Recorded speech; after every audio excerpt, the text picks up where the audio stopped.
What is up, guys? It's Gilty here, and welcome back to Dead by Daylight. How y'all doing today on this fabulous Friday afternoon? Hopefully all are doing well. With that being said, we're gonna be jumping right on into some more matches of Killer. And SBMM is still going on, so we're still doing our SBMM tests. We have already gone through, let's see here, over half of the killers that are currently out. Next up is the Legion. And I'm excited for Legion, excited for Plague, and of course excited for the Blight to see what SBMM has in store for us. But what is up, Giraffe? What is up, Slashy? What is Sean and Chicken Pickle? Chicken Pickle, by the way, thank you for that raid the other day. I do appreciate you. How y'all doing? Hopefully all are doing well. Alrighty, let's take a look at our blood point offerings. Throw in a hollow shell. It wasn't Chicken Pickle? Why am I blanking out? There was multiple raids the other day. Was it not Chicken Pickle? I know I gave them... It was Chicken Pickle? Wait. Oh, Chilled Pickle. Jesus Christ. You both have, like, C-H-I and Pickle. And so, in my mind, with things just merging together at some point, it all just, like, merges. Thank you. Chilled Pickle, not Chicken Pickle. Ugh. Well, either way, it's Chicken Pickle. I appreciate being here. Love that name, though. I tried to tell you. Gotcha. Yep, that's my mistake. I see too many names, and I try and get everything in my head, but apparently that didn't work out. But yeah, sorry about that. And Chill Pickle, if you are watching, thank you for the raid. Double raid, had chat going quick. True. I saw the raid name, and then Rugard came in, and then chat was going off, and so I was like, ah yes, Pickle, Chicken Pickle.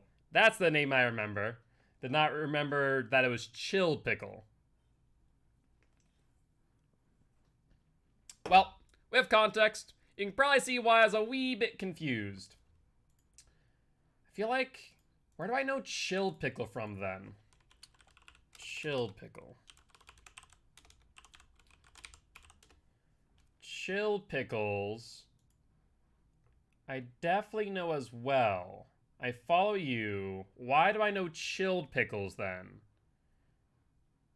So obviously there's Chicken Pickle. And I have to think.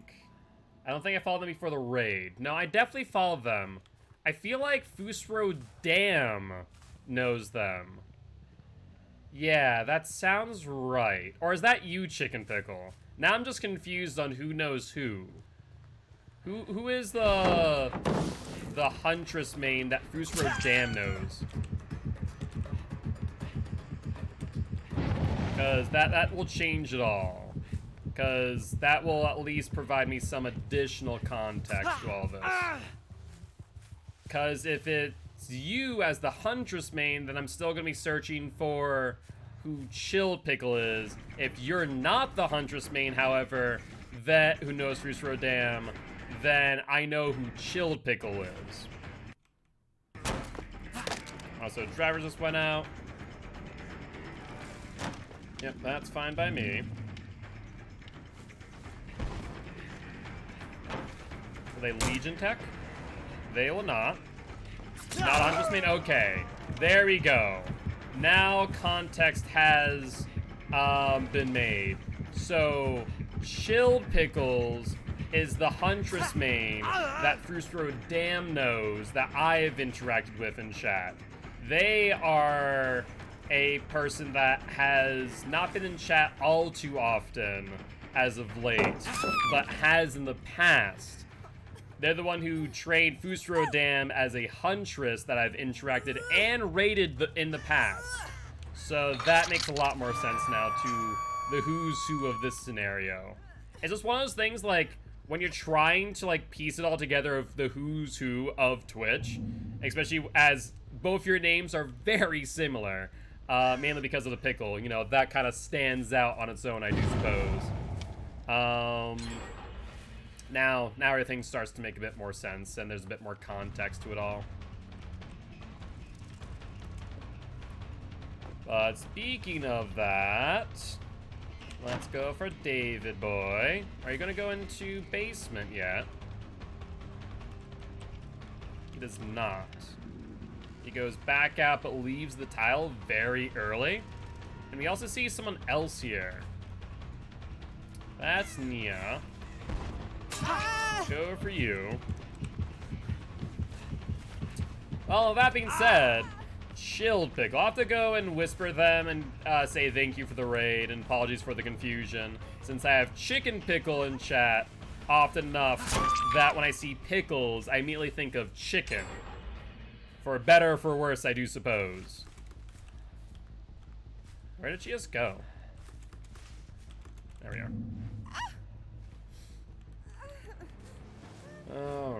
Alright. Let's get some more barbecue and chili info. Right now we're 1 for 1 on gens to hooks. Figured that's what happened? No, that's exactly what happened. Is that in my mind, I saw pickles, so I thought chicken pickles, not chilled pickles.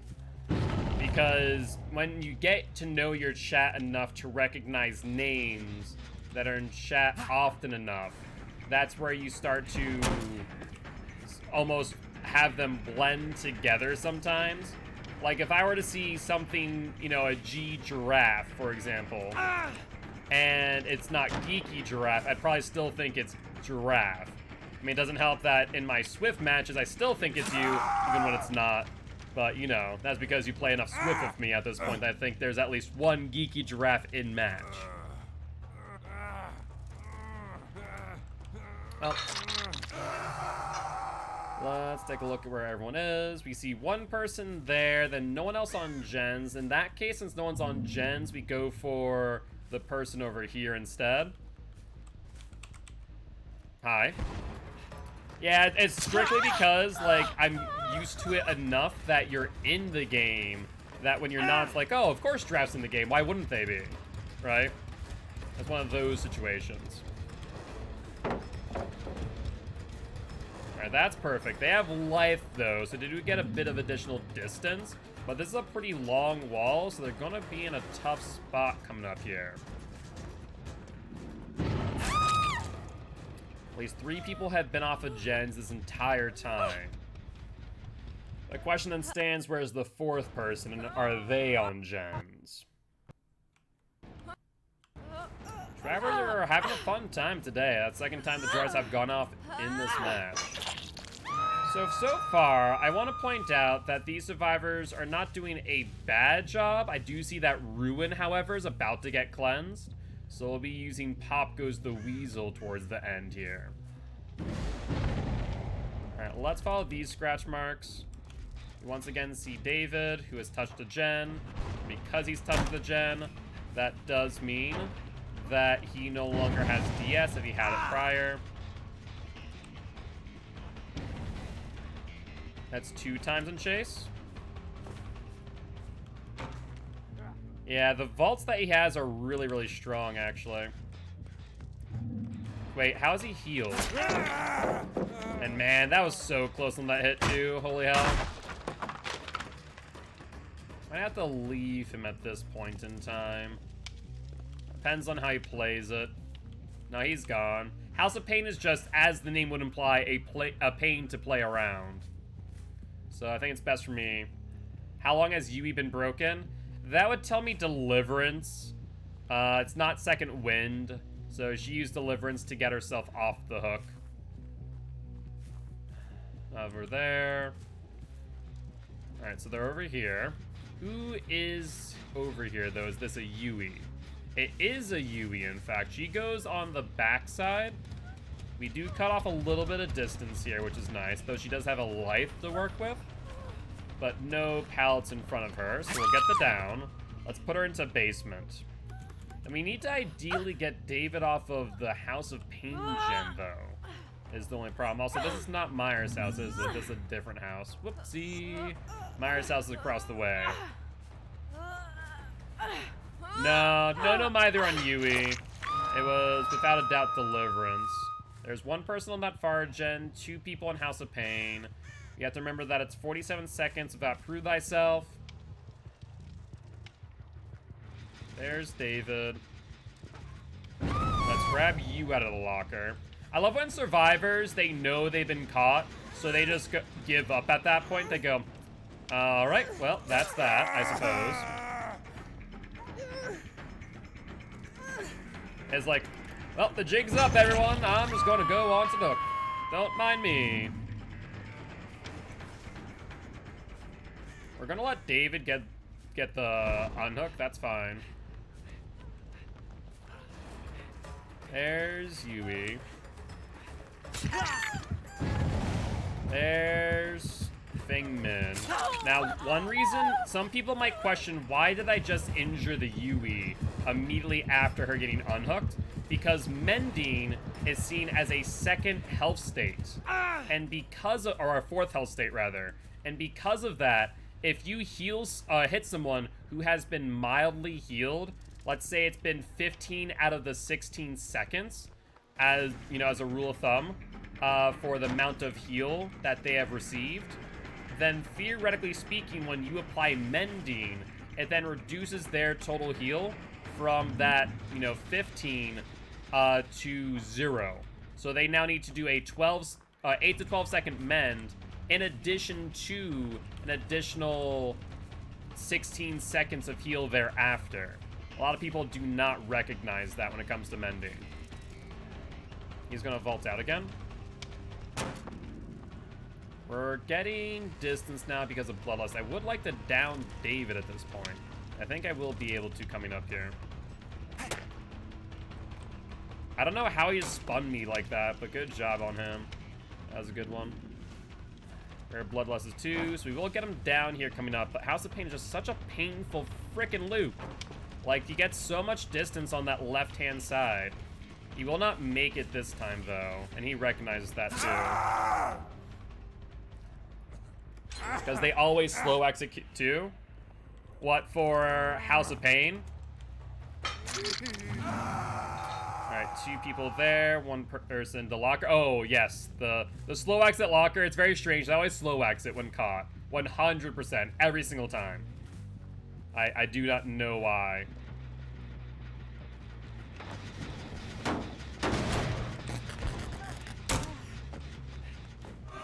Let's go for you. Will you drop? You do. We vault.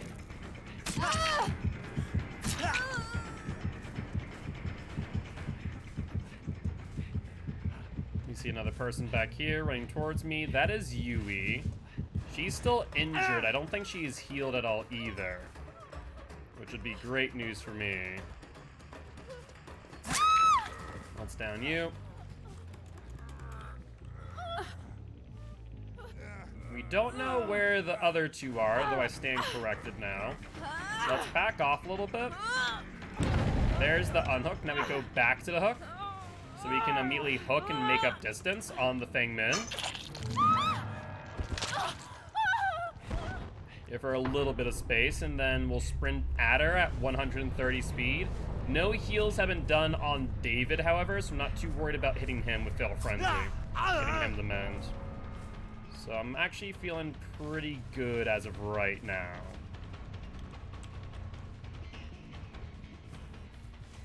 There's the thing, I can't hear her, suggesting Iron Will on Feng Min.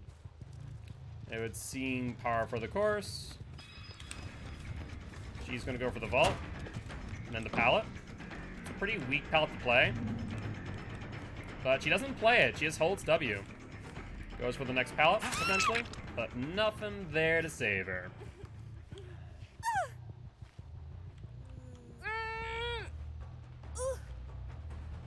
Alright, let's get you up on hook and find out where everyone's at. 1 person in House of Pain. Looks like Myers' house is still regressing. We see Nia up there, just dropped down. She's not injured either. Is she gonna go for the unhook? No. 10 meters in the game, you need to be within 10 meters of the killer for 30 seconds. It's a hard thing to measure. I'd recommend, like, off the top of my head, I can't exactly measure it out to say, like, here's what the distance is.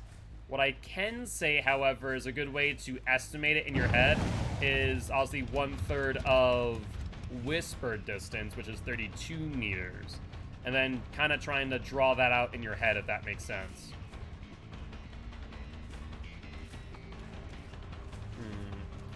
Let's do something different here, David. You're taking too long. I want to know where the other two are. Because now we can go for Feng Min if we do desire. One person just vaulted out that window, meaning that she's right in front of us. That's excellent. Maybe she thought that I was going to go for her, but I chose not to.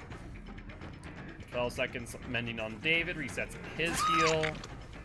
It does because I can't see a survivor when Whispers turns on exactly. I still have to find a hard estimate. Also, what you can do is, obviously, you can figure out based on heartbeat as well as whisper distance. So going to customs, and you're kind of able to estimate a little bit better that way and kind of see the distance, say, on rotten fields or an open map, to see, like, how far away it is and try and estimate it in your head. It's easier said than done, of course, but it's a potential idea. Let's pop and then go for him. Scratch marks go out. That is David. Please bring me back to House of Pain. I'm not gonna chase that. Screw that noise. There's no reason for me to chase him over into House of Pain again. Instead, let's patrol our gens and call it a day while they're both injured, and just hope that they don't reset.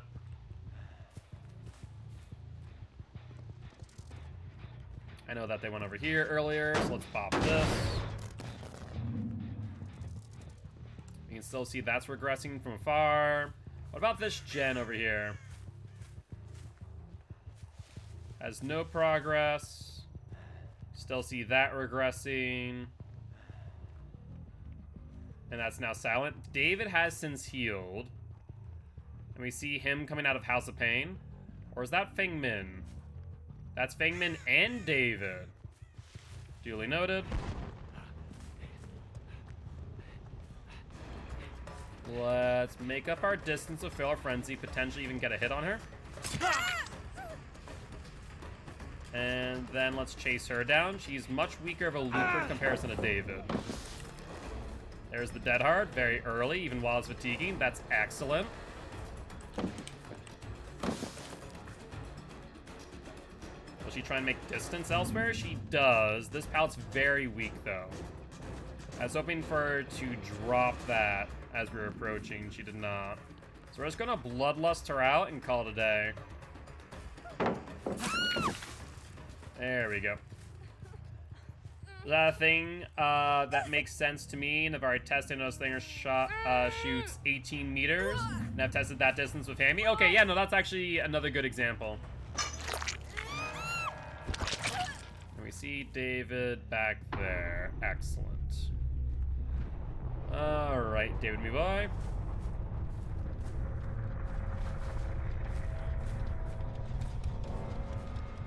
You saw scratch marks, then nothing. So Jesse is still back here. The question then becomes where? Well, don't see him.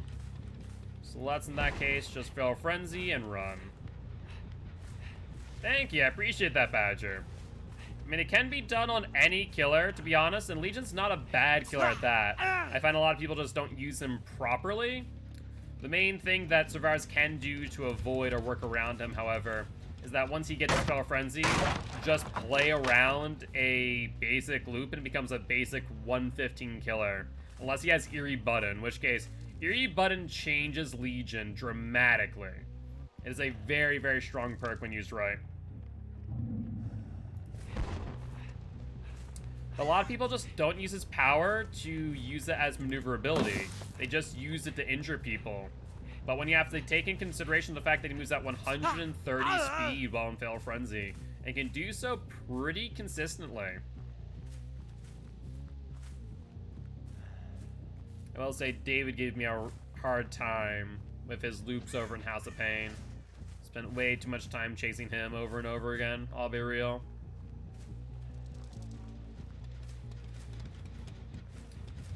Alright. Still a whole lot of nothing. I think we're about to do a full loop here. Yeah. So in that case, we're gonna want to go through to middle then. Hey, David found it. Very nice. I mean, you can sit there and BM all day. It doesn't really give you much value, does it? But GG, well played to the survivors. Alright. Well, as far as our blood points are concerned, let's take a look. 4 stacks and a hollow shell was used. So for that match, we are looking at a total of 68,000 blood points. Not bad. And as far as Legion's concerned, that puts Legion to a 20 win streak at this point in time. Alright, alright. Let me also fix my face cam before I do forget. Yeah, so Legion is now 5 away from 25. Let's see if SBMM will let me get that far. Though, yeah, for some reason I just thought about, like, wait 1 second. Why can I see my rank? But no, I can see my own rank. I just can't see others' ranks. Alright, let's throw another hollow shell before I do forget.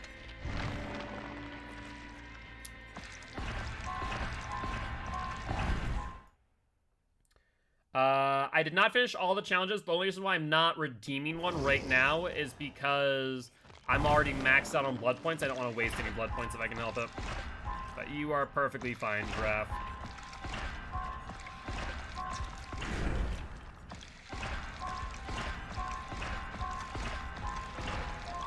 Alright, let's get through these blood points. Still no survivor puddings. That's fine by me.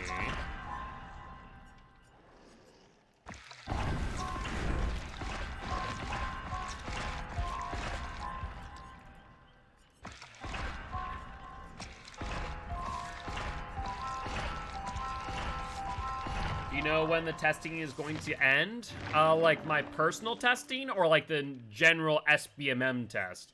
SBMM, to my knowledge, ends on the 16th. My personal testing, however, whenever we finish every killer. Right now, we're already halfway through.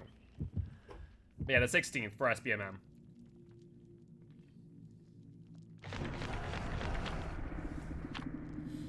So right now we're 1-0 on Legion.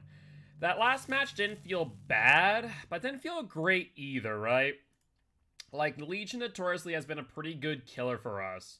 So to have gone onto a 20 win streak, and it wasn't that long ago since we really ground those wins either.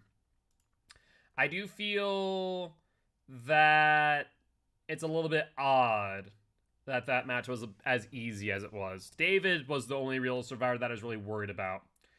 Yes, there was a teaser video today, Slashy, that did go out. It seems to pretty much at this point, you know, really put the nail in the coffin that it will be Hellraiser. If you go into the metadata for the video, it even says Hellraiser like soundtrack English on the video. So it's pretty much a nail in the coffin at this point that it's going to be Hellraiser, and thus more likely not Pinhead.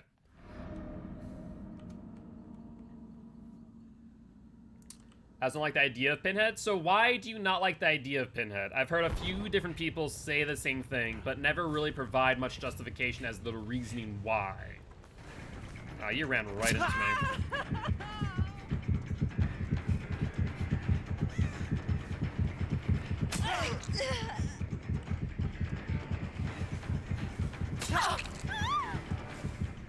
They're on my ruin. That's unfortunate timing for sure.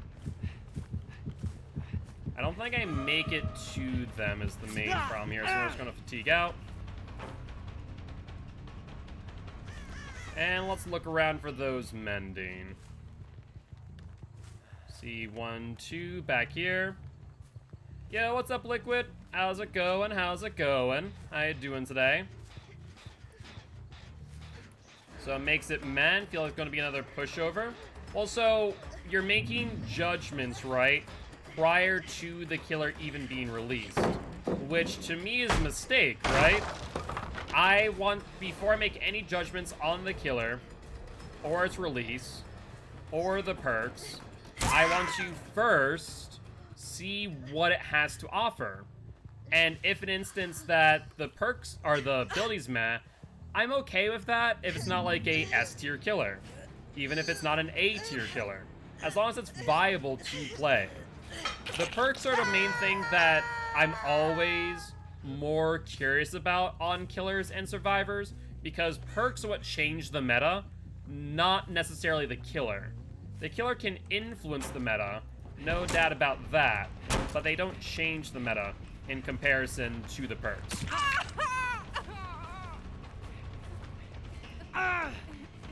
So right now, behavior is just judging them, its behavior, I'm judging them hard right now. And that's okay, but like, wait until the release actually comes to judge. Because right now, all you're judging is theoretical nonsense. You know, you're seeing people who are, you know, guessing or trying to theory craft what the power is going to be.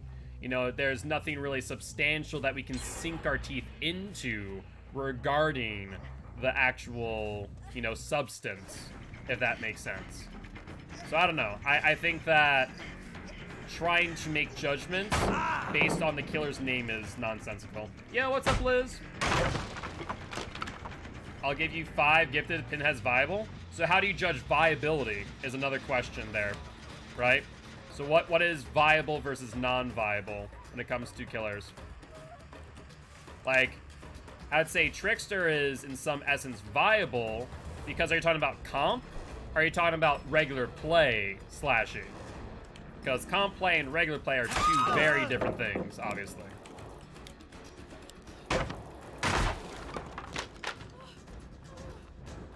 So perks are separate from abilities. That's the thing that I'm saying is I really care about the perks and less about the abilities. Yo, what's up, Flawless? How's it going, my friend? How you doing? How you doing? Perks are comp viable. I'll go with that. Do all the perks need to be comp viable or just some of them? Is another real question to be asked. Because, for example, Starstruck is very comp viable on Trickster. But Hex, crowd control, and his, and what's the last one on him? Hex, crowd control. I forget what his freaking 3rd perk was. What was his 3rd perk?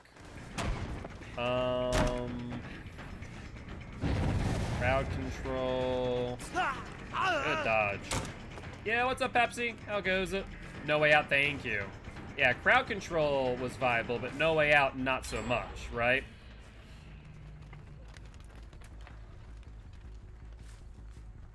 So I don't know. What I'm looking forward to is the 1 or 2 things, because I look at it at the same way that I look at a TCG.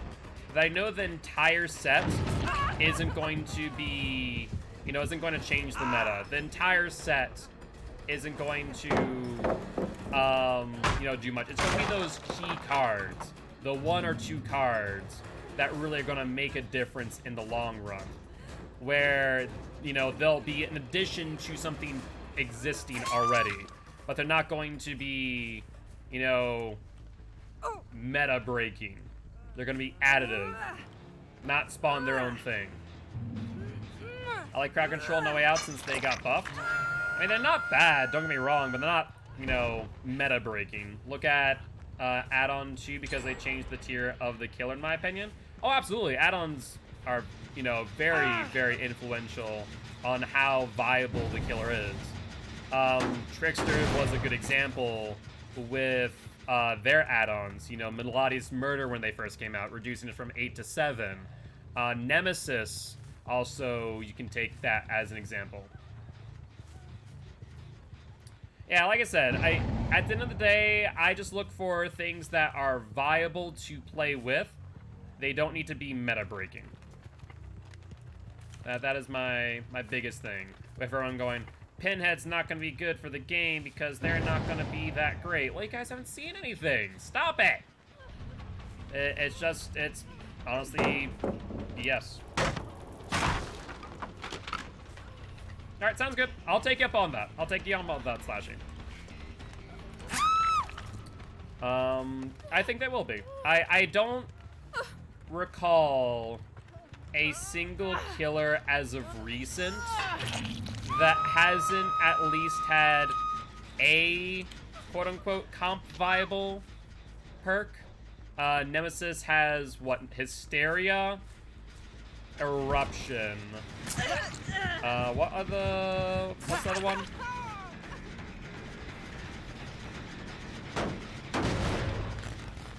Hysteria, Eruption, and Lethal Pursuer.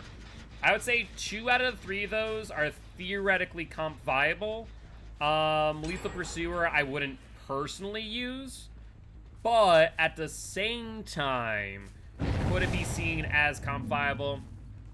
Yeah, but I would rather, of course, use something like, whatchamacallit, Corrupt Intervention over Lethal Pursuer any time of the day, honestly.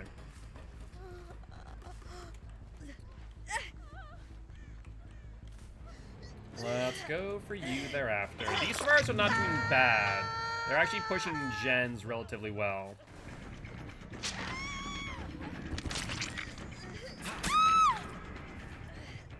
Crazy Hex now? They could. I mean, we haven't really seen a very, what I refer to as quote-unquote good Hex as of recent. So, very possible.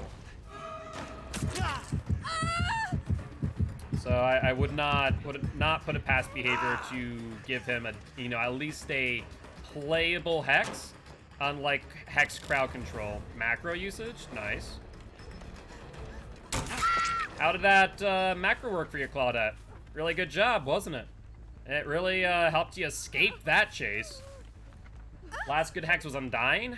Yeah, that was Blake. Yep, Undying would be probably the best Hex that's come out in a while. That would be accurate in my opinion.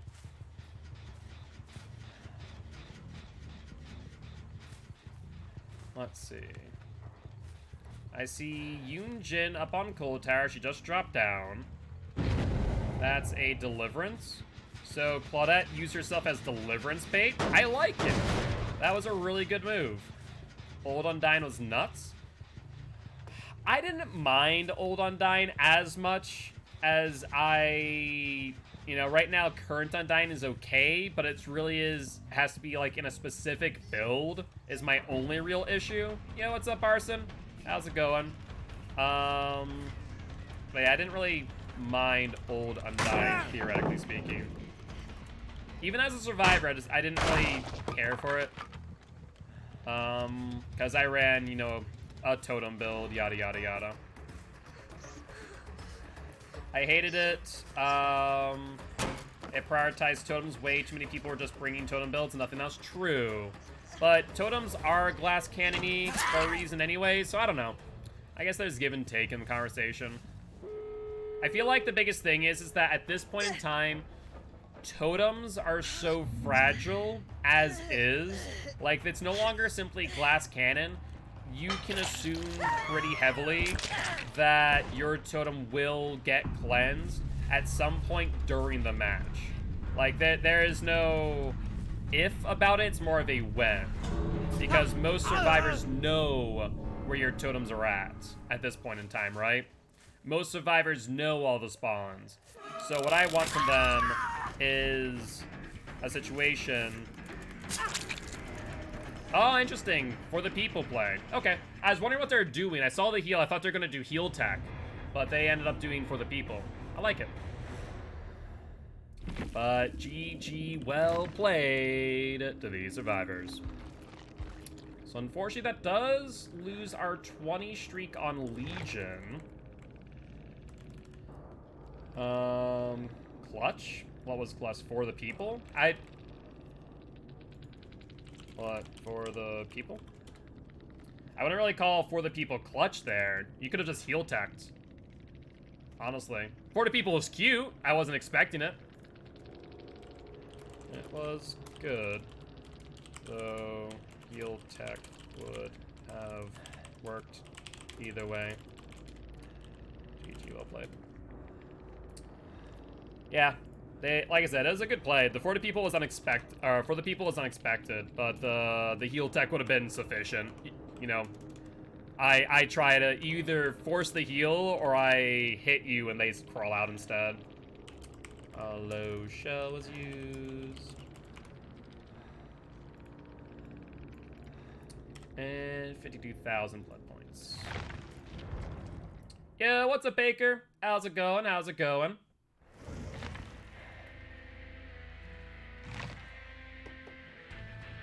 I'll put together a little tier list of his perks and add-ons. Okay, you can do that. I mean, like I said, we currently know nothing. We probably will get, like, tomorrow, I bet, either tomorrow or Monday, we'll probably get, like, a reveal trailer. Today was a teaser. So we'll probably end up with a reveal trailer showcasing perks and stuff like that. Probably tomorrow. I'd say by Monday at the very least. Granted that Tuesday, more likely than not, will be the TTB. But yeah, so, I don't know. Discordance? So you normally use Discordance anyways. I guess I'll take off Ruin and run Disco. Yeah, normally I'd run, instead of Barbecue, I'd be running Disco. Legion's one of the few killers where I don't want to run Corrupt Intervention. I like running Disco over it instead.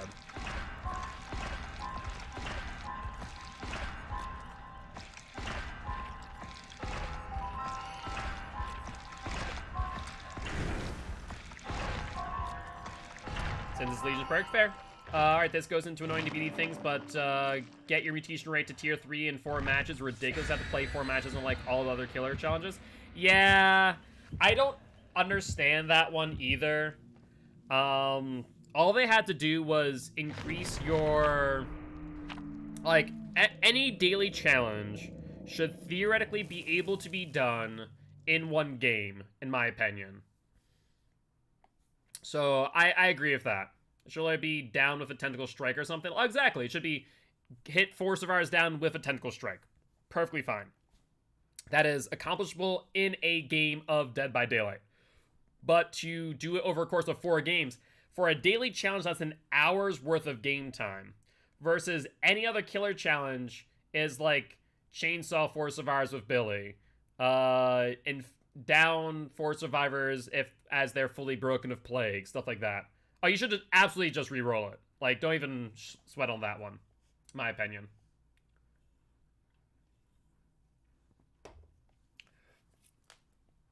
Alright. Yeah, I would re-roll it. I looked at that. I remember when I got that for the first time, I looked at that challenge and went, ha, you're funny. And just re-rolled it. I was like, no thank you. Not gonna do that. That's a waste of my time. Like, if they want me to spend 4 matches to do 1 challenge, then the return on investment of time needs to be significant. Because I think that challenge gives you, what, 50,000 or 25,000 blood points? Which is either worth 2 matches or 1 match worth of blood points. Full-on Legion, chase for 180 seconds, last rating, kill one of my own hand. Guess I'm playing Legion.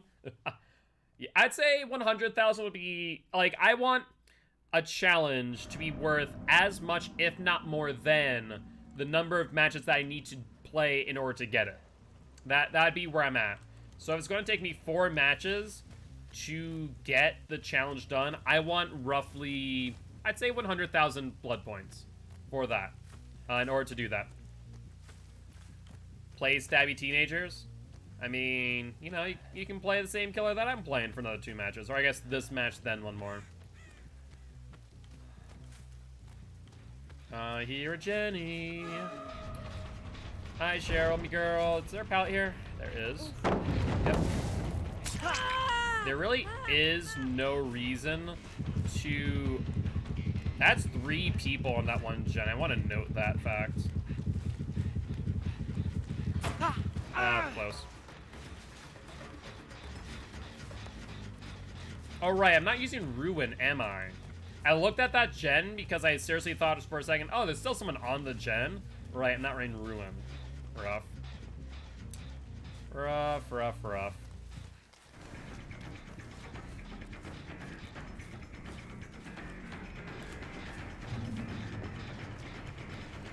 So he goes left. He rusher.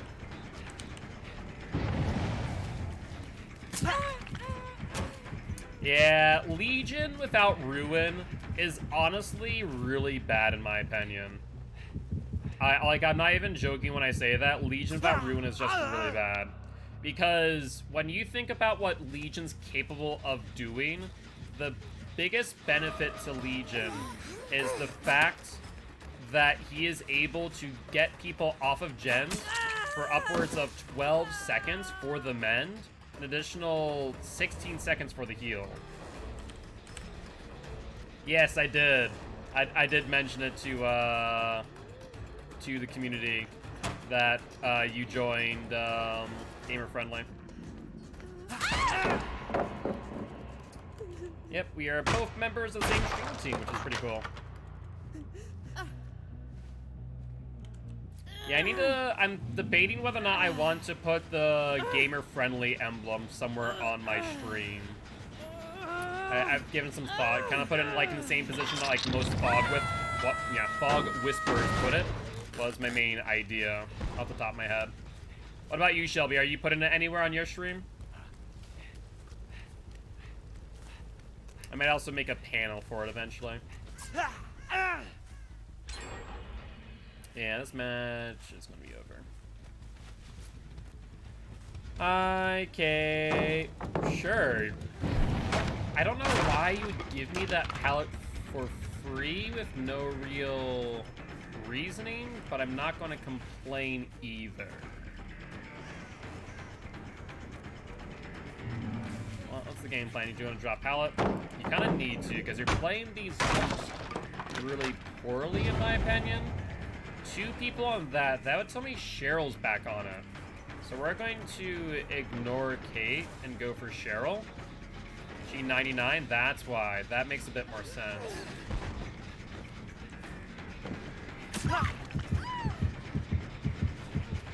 Yep, now we go for Cheryl. You still have time to get to her. It's gonna be dicey though. Honestly, I'll take it. Get the pallet. Yeah, that's fine by me. Let me go back for Claudette, who's mending still. Reduce resources.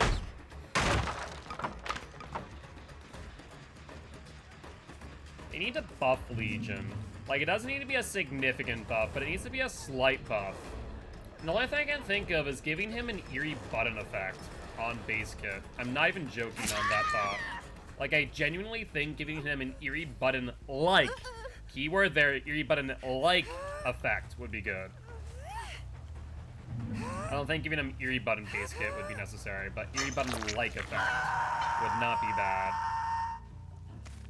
Because the thing is, survivors drop pallets and your power just becomes nothing at that point. Segments on the left. Yeah, these survivors are actually playing really well, I'll be real. They're cranking out gens in a timely manner. They're using tiles well. They're not just holding W, though. Kate's a little bit palette happy, I will say. As we saw earlier. Let's go for you. No one else is near.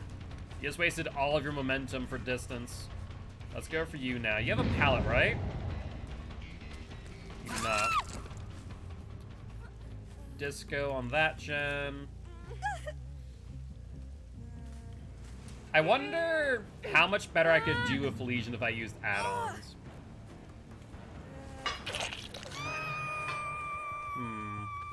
Maybe eventually, once we're done with our 50 win streaks, instead we do, instead of like Otstara rules, we could just do 4K streaks. Just keep track of that.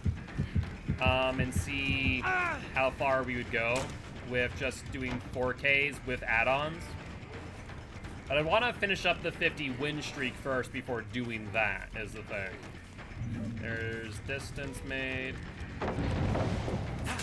Down you. And right now we still have 23. Going to be another 24 killers to get the 50 wins. It's gonna take some time. Still hatch count as a 4K. Where we skip pulls. No, if we gave them hatch, it would count as a 4K. If we, so like if we downed them, then give it to them, that would count as a 4K. But it wouldn't count as a 4K if they just got the hatch, if that makes sense. Actually, I have to look.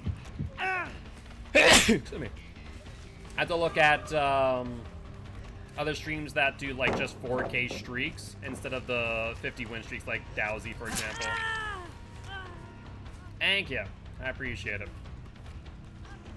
Someone's going for the unhook, and everyone's injured, so let's pressure the unhook instead of this.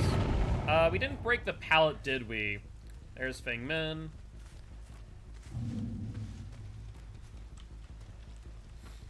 Ah, there she is. She's on long side, so she'll probably go into Shack and take the vault. She baits it, then she's going to try and get to the pallet coming up, which she will. But does not drop. Yeah, she's playing this smart. She's playing very efficiently. Yep, you got it. We're gonna lose another gen coming up. You've gotten one hook on each survivor. And they never did middle gen, which is actually really smart. Most maps, you want to do middle gen ASAP. On this map specifically, you actually want to leave that as long as possible. It's strange to think, but it is true. The reason being is because your loops in middle are very strong up until the point that you actually do the middle gen. Adrenaline, good timing. And then everyone else was 99 too, as we saw 2 heals back to back like that. So this will probably be, hold up. We only saw 2 people on barbecue, suggesting one person was within 40 meters. There's Cheryl, let's chase her. I'm concerned about going for the exit gate.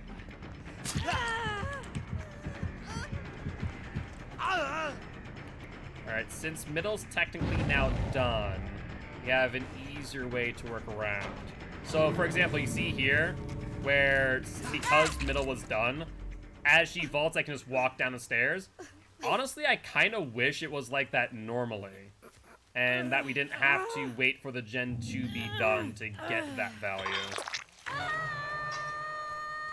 We see barbecue and chili. We see Feng Min there. Let's go for Feng Min. He seems pretty competent too, is the thing. I can wait out your BT. Or not BT, sorry. Decisive strike. Did she hold W? She did. She's in middle now.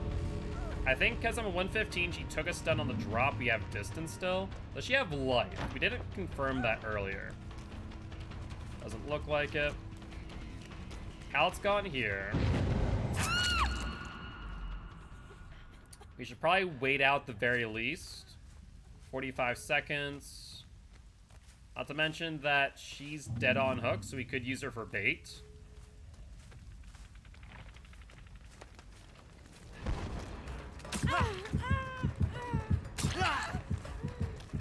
We see you going out for the pickup, potentially.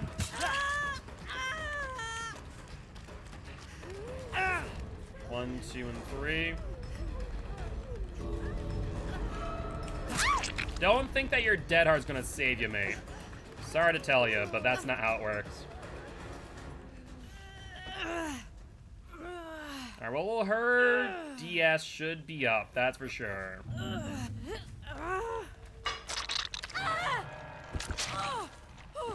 So she's within 40 meters. I hate to do this, but I genuinely don't know where she is. And I don't know where Hatch is either. it might be smarter for me to just sit here at exit gate since it's the only one open. And that leaves one of two situations. Either for endgame collapse to kill her, or for her to find the hatch. But by that means, it's pretty much the same situation that we're in right now. Actually, no. If I sit here, she only has one way out. Whereas if I leave here, she has two ways out, if I don't find her. So yeah, I'll just wait for EGC. Call it a day. I think that's the best course of action. I was hoping to see her on barbecue so I could find out where she was. But no dice. I mean, EGC only has, what, 30 seconds left, give or take? There she is.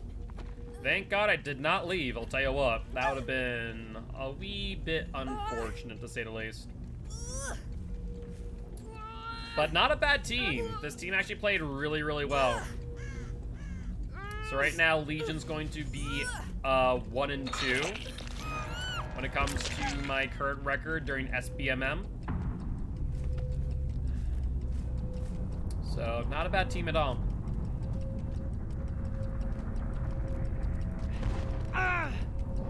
With that being said, GG, well played to the survivors.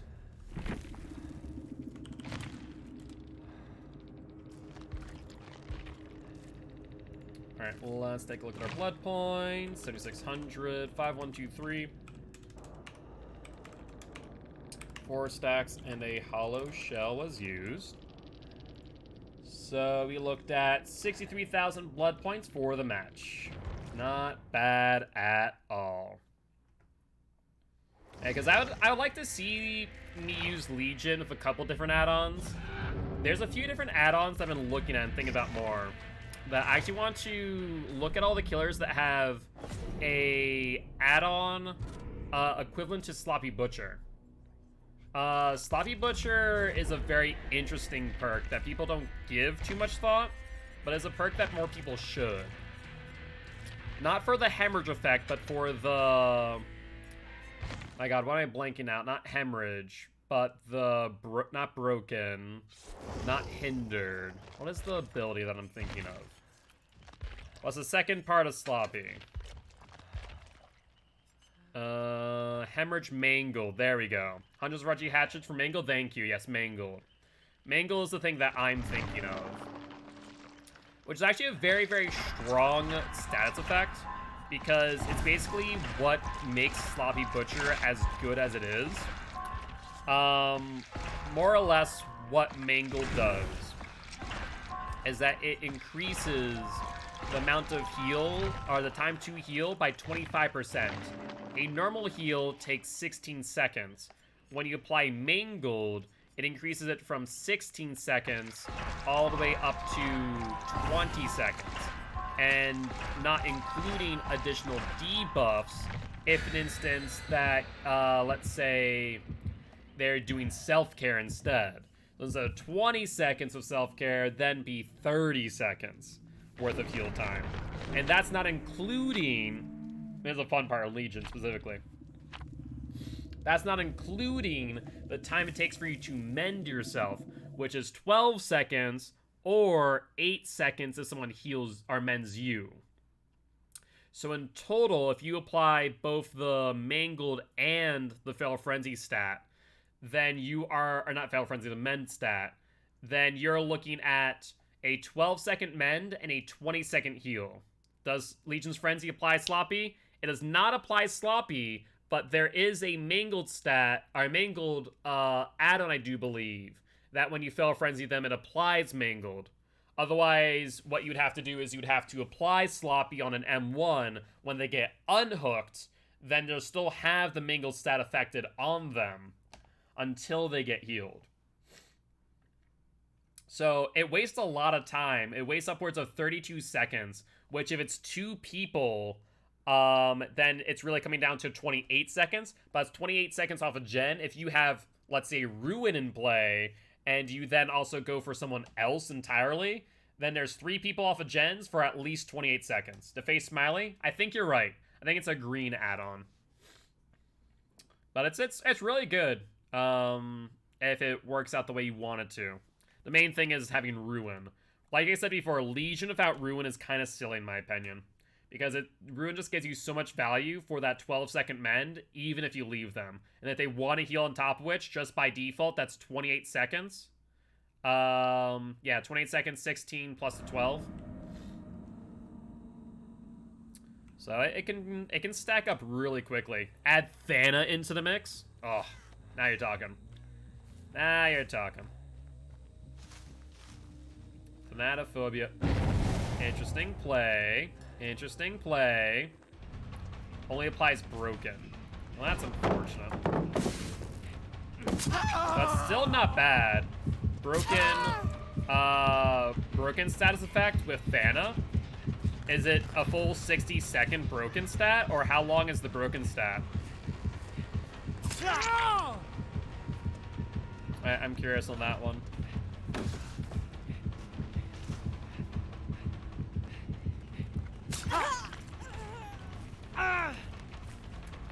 Full 60? So that's 60 seconds of broken, which equates to 60 seconds of every gen, at the very least, being slowed down by 4 seconds per injury due to Thanatophobia. That's actually really good. That actually might be better than the alternative, because at 60 seconds of being injured with Thana, yeah, that's actually really good. I like that a lot in theory. There's 2 people over there versus 1 person there. I'm surprised they haven't seen Ruin next to them.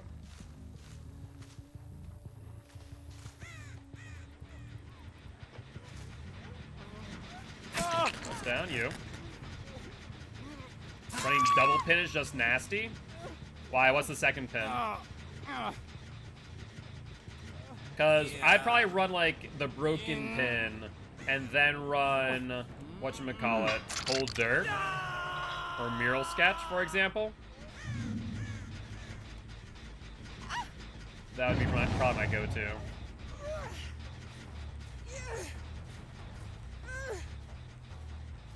Why is your boil over so insane?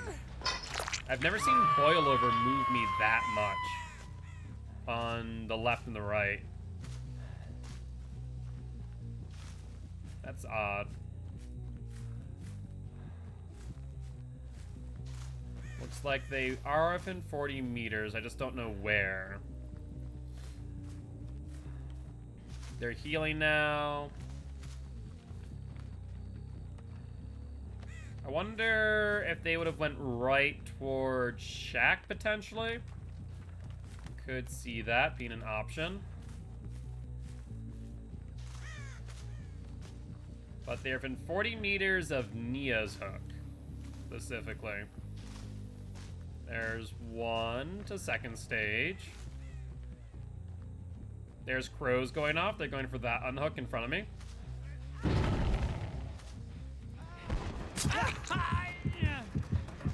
And we see the second person going for the unhook as we speak.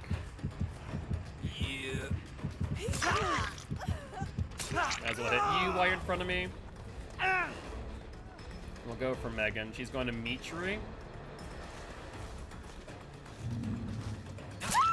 I'm not sure what you're trying to accomplish, but it did not work out. Yeah, in comparison to the last match, this match's SPMM seems really low in comparison. I see 2 people here. 1 person finishing a mend and then attempt at a 16-second heal.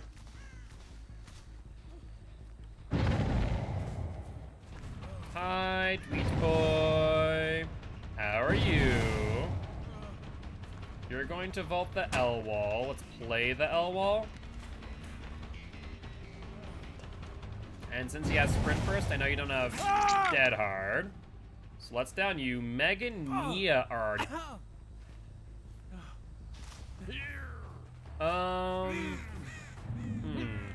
So, why do I have a feeling that Nia could be hacking?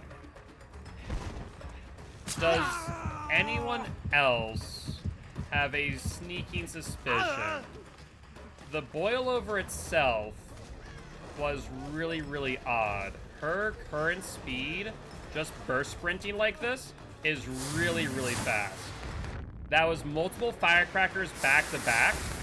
Yeah. Yep, I was right on the money. I was right on the money. So, Nia's hacking. She has infinite firecrackers. She quick healed everyone. She'll heal herself real quick. Yep, that's a hack. I want to know that you... So, a funny thing is, here's a funny thing. Legion is technically the best killer to play against the hacker. You want to know why? One thing they can't insta-heal? They can't insta-heal mending. I don't know why that is, but I have noticed that they can't insta-heal mending. They can insta-heal everything else, but not mending. Which is a bit odd.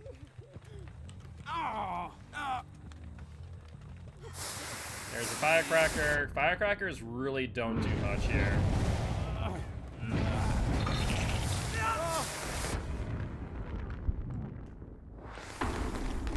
So, Jake's dead. So, fun times. Let's actually... Jesus Christ, that amount of speed's ridiculous. But yeah, that's why I felt like the boil over was a bit extreme. There's Dwight. Let's go for him. He has sprint burst. Thank you. I appreciate it. Alright, Tweet Boy. So Nia's now rushing gens, from what I can tell. Yep, that's exactly what she did. She rushed gens.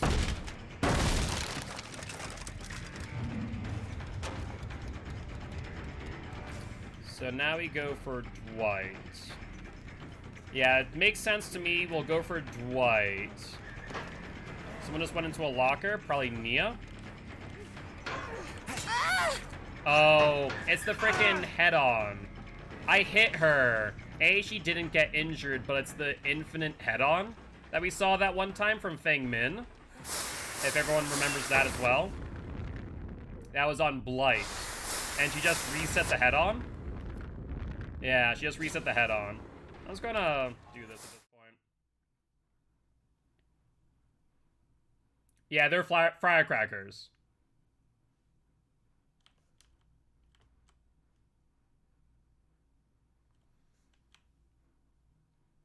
Yep. There's no point in me having to screen up because I'm just infinite head-on. Yeah, screw you, mate. Yeah. It's infinite firecrackers along with the head-on ability. Because basically she just has me infinite stunned. No, it's just people freaking wanting to ruin other people's time, honestly. I don't understand it. It really makes no sense to me. The funny thing is you can't head-on what's already head-oned. The infinite head-on doesn't work twice in a row.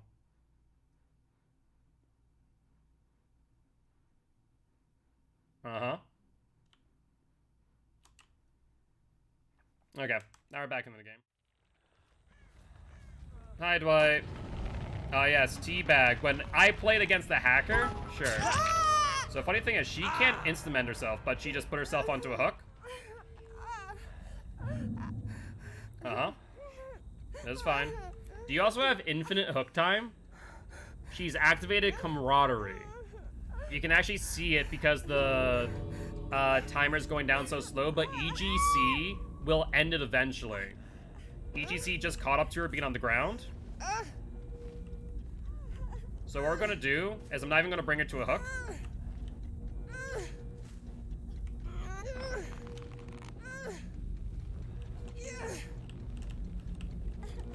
There we go. Apparently she moves at tenacity plus speeds on the ground. Interesting. Super slug.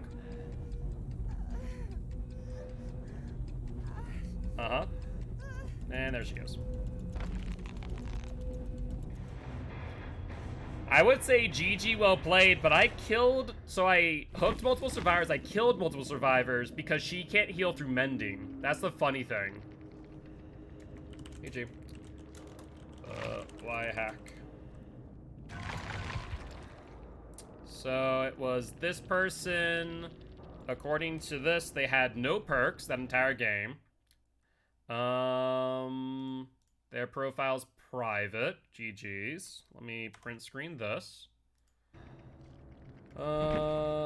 Exploits, infinite, head on, fire, crackers, insta heals, etc. And spit.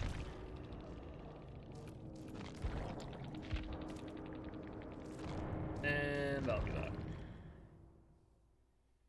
Yeah, I just don't understand why people do what they do in that regard. I'm gonna do one more SBMM match.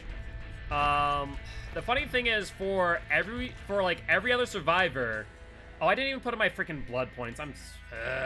Got so distracted. I forgot my blood points for the match.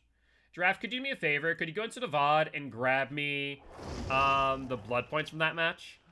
Because I completely forgot to grab them myself. I know I got 4 stacks at least. And I ran a hollow shell as well. But I have no idea what the blood points are. Thank you. I appreciate you. What the hell's I gonna do? Right.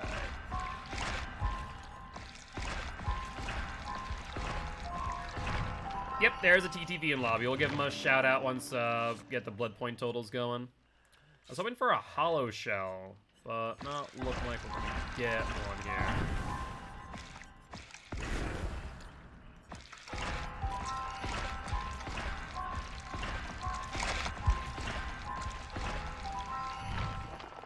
And verdict is no hollow shells. Unfortunate. We do see 2 flashlights, however, and 1 map. Keep that in mind.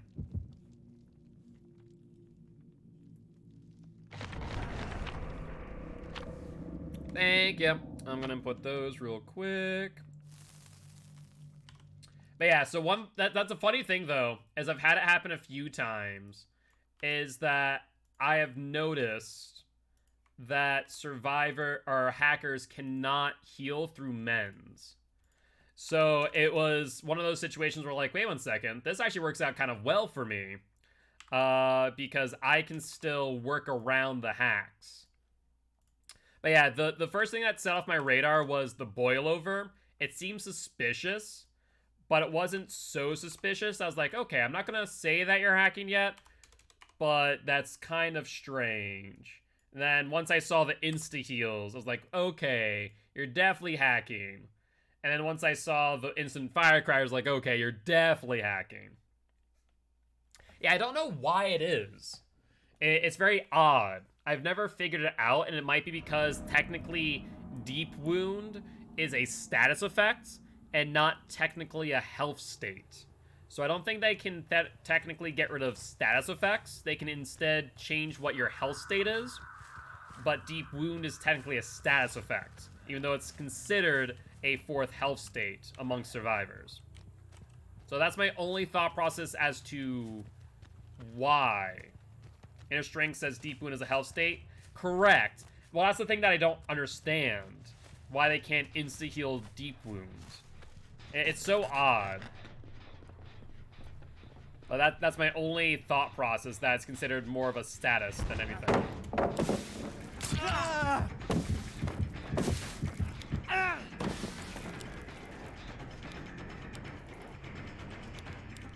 This Quentin really wants that flashlight, doesn't he? He didn't even get it! Quentin!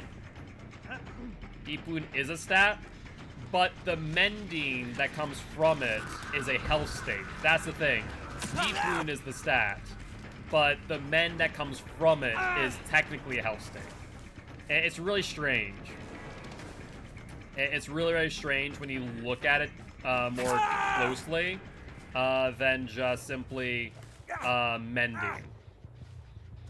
Because mendings also apply through BT, borrowed time. Also, why is Ace not moving? There you go, Ace. Got a hair in my mouth.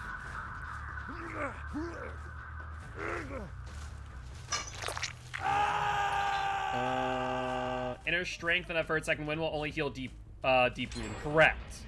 So deep wound, or the mending stat is healed by inner strength or second wind. That is accurate. That was a good dead hard by Quentin. Go for it, mate.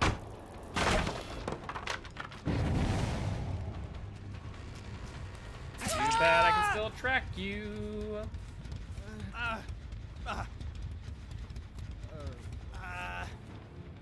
Yeah, so if you ever end up against a hacker, just know that you can you can down them as long as you can apply mending, and same thing for other survivors. Feeding a baby is harder than it looks. You are correct. That is very, very accurate. Feeding a baby is definitely harder than it probably looks.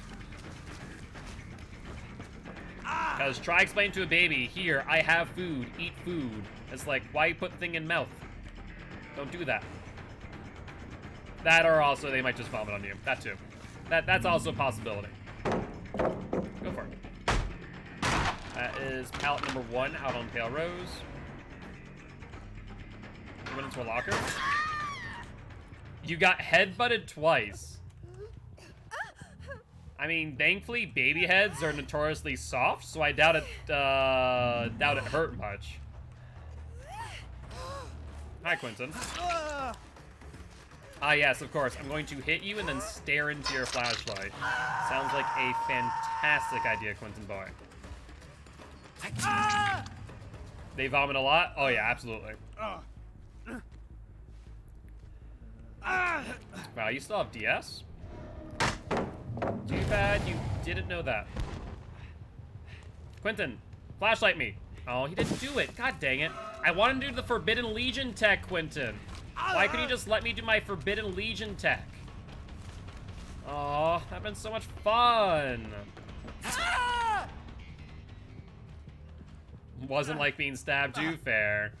Quentin's so adamant about flashlight over pallets. I wanted him to do so while I had my frenzy up, so I could then get out of frenzy by the time I was on the other side of the pallet to down him. That would have been really funny. Hi, Claudie.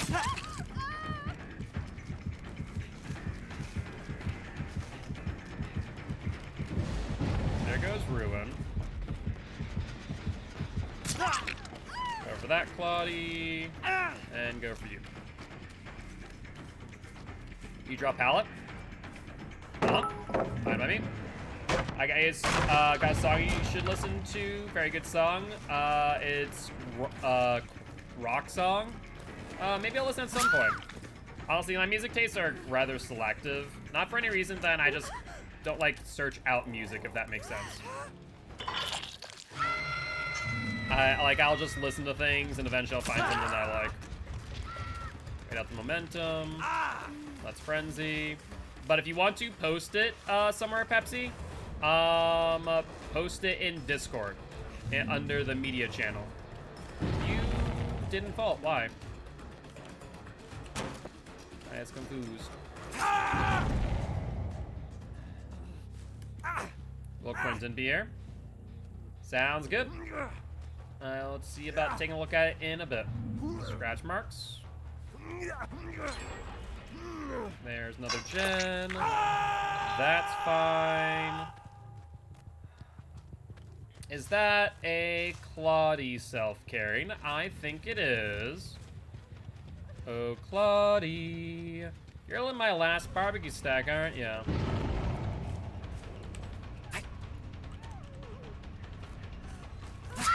And there we go. What's on the menu tonight? Tonight we just made, Frankie made waffles and sausage. Just some breakfast for dinner.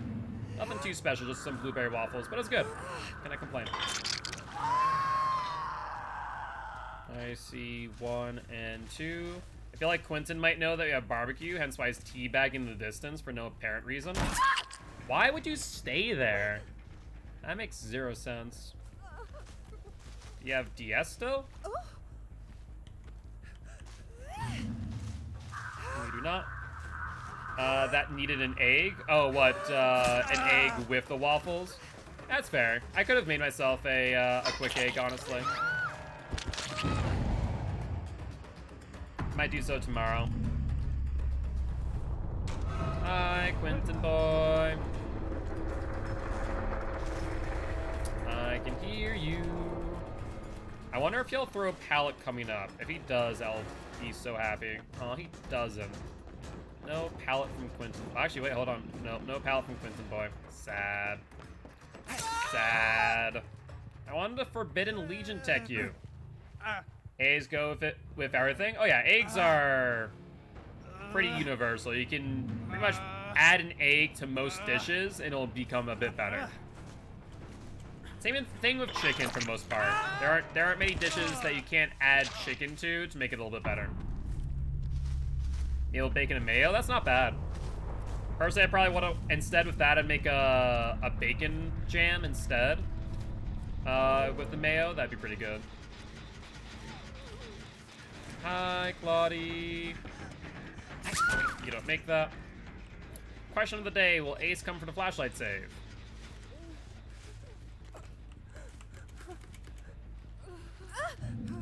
He does not. Not him off, AC boys. Sorry to say. Alright. Let's put you up on hook and go for the ace.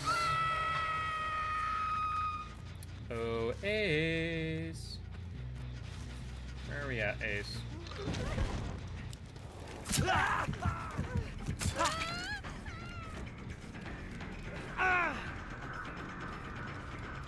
Looks like he went into the middle or onto the hill. He went where exactly? Oh, god dang it. I lost Ace. I should have just chased him out instead of Claudette mending her. Well, we found Claude, so I might as well go for her in that case. There's the vault. She goes to the left. Down you. Test out if you have DS, I suppose? You do not. Then we can try and find Ace off a barbecue and call it a day.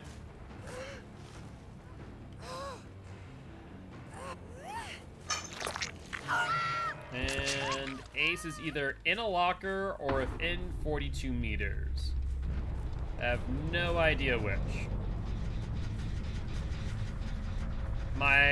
No, oh no, we're not ending the stream now. We're doing 4 hours today. Or to be more exact, I'm gonna be streaming until we do at least 4 killers worth of SBMM. And that should be roughly 4 hours, maybe 4 hours and 30 minutes, give or take. I should probably use my feral friend to get around, shouldn't I? Oh no, I was just saying that that'll be that for this match. As in, it's, match will be over after the 4K, obviously. Or the 3K and Ace gets the hatch. That works too. By the way, Giraffe, could we give a quick shout out to Lieutenant Scooby 711? Would be much appreciated. LT Scooby. You can also cook eggs like 6 different ways. Yeah, no, eggs are very versatile when it comes to different ways to prepare them. I would not even say 6 different ways. There is a lot of different ways to cook eggs. There's poached, there's soft boiled, there's hard boiled, there's scrambled, there's omelet. There's a lot that you can do. Uh-huh. Sure. That's fine. I don't understand why survivors BM like, oh, look at me, I got to escape. I'm like, you guys need me to close hatch. Stop.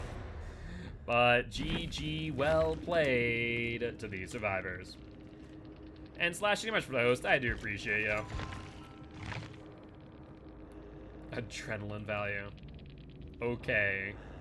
I guess. Technically. If you really want to call that adrenaline value.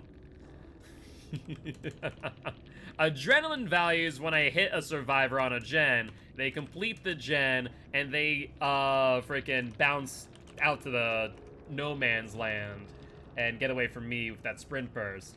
I wouldn't call getting on that its adrenaline value that way. C'est la vie. Then Noed pops. Yeah, true. Noed could pop. I was there, but I'm sorry. I mean, I don't really... I don't think anyone's toxic. I wouldn't call that adrenaline value. That would be silly. But with that being said, let's go say hi to Scooby after their ad. So SBMM for Legion wasn't really all that great. 2-2 overall. We had 2 pretty tough games, then 2 very not so tough games. But that's about it. Sprinting to the gate, they were next to his adrenaline value, apparently. Apparently that is adrenaline value. I don't know. Bye, dude. Prilosito. Hopefully doing well.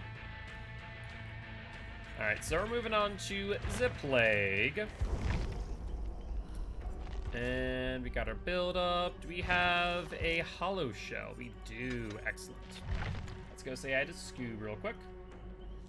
Give them a follow and a GG well played. Somebody requested Geeky Draft. I'm sorry about that. Always Giltspire, thank you for coming support. by. That was a great game. You guys did an excellent job.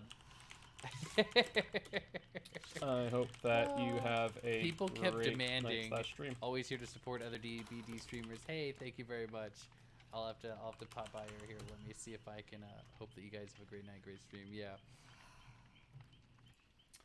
All right. Yo, what's up, Pixelby saying? How you doing? How you doing? Hopefully doing well. What have you been up to today, if anything much? Gonna give you some perks to run, but don't want to mess you up. Yeah, I remember yesterday where I actually said I wasn't gonna do perk rewards. And Horror Fanatic, welcome to the Guilty Ones, my friend. I am Mark, aka Giltspire. I'm an educational Dead by Daylight player. He teaches us how to play Killer and survivors how to play against Killer.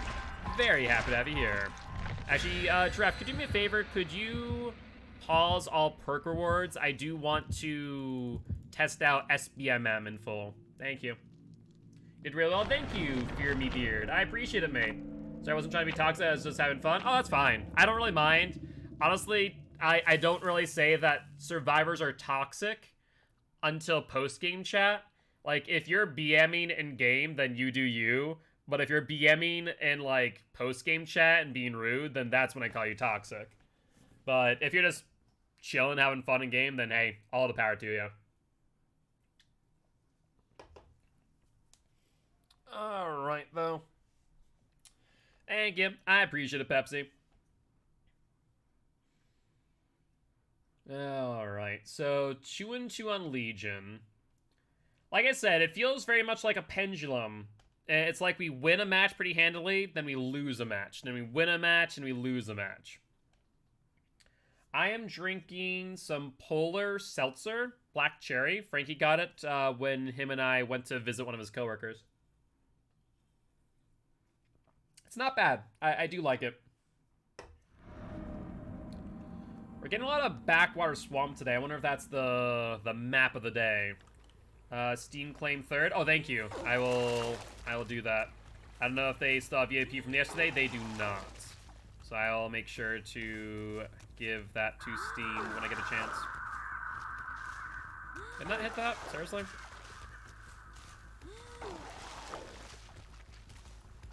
Alright, so we have majority of gens currently infected for 30 seconds. There's Disco.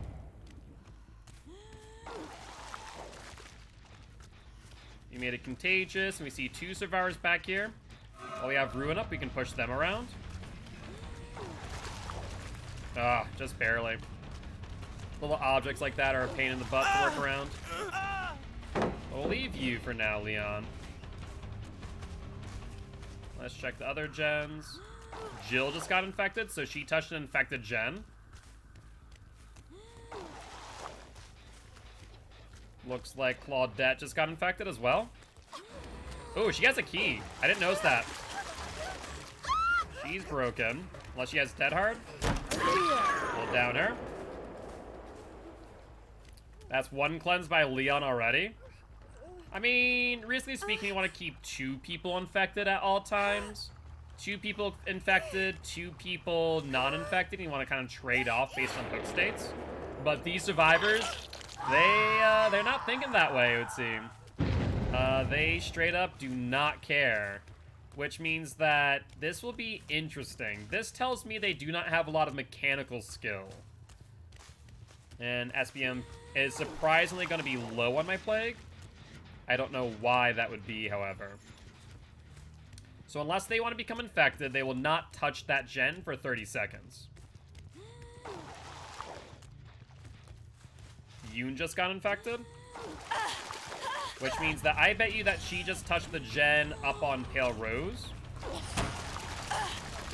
Alright, Jill's broken. Looks like Ruin's gone. And no one's gone for Leon yet. The only person that could theoretically do so is Jill and Yoon without getting infected. The other Leon goes for it, then he becomes infected. Yeah, this is...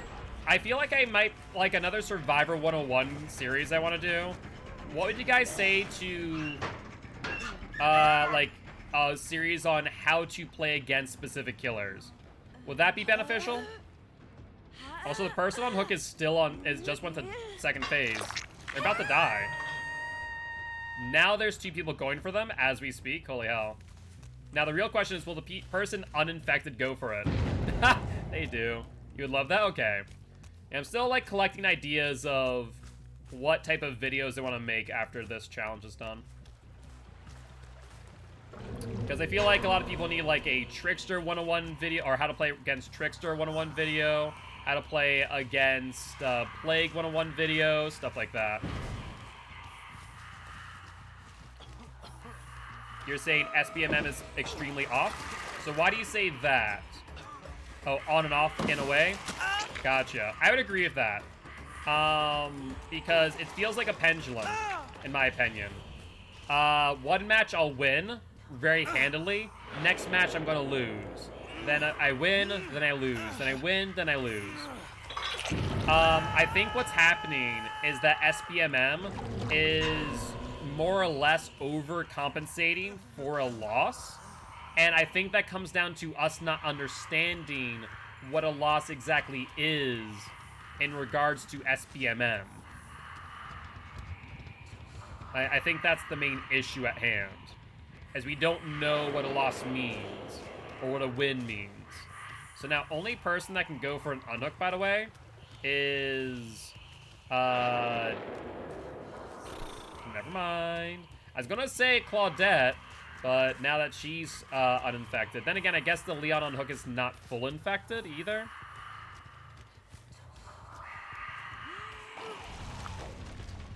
Oh, just barely.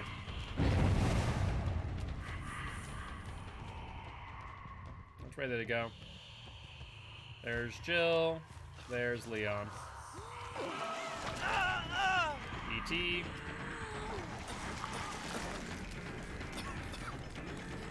Oh, you don't want him to get down?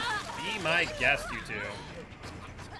Also, how did Jill not get infected? I definitely just sprayed vomit directly in her face.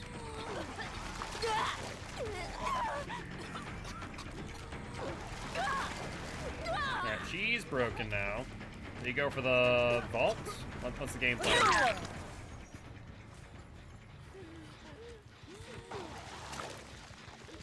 Well, that's now infected.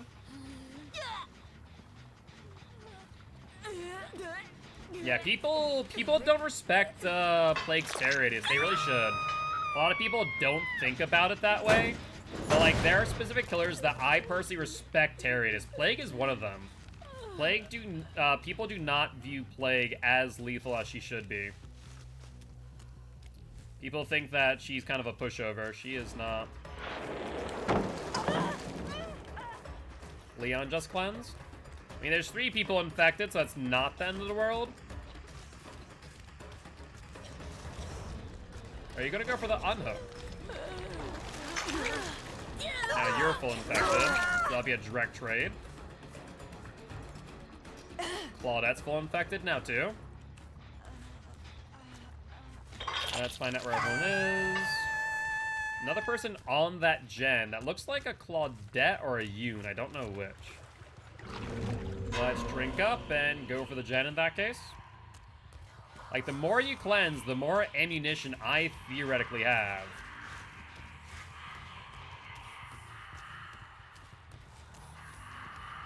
Where are we at? Jen was not stinky, so it was an unaffected person, thus the Leon. Interesting. And since Leon did not get infected, it means that someone infected went for the unhook. There's Jill.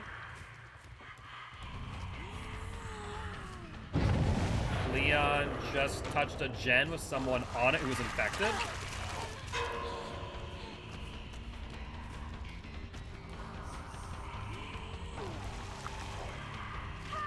There's the down on Jill. They are cleansing so much. Just way too much, in fact. They're not even thinking of the potential consequences. All they know is that they're injured and they go, we have to cleanse. It's like, do you really? Are you sure? Are you sure you need to cleanse?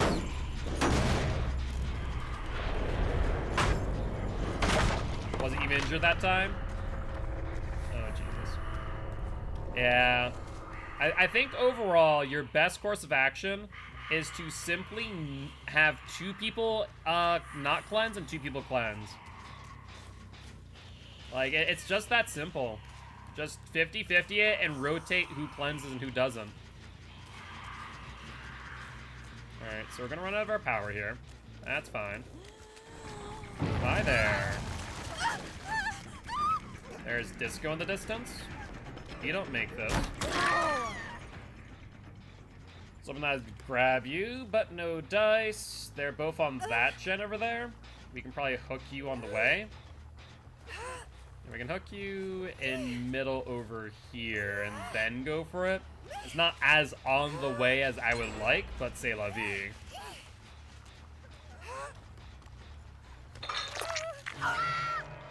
You can see both people on barbecue nonetheless since they go out. I wonder if they have guessed that about barbecue yet. That's another thing that I'd definitely say is a really good idea, is figure out, that flashbang was way too early, Leon. Like, when I say way too early, I do mean way too early.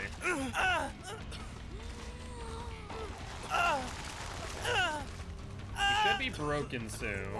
There we go. Upsy daisy, Leon boy. What's the game plan, you two? I don't think there is one, but you never know. So now if Yoon goes for the pickup on Leon, then Yoon will also get infected. That's if I don't see her on barbecue and chili, which I definitely do. She's set up for the unhook, which I do appreciate, but yeah, they haven't figured out I have barbecue. Not in the slightest.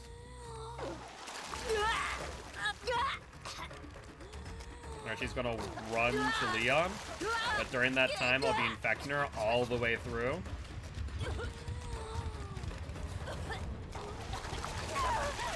And now she's broken. Let's get you off the hook, and we're good to go. Oh, do I have a hook nearby? I do, thank God. I was looking around for a second like, oh, can I actually get her to where I want to get her? And thankfully we can. Not bad. Not bad at all. Yeah, SBMM on Plague, for some reason, a bit low it would seem. I don't know the reason for it being as low as it would seem to be based on this one match, but still. Because we've gotten some pretty good win streaks on Plague. But GG, well played to these survivors.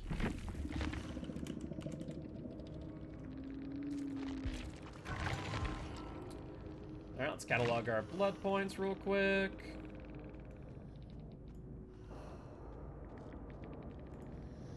So 7400, 7878, 5879, and 6900. 4 stacks with a hollow shell.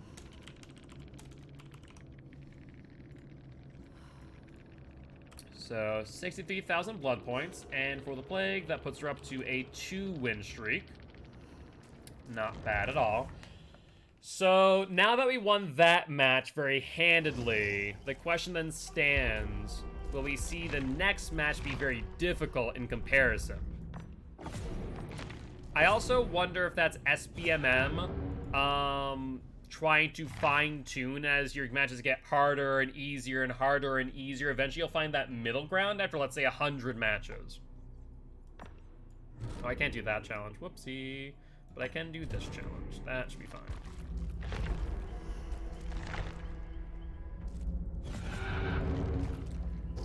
Yes. So SBMM is not a static thing slashing. SBMM is consistently evolving. So as you win and lose matches, your SBMM, or what some other places call MMR or ELO, it changes. It's a hidden score, more or less. Yeah, what's up, Apocalyptic? Thank you much for the hydrate reminder. I'll do so right after we get all set. And so what will end up happening is that when you lose a match, whatever that means, your score is going to go down. When you win a match, your score is going to go up. Ideally, it finds that settling point to where you are playing against people that are within your rank, so per se. It's hard to figure out what determines that on Dead by Daylight specifically. Is it, you know, simply having survivors escape the trial? Or is it more complex than that? You know, how complex did they make SPMM in this regard? That's what we don't know.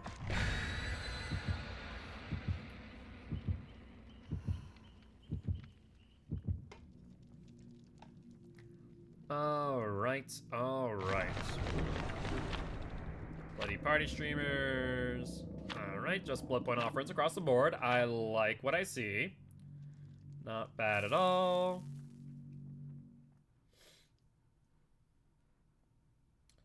Nice that my salute is just spending channel points and hydration.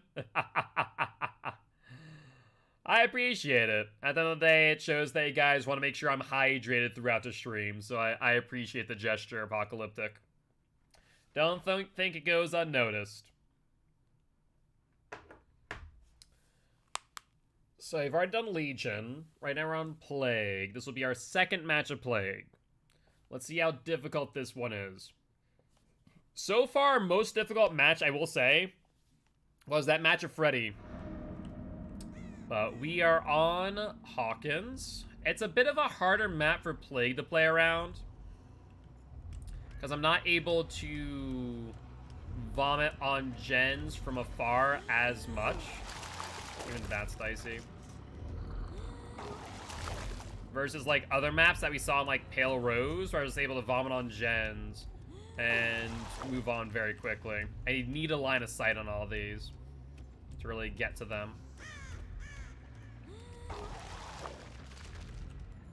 Got that one contagious. I hear this gen being worked on. Unfortunately, the wall's there. That looked like a sprint burst. Oh, Nance. Where are we going, Nance? Are we going upstairs? She is not, surprisingly. So we'll take the infection.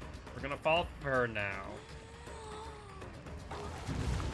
There goes Ruin very early. Not a fan of that, but oh well. How quickly will Nancy cleanse is what I'm curious about.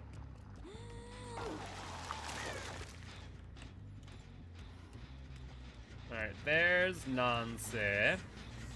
Let's get her broken, I suppose, at this point, since Ruin is not up. It's better for us to go for the chases.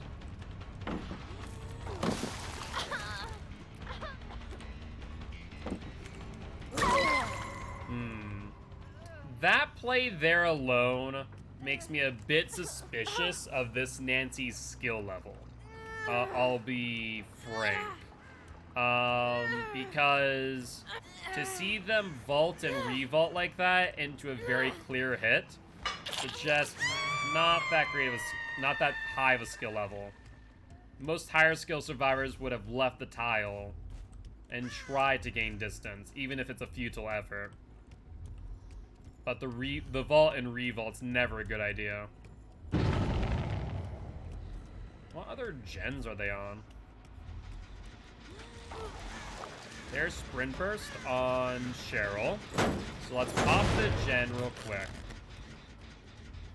I kind of wish it would almost make sense in a way for when Plague interacts with objects like gens, instead of me having to vomit on them and then subsequently thereafter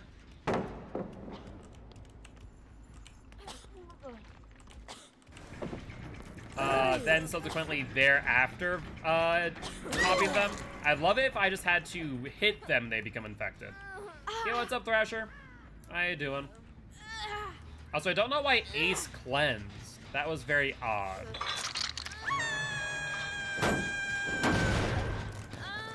We see Cheryl back there. We don't see anyone else on gens. Very possible that they're all within 40 meters.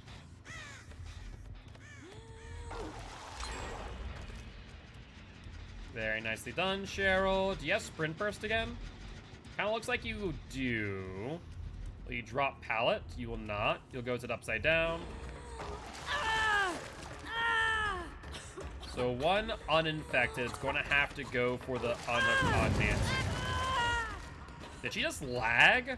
Like she's in front of me and then all of a sudden she wasn't. This time it was Bill.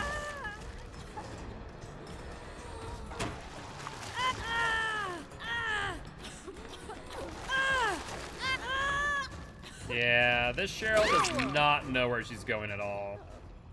Nancy should be the one to cleanse right now. There's no reason for Nancy not to cleanse as of this moment. There is disco in the background on Nancy's gen. Based on the fact that Bill's not infected, or Bill is infected, I'm going to bet that's Nancy and Bill. I'm sorry, Nancy. I've seen that you don't have DS, which means I'm going to go for blood. Got to go back to work yesterday after being sick for a month. It was double what I usually had to do, so I was absolutely exhausted when I got home. That does suck. Oh, she DC'd. I was wondering why I wasn't hooking. I was reading chat while I was attempting to. The thing is, like, if you're on a gen and I see you on disco, I know that you don't have DS. So I'm going to go for you if you're out of the game. And also the only one injured. There goes Ace. He cleansed. Find out if you have DS. No DS on you.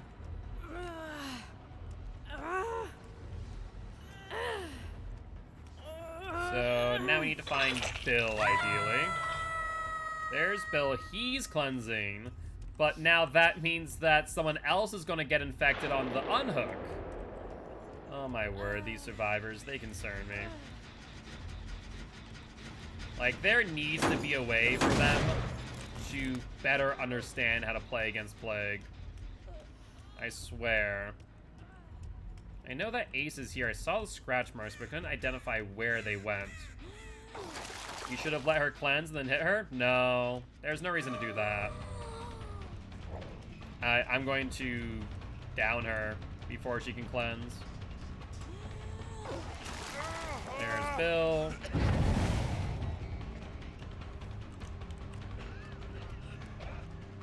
So how are we going to play this, Bill?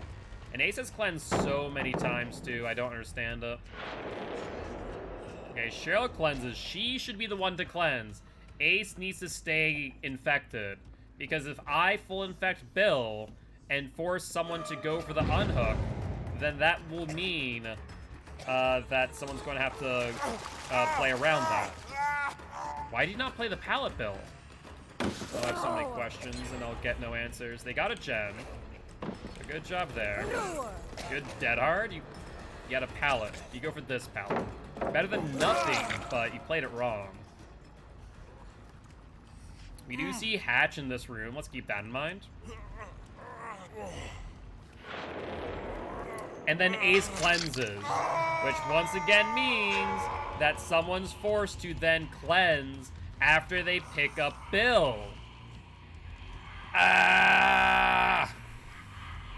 Have you ever, like, watched someone play so poorly that it makes you upset? Like, you're not playing poorly, but someone else is. And it makes you upset by them playing so poorly? That's me right now. That is absolutely me right now. Us Bill mains don't use pallets, apparently.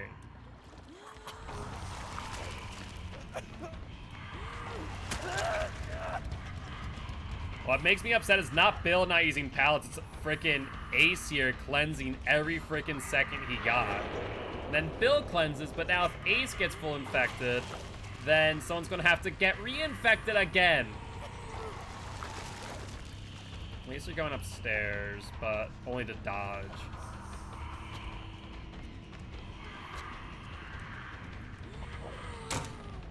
Oh, my power just ended right then and there, holy hell. Unfortunately, he did not full infect during his time. I mean, they're not playing horribly as far as gen pressure is concerned, but they're not playing great either is the problem. They're gonna go for Cheryl, and they did leave Upside Down as one of the last 3 gens, which is very smart of them. So they're probably going to get A out at the very least here. That'd be my guesstimation. We do see scratch marks suggesting Bills here. Yes, you can. When they're on the ground, you can vomit on them to infect them. That is correct. Don't do it, Bill. Okay, at least you've baited it. That's good.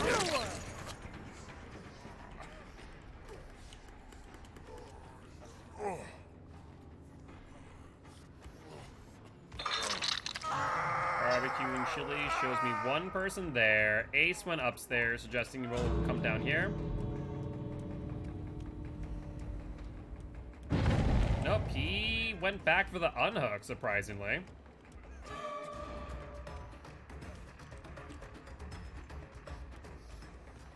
He did go back up, however, and then drop down, which means he'll take a stun.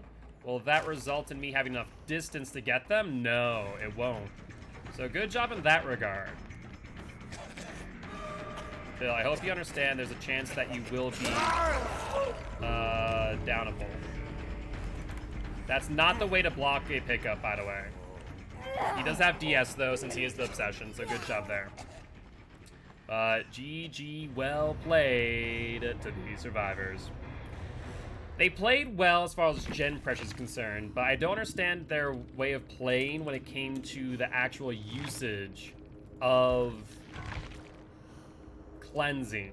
It made 0 sense for them to be consistently cleansing as much as they did. That's what I don't understand. It was very odd. And we got a hollow shell.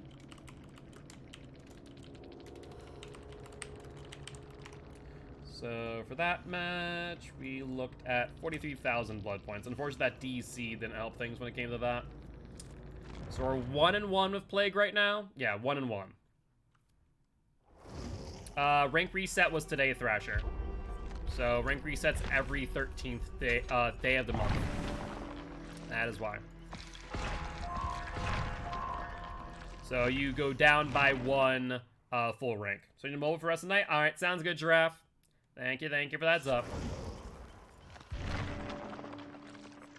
Ooh, Survivor puddings. Don't mind if I do.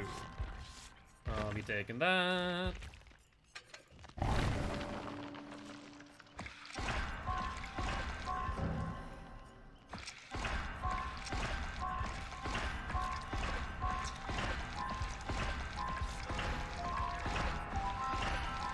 Excuse me. Alright, we should be good as far as blood points are concerned. So we can ready up for game number 3. No. So Thrasher, it doesn't go from 20. You only go down 1 color. So I was rank 1 or red rank. So I get pushed down to rank 5, which is purple rank. But yeah, no, eventually, if SBMM sticks, then it will get reset from rank 1 to rank 20. But that's not the case as of right now. To be fair, during this trial, I kind of wish they would have done that, but oh, well. Like, I wish they'd do a month-long trial of SBMM and see what people think after that, because I feel like right now people are making so many snap judgments on it, when I think that it's going to take more data and refining over time. So I like the 1 week long testing, but I think that they could probably go further and do a month-long test. And I think at that point, after playing for a month on SBMM, people would be a little bit more comfortable. Supposedly, it will be Pinhead. We do not have confirmation, but based on all of the teasers, it would suggest that it will be, correct. Well, so based on what we know, it's more likely not just going to be Pinhead. It will not be a survivor as well. Whether or not there will be a map to come with it, hard to say.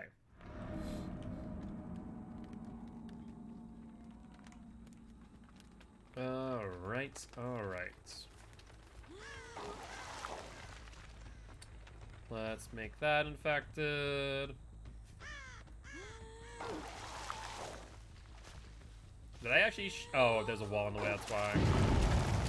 Disco?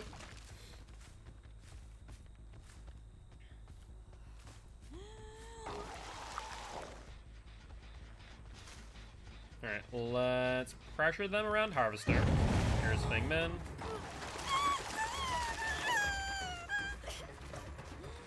Interestingly enough, the survivors jumped onto a gen that was already infected. Why? What decision making would... What?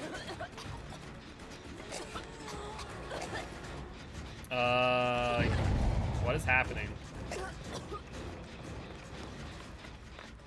They disappeared.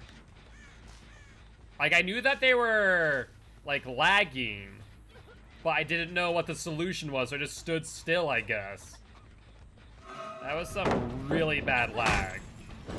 Like, I've never seen it that bad without it DCing. Like, that's how bad that was.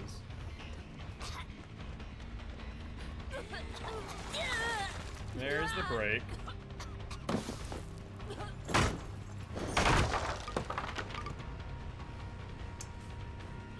Just get good, apparently. You know, there's a new survivor perk, teleport.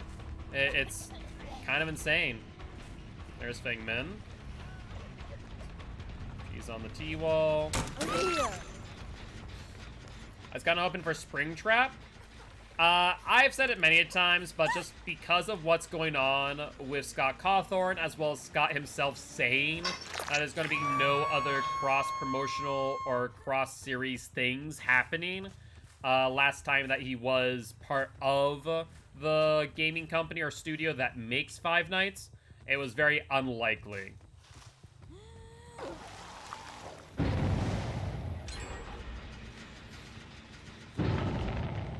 You wanted Candyman?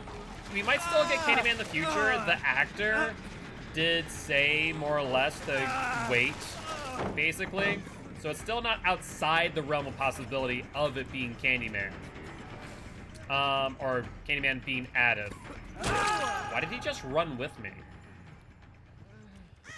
So, long story short, Scott Cawthorn, was donating to more conservative causes, including the former president of the United States, Donald Trump, and people are not happy about that, which I can understand. But it resulted in people sending death threats to his family, sending death threats to himself. It went a bit far, in my opinion. Like, on one hand, yes, you can vote with your wallet when it comes to beliefs. And I don't agree. You know, as you guys are well known, I am not conservative in nature at all, and definitely do not support what the former president stood for. But what I also don't understand is people being, you know, hunted down for those same beliefs. So he decided to leave the company, or the studio at this point in time, and will no longer be working on Five Nights. There still is a company and studio making Five Nights, but he specifically will not be part of that at this moment in time.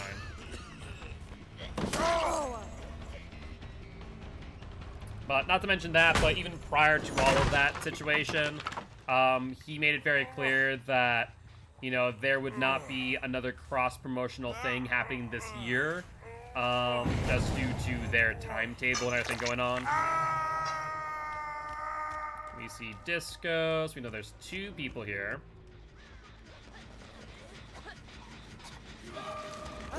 Good, dead hard.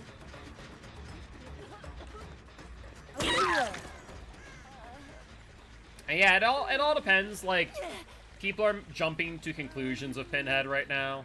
I would say wait and find out what, you know, what Pinhead does, what his power is, and what perks he's bringing to the table, right? I think that would go a long way before making any judgments whether or not you're going to play him, buy him, so on and so forth. One person cleansing is fine.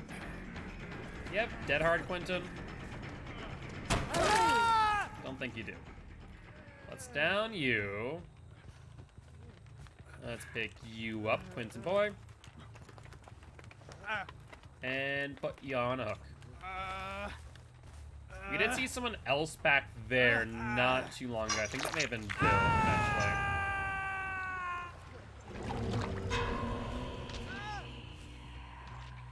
Do you want to check this gen? As I feel like I saw an aura read. I did. So there is Bill. I was hoping that he's going to cross past that window. He did not. So since Ruin's still up, we're going to leave Bill slugged. And immediately go for the disco proc over here. There's 8 seconds off of that gen and a Fang Min.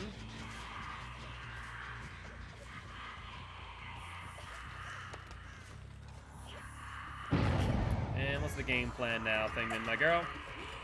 You can drop the pallet. Interesting. How did she... I could have sworn that she was fully broken earlier. Maybe she cleansed here. And then, wait, is that what happened? She fully cleansed? But then, interesting. She fully cleansed, and then jumped on a gen of another person who's full infected. So, on one hand, I understand where people are coming from about Scott putting money towards things that they don't agree with. I just don't agree with the villainization of that. I believe that you should be able to use your money the way you want to. At the same time, you know, it is one of those situations that by supporting a current, you know, game, you're supporting someone whose views clash with yours. So, I personally don't really care for Chick-fil-A. A, I think their chicken's overrated. But B, I don't like it because they support a lot of anti-LGBTQA+, you know, everything. They don't believe that they should exist for all intent and purpose.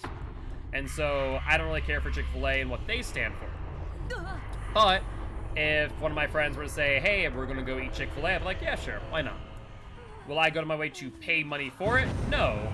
But will I, you know, bash people for liking Chick-fil-A? Also no. So.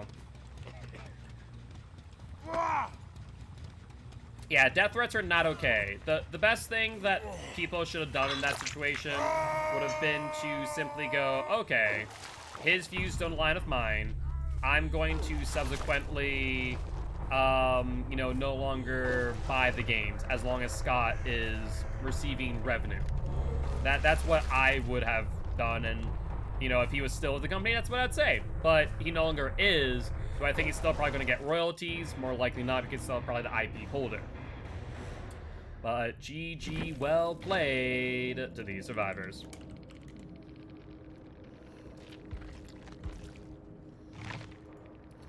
Alright, 60,000, 6377, 5537, and 7400, 4 stacks with a survivor pudding.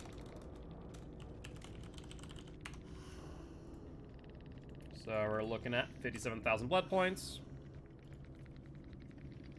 The locker was stinky. That and you fast faulted.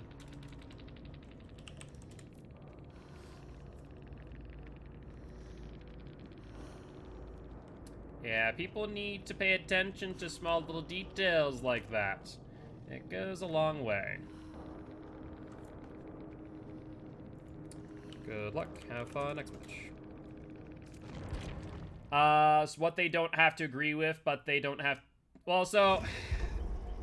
I agree with you. The biggest thing is, there's no real point in continuing the discussion of it as of this moment in time. But more or less, that is the reasoning why he's no longer with the company that makes Five Nights. Is because they didn't want to...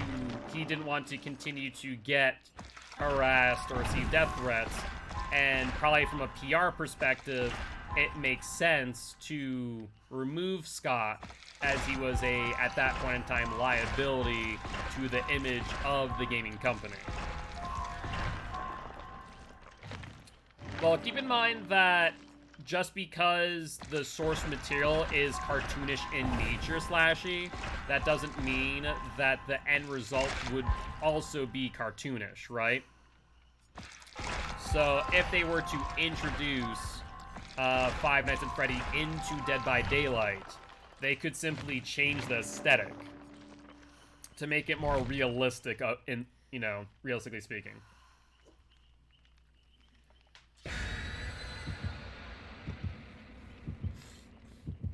Obviously, they're going to take inspiration from the source material, but they don't need to keep it one for one.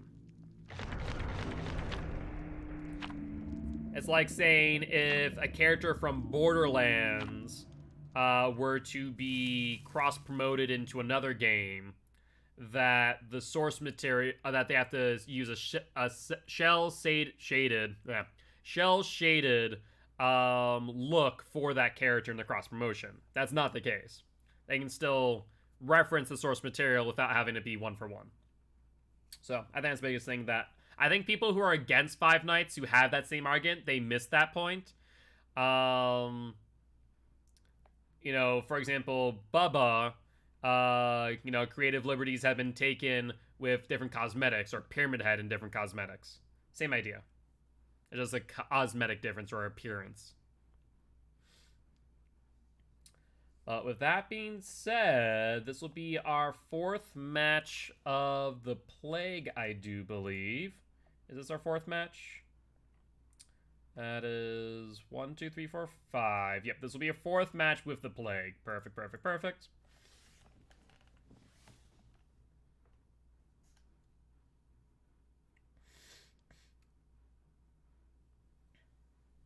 So right now, are we 2-1 or 1-2? I think we're... Yeah, we're currently 2-1. Yes. That's fair. That's fair. But we are on... which map? Wrecker's Yard? Looks like Wrecker's Yard. I think it is Wrecker's Yard. Okay, we're on Wrecker's Yard. We're currently 2-1 with the Plague. So this will be to see whether or not we can go 2-2 or 3-1 during SBMF. So far, the only match where I felt like they were doing gens rather well was the Hawkins match. At the same time, I don't feel like they played against Plague well, if that makes sense. Yeah, what's up, Hunter? I'd have to double check where we're at right now. For total blood points. I don't remember off the top of my head. Hi, Tweet Boy. Let's infect you. And because Ruin is gone, we're going to commit to you to get you full infected. And then go for the subsequent down.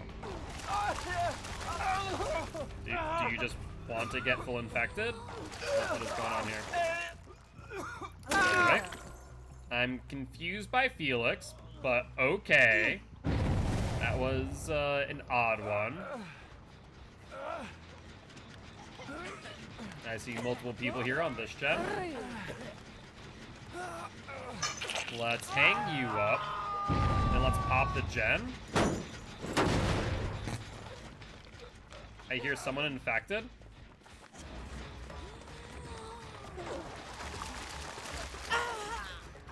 Is Meg full infected yet? She is not.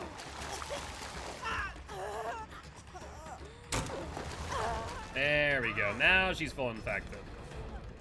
She does not go for the pallet, however. Where is she going? Going a whole lot of nowhere. I mean, we won our last match, so you'd think SBMM would throw it in the direction of this match being more difficult, but it doesn't seem that way. They're not exactly playing what I would refer to as optimally. Why would you... Is there a challenge to sabotage hooks within the vicinity of the killer? Because that made zero sense to do that. Because that shows me that you don't have DS. And it's not as if there are not any hooks nearby. Like, the only thing I can think of is that there is. Ugh, that makes a bit more sense why Felix did that then. But fact of the matter is, I don't know. Like, do that in a smart way, in a constructive way, not while you're insta-downable. Okay, not recently. So that's my question. Whenever I ask that question, I want to make it clear. I'm asking whether or not there is currently, in the current tome, a challenge to do that. Not, in general, is there a challenge to do that. Okay, so in that case, no. The answer currently is no, that there is not a challenge in the current tome to do that. Where are you going? Oh, thank you. I see Scratch Mark going for the unhook. That's probably Meg.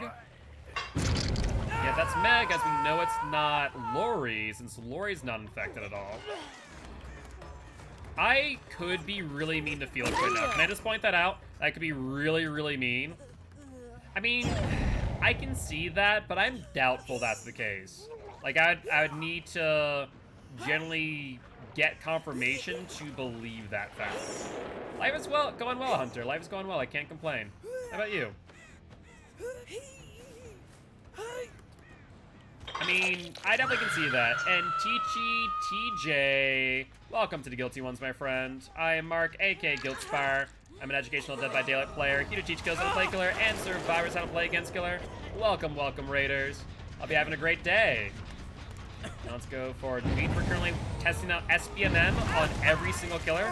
We're doing roughly 4 matches of every killer and seeing how SBMM kind of handles it. So far, I have not been all too impressed, I'll be real. Well, so on one hand, there are some matches where I feel like, okay, this is a good representation of my skill level. And then there are some matches that I'm just like, I'm not sure. But how are you doing today, Teachy? Hope you're doing well. Or is it Teachy or Techie? Is it Techie TJ or Teachy? Let me know. Oh. Hey, what's up, Wrong Malice? How's it going? How's it going? How you doing today? Hope you're having a great day. Blair Ray decided not to work out, so we had to host instead. Gotcha. Techie is fine. I was looking at like, is it Techie or Teachy? Sure, go for it, Lori. Why would you vault out of that? That doesn't make sense. And Charmanator, thank you much for the resub. Welcome, welcome. How you doing today? Lori's fully broken.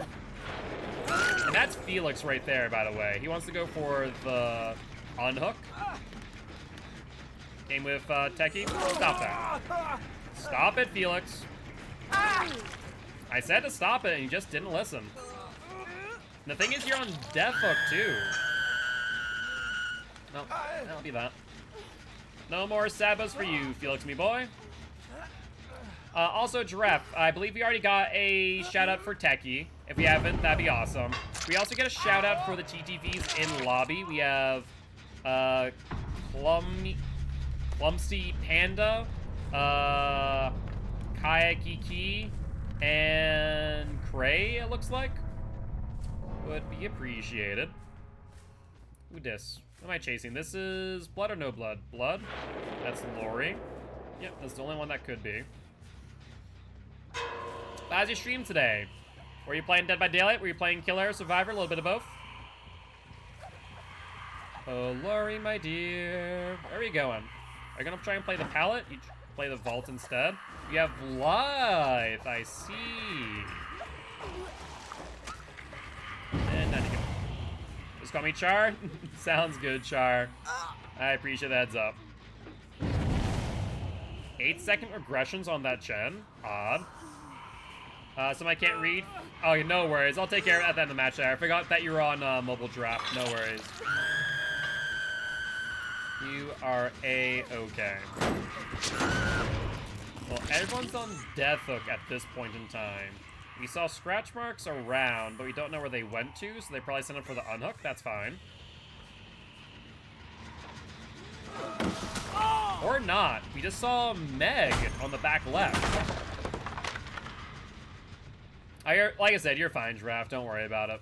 I will absolutely give them a shout out after the match is over.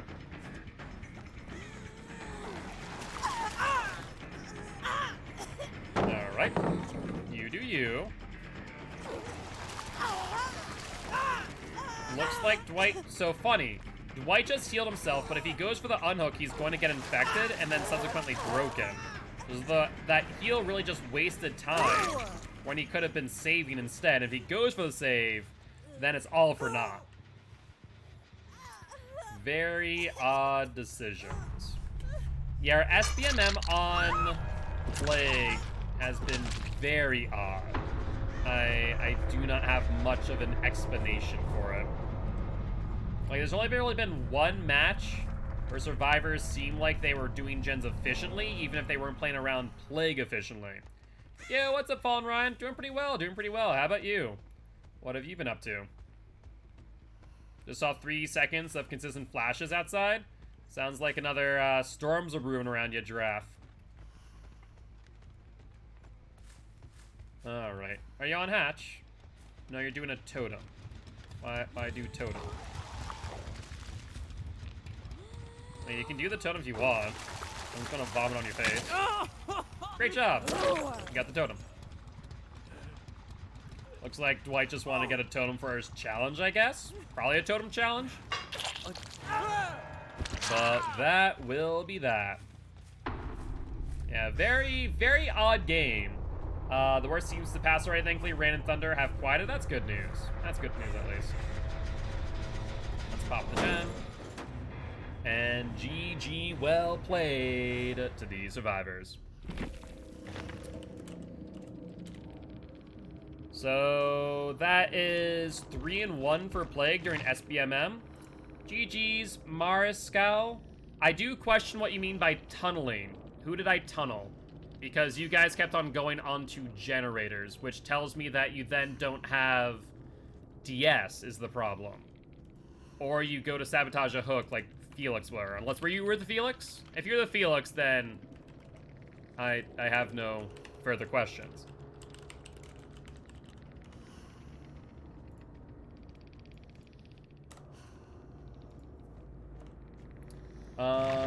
Let's see. Let's give everyone a shout out real quick.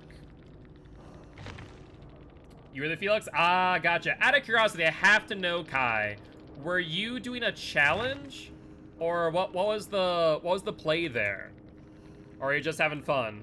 I was playing normal and I was tunneled, but it's okay. The other guys weren't playing anyways. I wouldn't say that you're tunneled. What's your definition of tunneled, Mariskow? I don't really agree that I tunneled you. So what's your definition? I would like to know. Because then there can be a discussion had rather than you saying I did this. How is it a tunnel?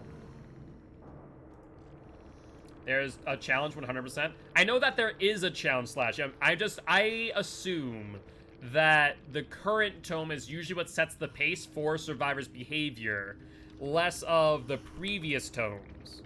They don't as often set the pace. Sometimes they do. No, it's just me. Okay, that's what I thought, but I wanted to check nonetheless since you're here anyways.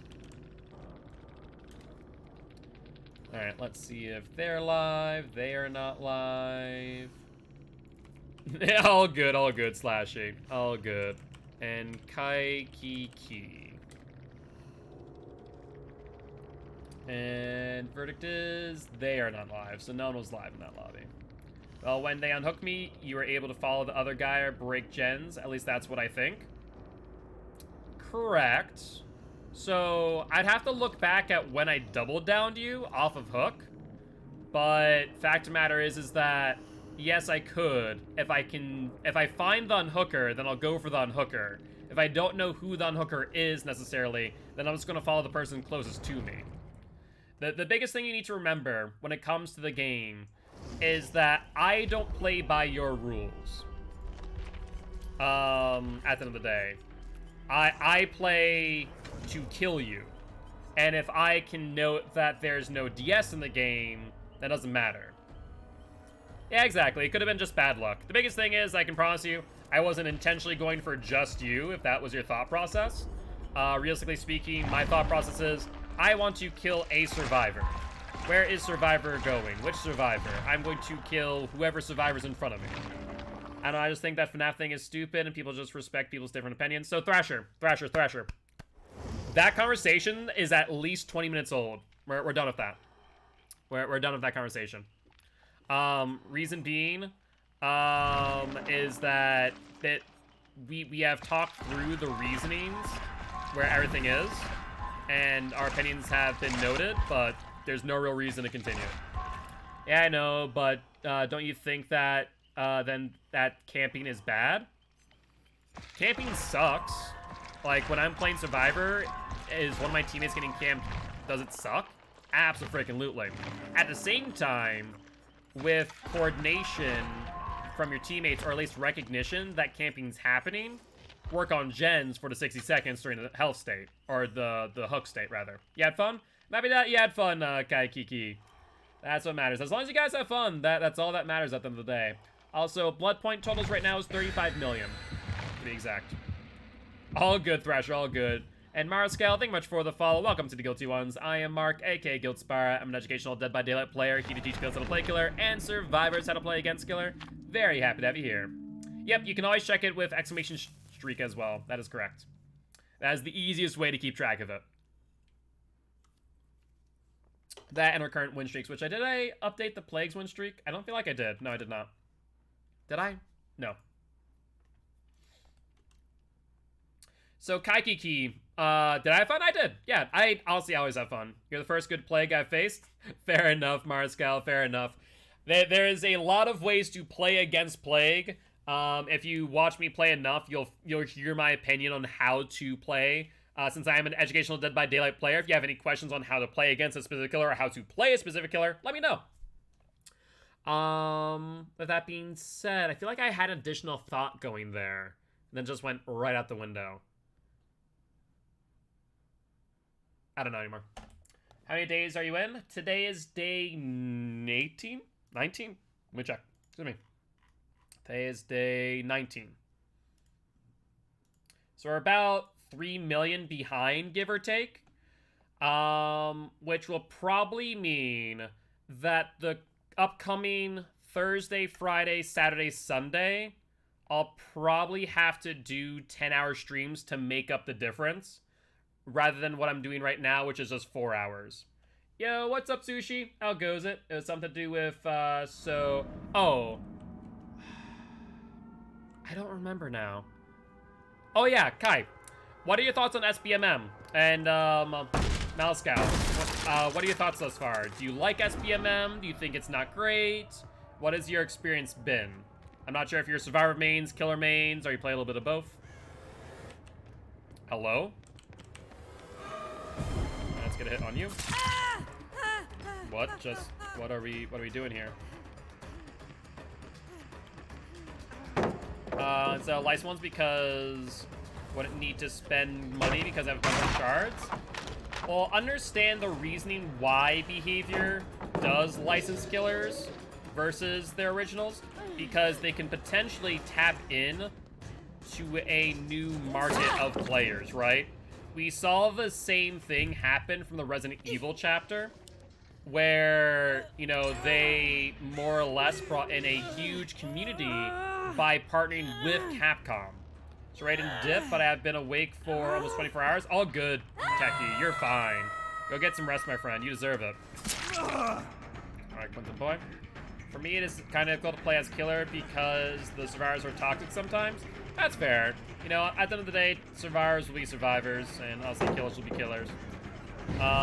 Biggest thing is, I would say keep at it, and try not to let them bother you too much. Would be my biggest recommendation. Hey, Ghostface is always fun, no doubt. Where are we at? I see an ace. Where are we going, AC boy? I probably want to break this. Surprisingly, he does not go for the window. That would have been the safer bet, arguably. And then he leaves tile immediately after taking the hit. He could have played that tile into the vault. That would have been a really, really strong play. You like it so far? I'm kind of feeling the same boat. None of the matches seem like super one-sided, and I'm getting challenged, which is nice. But it very much feels like a pendulum. Some matches are like super, like, are difficult and very challenging, almost feeling like comp in a way. And some matches are kind of stomping, more or less. We know that Cheryl's nearby. Speak of the devil, and she shall appear. So we'll leave him slugged while Ruin's up. We'll just go for Cheryl. That takes a third person off of Jen. For me, cause loop it's so freaking annoying. What do you mean annoying because of the loops? Like not knowing how to play the loops, or...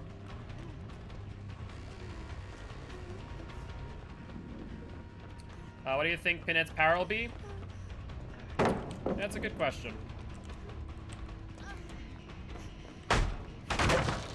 Let's chase you out, Cheryl. You have the drop down, right? But she does not take the drop. You should not hesitate. If you're gonna drop a pallet, drop the pallet. Do not try and double back for it. Do you have any suggestions to protect against eye stream and stream for a long time? So I wear glasses normally, but I went the extra step, and because I know that I'm on a computer for like the vast majority of my day, I do wear what's referred to as blue light lenses that do help with eye strain, but also keeping in mind to make sure that you are an appropriate distance away from your screen is also a very big factor to keep in mind as well. So I would say it's twofold, both blue light lenses, but also following proper, you know, electronic protocol. Not having the screen being too close to you. GG's, Marscal. I look forward to seeing you in chat in the future. Hope you have a great day. We're gonna drop chase. I'm gonna go for Quentin. 8 seconds off the gen. That's what I figured. Let's look up real quick. That's 1 time in chase. Oh, he did that 3 times in chase. That's funny. Alright, let's pressure Quentin then. So he's off the gen. He now is going to play this pallet. Will he drop early? That was close, Quentin. You almost screwed yourself over by hesitating like that. Uh-huh. Yep. And there you go. With that, from military, so prescription blue light lenses are major? Absolutely. They have been very worth it, in my opinion. Also, was that Ace? Quentin was stood still long enough for there not to be scratch marks left, which means that there's a second person right here. But no way. Maybe not? Maybe I'm crazy. No, there was. Yeah, he was there. He went up there after and went up here.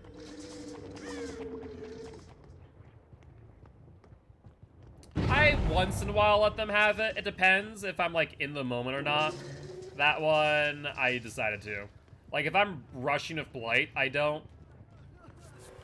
Get down, Ace. It also depends on like what point in the match we're in as well, right? If I'm like on second gen, or first gen here, or 4 gens in, we're fine. Who could that be? That would be Cheryl. Oh, they also move if you lose them? That's rough. Alright, so we see Quentin going for the unhook. We see Fangman over here. Break, go for it. Alright, she's gonna go here. We're gonna hide a red light. Good drop. I'm not gonna let you blind me on that, though. Show the red light, got caught on geometry.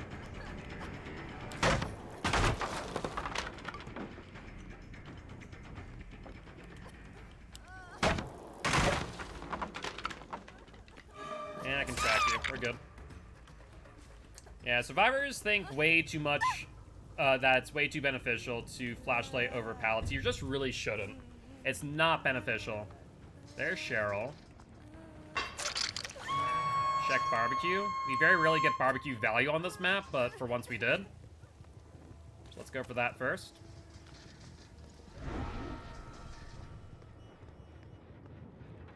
We're still working on it. Hi, Ace.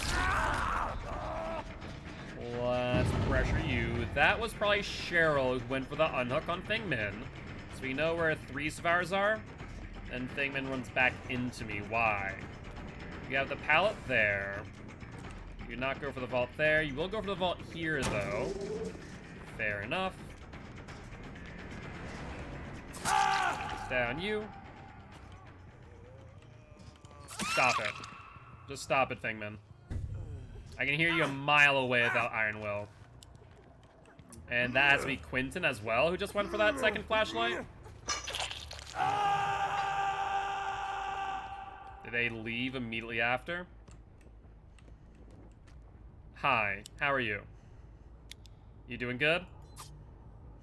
How did I miss that? There you go. Freaking looking into Cheryl's soul there. I'm so confused, though, how I missed the first hit. Maybe I was looking too far down is my only thought process. And so, like, the hitbox was a bit odd. I don't know. That was odd.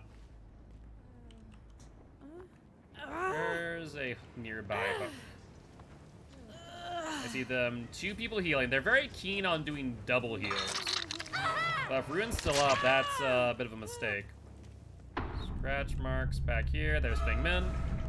I didn't pick you up earlier because I was afraid of a DS since you are the obsession. That's 1 time in chase. That's 2 times in chase. 1 more, you lock yourself out. That'll be 3 times in chase. And now we can trap her into this room.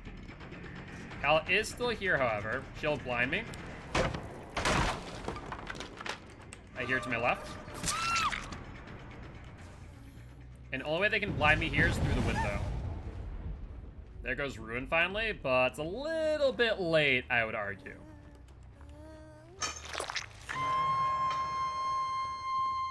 Ruin is over this direction. Let's see if we can find them. So far, no sign.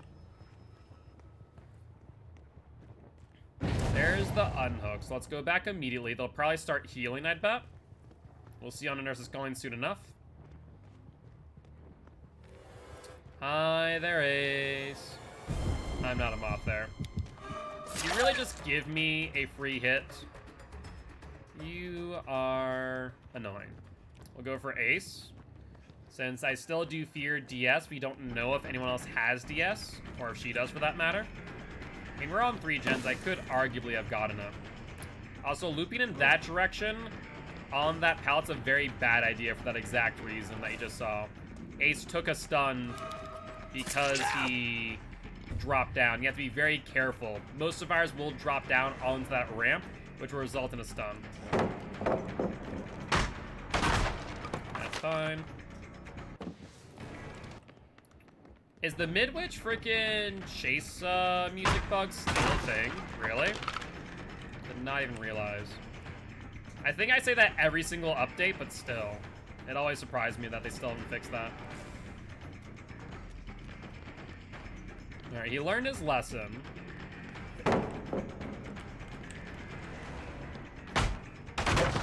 gained distance since he crossed in front of us. Let's push him back towards the opening. He doubles back, however. They did get a gen during his time. He has been reusing pallets relatively well, but he tried to get fancy with that flashlight tech. Not going to happen.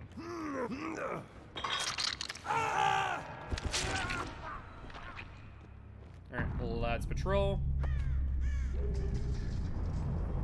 And we have 3 gens on the bottom floor. Honestly, I could give him that gen up there and it'd be fine.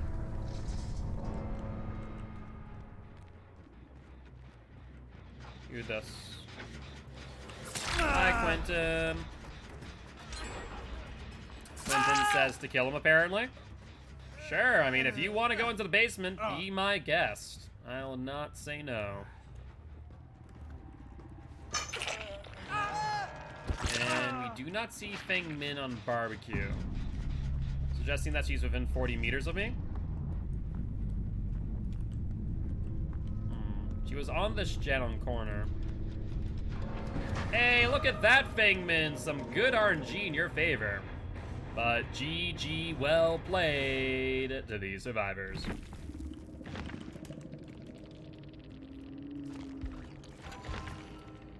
And GG Jenkins, GG, I appreciate you stopping by saying hi. Would love to have you here as part of Guilty Ones if you are interested. I am Mark, aka Guiltspire. I'm an educational Dead by Daylight player. He teaches skills how to play killer and survivors how to play against killer. Very happy to have you here. We use a hollow shell or survivor putting in that match? I do not remember. Let me see. It was a bloody party streamer.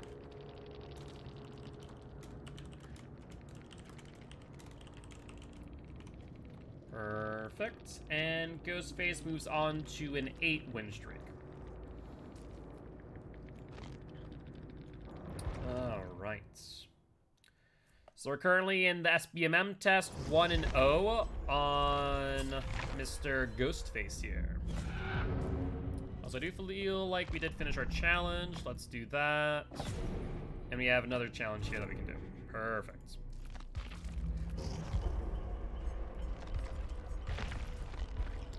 So let's throw on a hollow shell. And Celestial loves you as the no per Quentin. GG's, GG's, Celestial. I appreciate you stopping by saying hi. I don't mean to play Quentin. Oh, you didn't mean to play Quentin that match? That's an oof. Been there, done that. I know that feeling. Well, I appreciate playing it out nonetheless, and do appreciate you stopping by saying hi. Would love to have you here as part of Guilty Ones if you are interested. What do you consider a win and a loss for killer? You can actually check all the rules on my win streaks, or my losses, rather, via this XL file. You'll want to go to the killer win streak tab at the bottom. Or killer win streak tab. And Celestial, thank you much for the follow. Welcome to the Guilty Ones. Would love for you to join our community Discord, as well as our YouTube channel if you are interested. Alright, that's fine. Let's grab this in this case.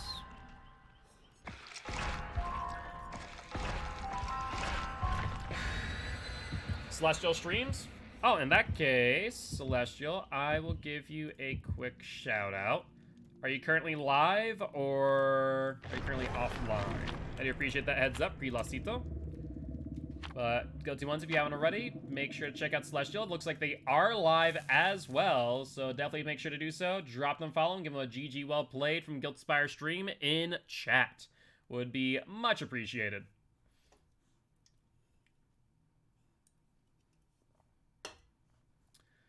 Alright, alright.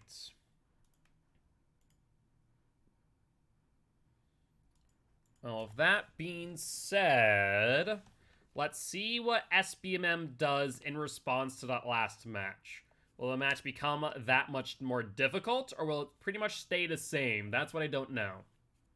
We'll have to find out.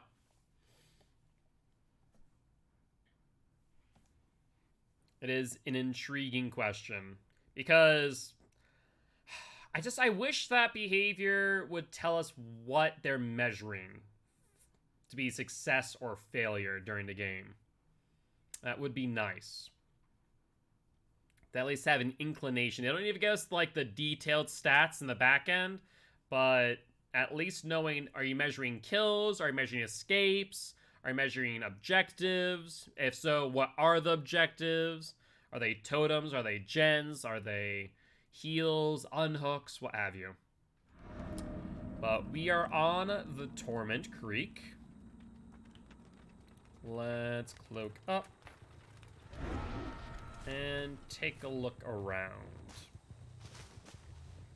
Let's break this door real quick before I do forget. Never mind, as we see 2 survivors here. Let's go for Nia first. She's gonna go for window, probably.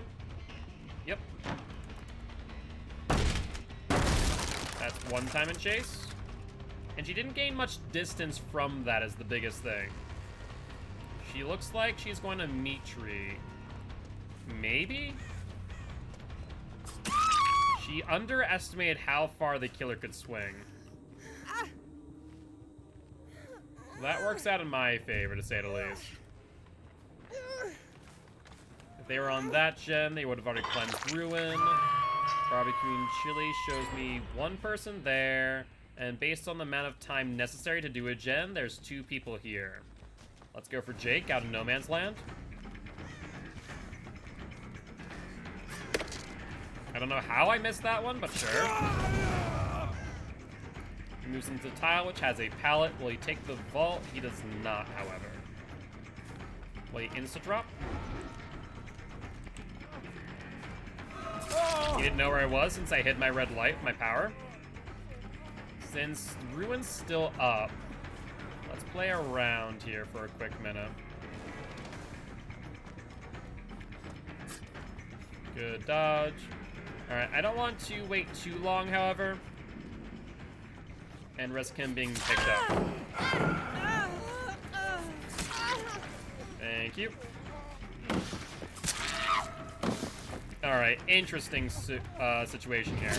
For 1 pickup, you guys gave me 3 health states. Do we really think that was the right move?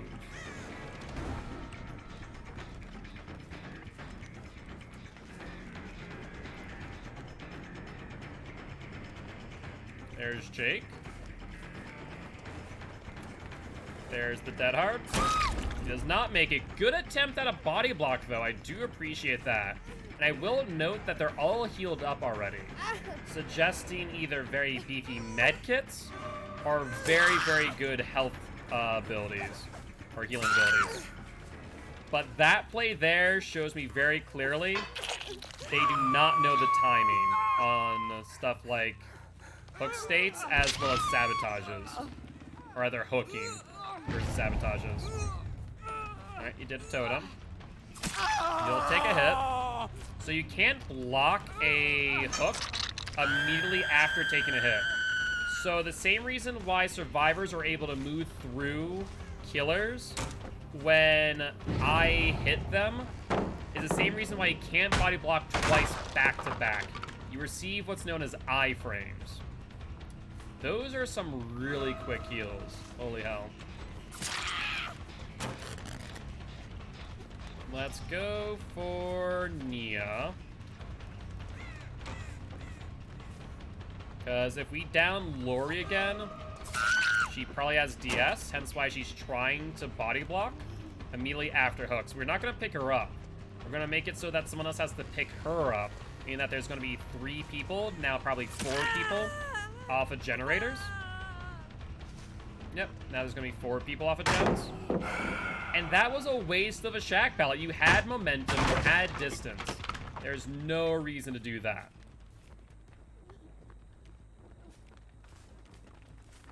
That was very silly. I'm gonna make sure that you pay for your mistake, Laurie.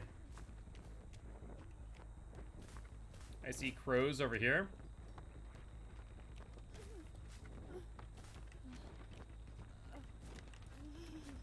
Alright, we should be able to pick her up. I'm gonna still probably eat a DS because I mistimed it. But alas, I did not. Yeah, I don't know why she thought I was just gonna pick her up immediately. That's a huge mistake to assume the killer will do that just to force the DS it. I appreciate it, don't get me wrong, but still.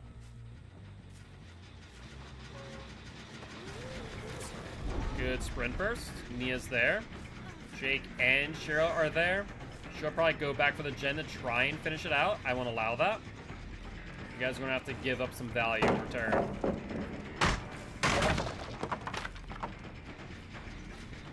There's Jake. There's Cheryl once again. Nia will probably go for the unhook.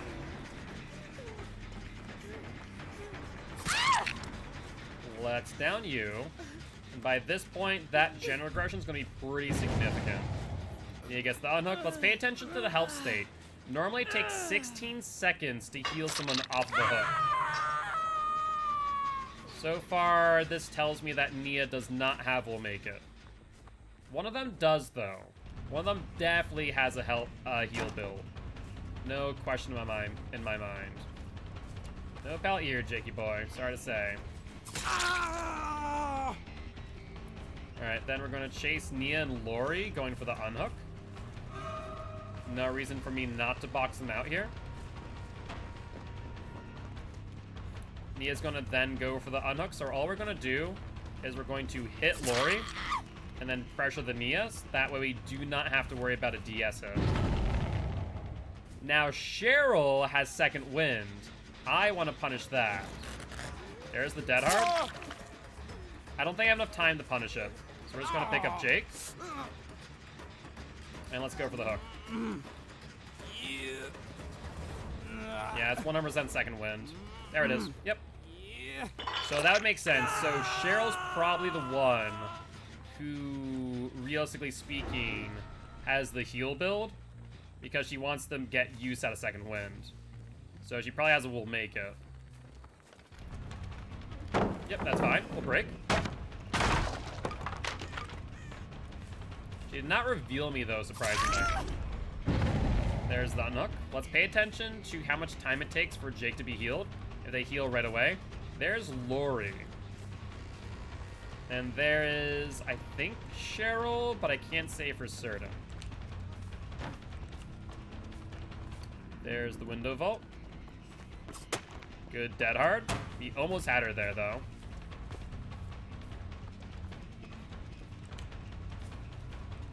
She did not fall for it that time.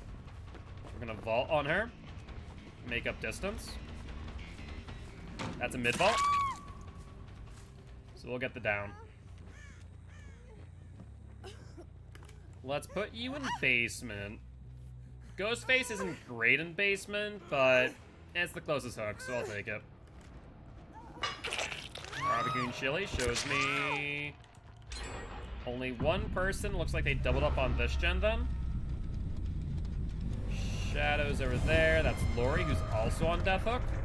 Be my guest, Lori, my dear. Will she vault? She will not. She goes back down. And let's continue to be in chase. He's looking for something, anything to save her. But there is nothing, my dear. So she'll be dead now, leaving both Cheryl and Jake to be on first hook each. We see Jake there, moving from right to left towards Mitri. Let's cloak up so they don't know where I'm at. And also will act as a pseudo information ability, as if they see me, I'll know where they are.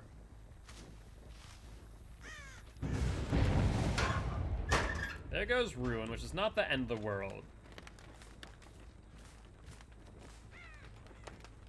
They're healing. That's a pretty quick heal. That does seem to solidify my thought that Cheryl has a heal build.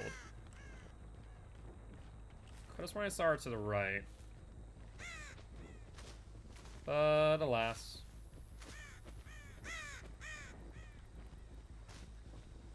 Looks like they went further in towards Shack. There's one. But that does not count towards the number of vaults, by the way. Due to the fact that she was not in chase. A chase does not start until they start running. It's why on situations like Midwich or RPD, you can theoretically close off a window, or rather use a window infinitely as long as you don't sprint. We'll get a hit here. And off of that, we should be able to then find Jake on barbecue. They've used up a decent number of resources here in middle, so he doesn't have too much at her disposal. She'll drop. She does not vault back, so it should result in a hit. Let's put you up on hook. And then try and find the Jakey boy.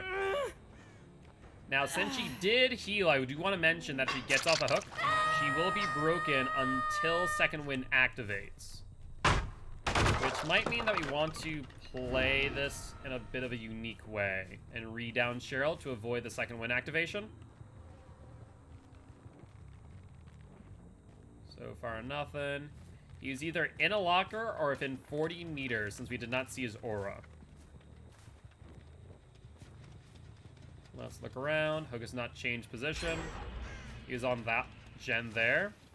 And he'll probably make a beeline for the unhook. Let's vault with him. Let's test out if he has BT. Does not. I wanted to avoid that, so that way she did not get the second wind activation.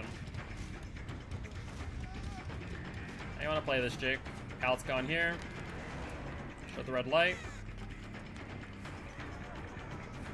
He did not want to play the vault. This pallet's also gone.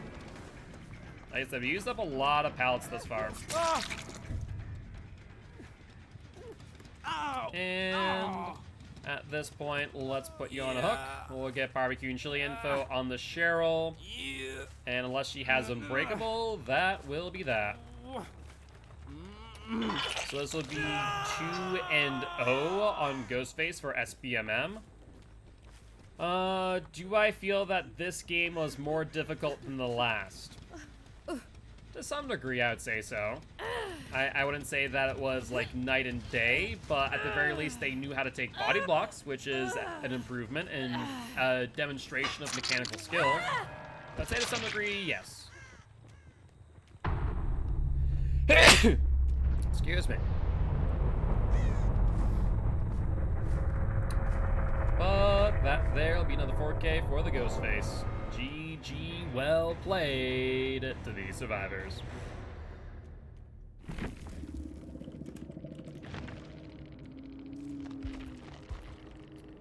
Alright, let's take a look at our blood point totals for that match. 8,000, 4192, 8,000, 7,900 with 4 stacks and a hollow shell. So that was 63,000. You had second wind. I didn't want it to activate. I mean, that seems like a strategic point. If you have second wind and I don't want it to activate, let me read down you on hook. Kinda makes sense. I'm just saying.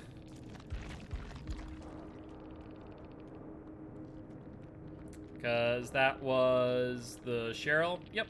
Second wind, as I expected. And I was right about the heal build. We see Botany Knowledge, a beefy Ranger's medkit, and a Will Make It as well. Makes a ton of sense to me. Who was the Lori? I guess it doesn't matter who the Lori was, because there was 3 decisive strikes that match. So yeah, Lori was specifically trying to get me to eat her DS. That's why she took aggro in chase while injured off the hook. That would make sense to me. Alright, but though, let's ready on up. Throw another hollow shell and use up some blood points. We don't lose any.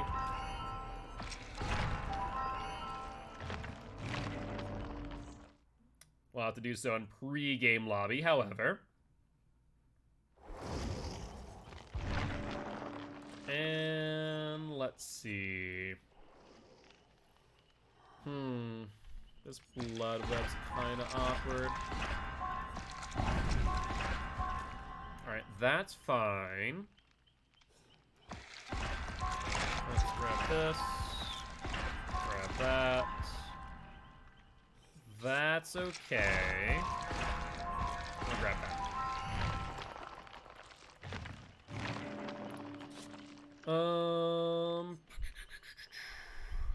Let's see. Let's grab you. Grab you. Grab you.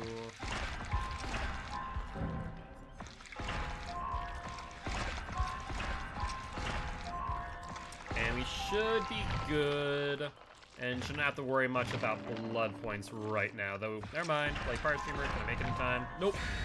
No, I cannot. I was hopeful, but no dice. So the only other killer, only kill thus far during our SBMM test to get a 4-0 during their testing was the pig. I wonder if Ghostface is going to be in the same boat. We'll see.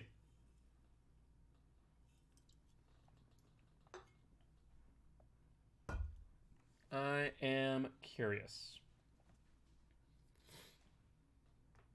We'll see if this match is even more difficult than the last two. So far, the last one was more difficult than the one prior, but not by much, at least by some degree. And we'll see what happens immediately going into round number 3. But yeah, so far, I'm liking this SBMM test. It's not bad. It's not, not fantastic, but I think if it was too on point, then the average player would not be happy. For me, that's all right. I am perfectly happy with this SBMM test. I do not think that there's any reason for behavior not to go ahead and enable this at the start of the next chapter. At least in my personal opinion. We are on a Macmillan map. Is this Shelter Woods? Yes, it is. Alright, let's take a look around. We see scratch marks immediately. And we see someone going over to the left. They walked away from a gen, though, which is peculiar. Why? Spine chill? Then just stopped moving. Alright, have a good night, Giraffe. Hope you have a good one. Why did she just stop? Is it going to DC? Maybe. Barbecue shows me nothing much. Looks like they're over here. Ace puts himself into a dead zone. So we'll get a hit. He continues to shack. We'll hold our power. Will he drop pallets? He does. So a break. Does not fall, and he didn't run right away either at the start of the break. Why not, Ace? Looking for another pallet, one of which he won't find. Dead hard? No dead hard. Let's hook him and then find where everyone's at on barbecue and chili. I don't want to put him into basement, but I also don't want to hook him next to ruin right there. Just to avoid a situation where if they don't know where it's at, they will continue to be ignorant. That looks to be where Ace was. So let's cloak up. There's one person to the left, the one who just finished the gen. That is Megan. Let's take a look. She has a pallet coming up. Will she camp it? She does not. Cheryl did DC as expected. She camped it this time though. And then left the tile immediately. Scratch marks. Our power's not up. At the very least, we did get the Cheryl's stack of barbecue. She did not pallet camp that time. No dead hard. Yeah, I was going to hide my red light to try and mind game her on the pallet, but did not work. I feel like she mind gamed herself because she was moving in the right direction, then she doubled back for some reason. Barbecue shows me they're in check. So we want to go for Nia, ideally. There's Nia. Now, why did Ace go there? Ace saw where Ruin was? Or got info to its whereabouts? Where the hit? We hit our red light as we stayed in the same direction, making them think that we doubled back. And then we'll just mind game him. Since he touched a totem, we know that he doesn't have DS, so we don't have to fear it. Let's hook him farther away from Ruin, so he has to make distance going towards it. Barbecue shows me where Nia is. Looks like heading in the direction of Ruin.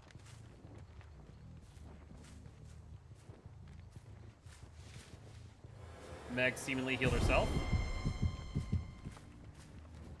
Yeah, one of the hardest things about playing against Ghostface is not necessarily looking in his direction while you're trying to pay attention to his directionality. People make that mistake all the time and pay for it. Barbecue and Chiller show me where Meg and Ace are. Ace... What was that? I generally don't know what Ace just did. There's Meg, however. At this point, all gens should pretty much be full regressed. So we're going to hunt down Meg. The pallet is still there. I do want to keep that in mind. Let's break. I was certain that she's going to go for the unhook, but she did not. There's the vault. Check for Ruin's Ace, or Ace on Ruin. That's 2 in chase. Let's force the third. He did not go this time. We'll vault. And she should not have the distance necessary for it. Even she recognized that fact. Looks like they went to second stage. On hook, that's Nia. Ace is going for the unhook as we speak, so we can go for him immediately after. There's Nia. Test if you have BT while you're here. You do. Ace then goes for the unhook. I'll down you. Not sure what the plan is here, Nia. Let's down you. And then Meg is going to heal herself. I mean, even if a med kit, unless you have additional increase of heal, some way to increase your heal speed, it's still 16 seconds. It's not a short time. Since she attempted to heal, we know that she doesn't have DS. And also since she attempted to heal herself as well. Nia, on the other hand, is the only unknown. And if you have DS, you are the obsession. You do. So, let's go for a chase. Either one of us know where Hatch is. Unless she gets really good RNG, the game should be over. I'll down you, and that will be that. I get some extra blood points off it, so I don't mind too much. Funny enough, I hear Hatch, but I'm not going to give it to you. Sorry to say, but I want the blood points, my friend. So I'm going to be closing that for myself.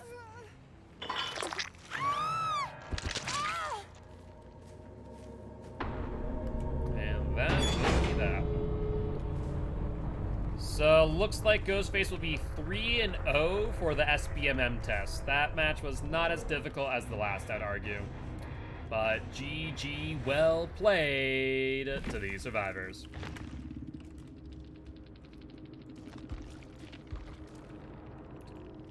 So, blood points from that match. 4-4-4-1, 6-5-0-0, 4 stacks, and a hollow shell was used. So in total, we're looking at 47,000. And just a little. Look, have fun. Next match. Alright, but we will count that as a win, putting Ghostface up to a 10-win streak. I mean, if your teammate had 250 ping, that suggests that they're playing on NA from probably EU. More likely than not. At least, that's pretty often what I see.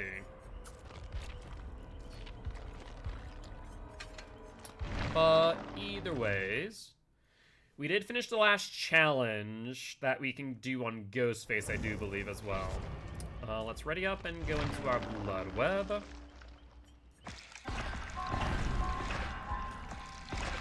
We'll grab that. Let's grab you. Grab that. And we should be good to go on our blood points. We do have a survivor pudding. I do want to grab that, however. That will be nice.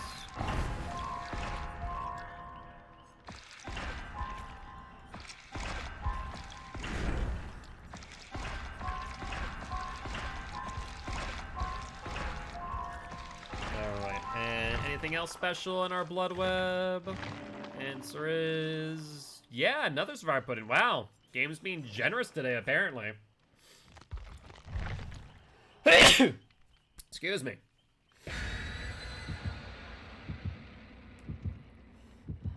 Alright, alright. We see 2 med kits, and that's about it. So, can't complain too much. We'll use our bloody party streamers, get some more blood points on us. What's our total looking at like today so far? Probably not too much. I feel like these have been low-scoring games, only about 700,000. So we're on the cusp of the million, but we're not there just yet.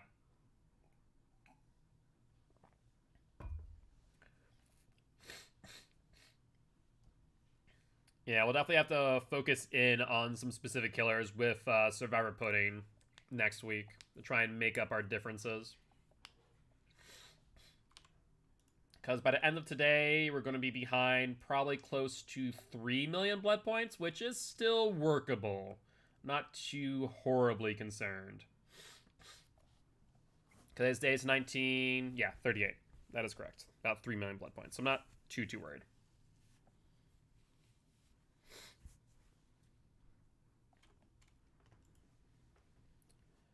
Alright. Let's see what our final map with Ghostface is gonna be. Verdict is... we are either on Temple of Purgation or Mother's Dwelling. I think, based on what I'm seeing, Mother's Dwelling. Yep. Unfortunate. But not the end of the world, however. We do see scratch marks early on, which is good for us. Let's grab you early. Hi, everybody! How you doing? Your fellow friend Ghostface, just topping out on gens, you know? They're very dangerous machines. You need to be careful of them. You can't just work on them willy-nilly like that. That's Jane or Elodie. That's Jane. Who went for the unhook? Hi, Janie girl. We don't have a pallet there. We'll hit you. And we'll continue chase for this moment. Does she play the pallet? She does. We'll down you. And we'll go up the middle. If you don't think I can hear you up there, you are most certainly dead wrong. Barbecue and chili shows me one person there.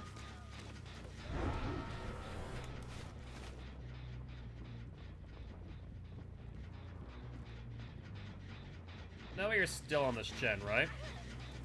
No, they fell down. Cool. Let's focus back on this gen then.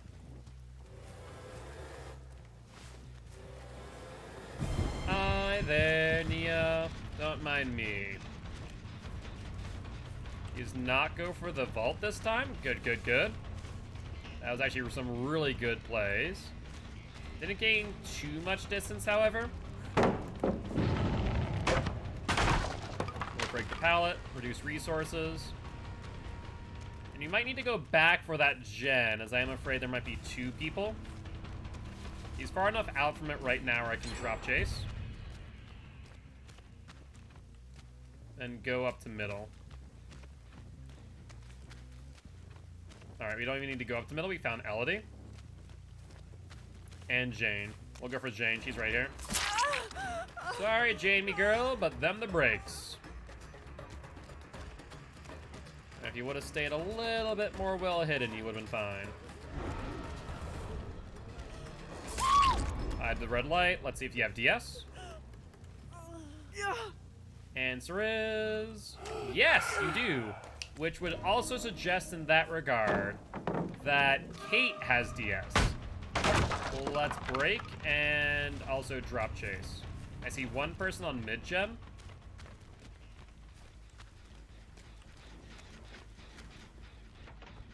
Still on it.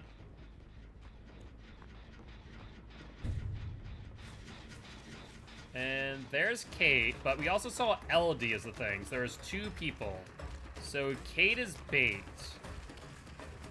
The thing is she has a med kit, so if I injure her, I should commit to chase is the problem. But we could also use that as a way to just reduce resources in the long run. Now, she didn't see me.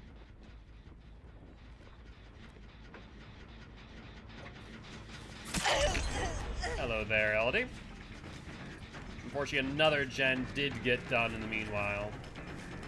We just have this pallet.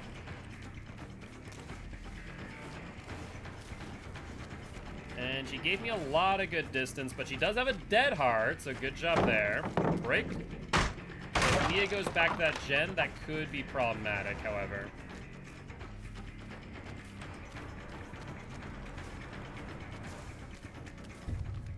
And I don't think she'll be able to make it to the vault. Yeah, she can try and fake it out, but no dice.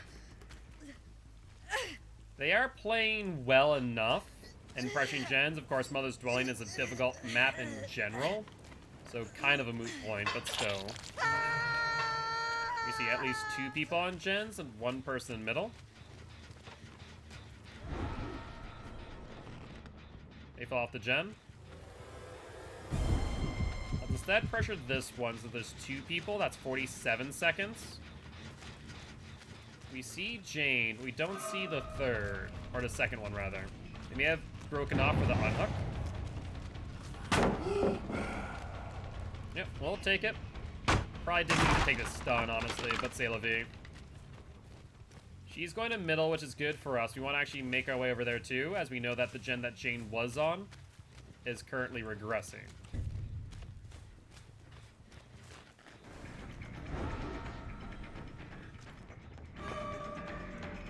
Jane is back up here. Good, good, good. Let's go for you. And now what? You have the vault on the right? You do. They'll take a hit. There's Elodie as well. Let's chase her off. That way she's not playing middle. There's Nia. There's the vault. Let's play Nia now, since she has good distance, where Nia does not.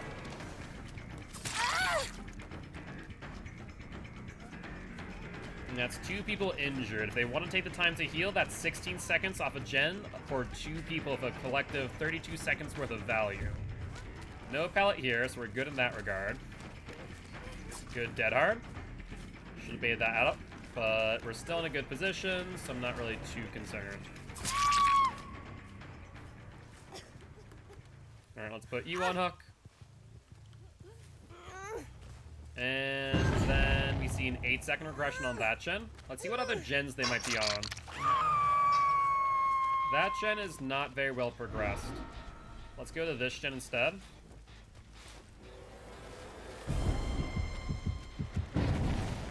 There's 8 seconds off the gen. This pallet's already gone. Nope, it's not. I stand corrected. We did not play this loop very long.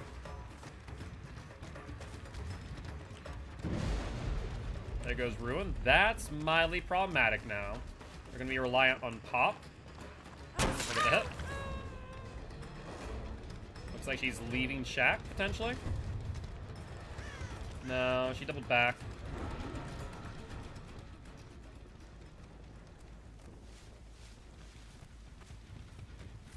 She did not continue running. But we did end up finding her. And unless she has a dead heart, I might have the distance necessary. No, it was fine.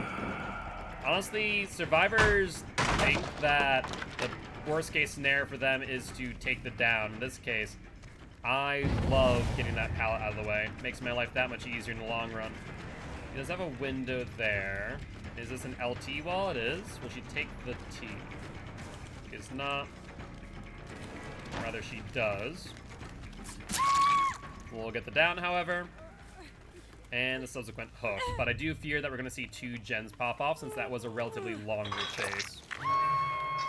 We see middle being worked on and far left. Let's give up on middle. This is a harder gen to get to. And check out the far left. Not to mention good timing on that. That's unfortunate.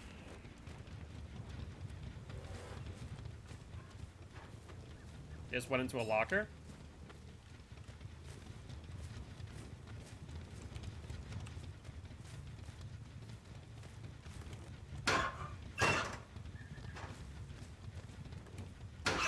Yeah, I knew that was probably going to be one of the 2 lockers that was closest to the entrances.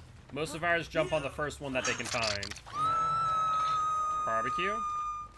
Those mean 1 person on gen, 1 person going for the unhook. We need to go for the person on gen, ASAP.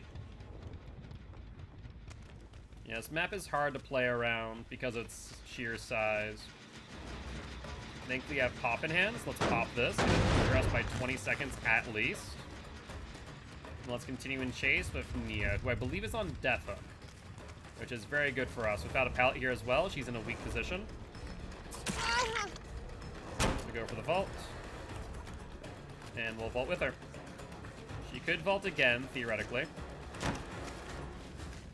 I believe she attempted the dead hard. Alright, let's put you on hook ASAP and find out where everyone else is at. See if they're on this gen. Looks like they are, actually. Or were, more correctly. You see only 2 there. We don't know where the 4th one is. Let's cloak up. Try and do some information gathering. There's Elodie, as I thought.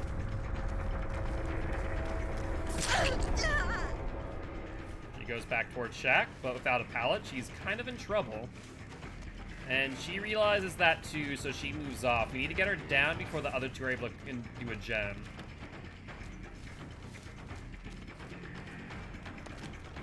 She's on the T.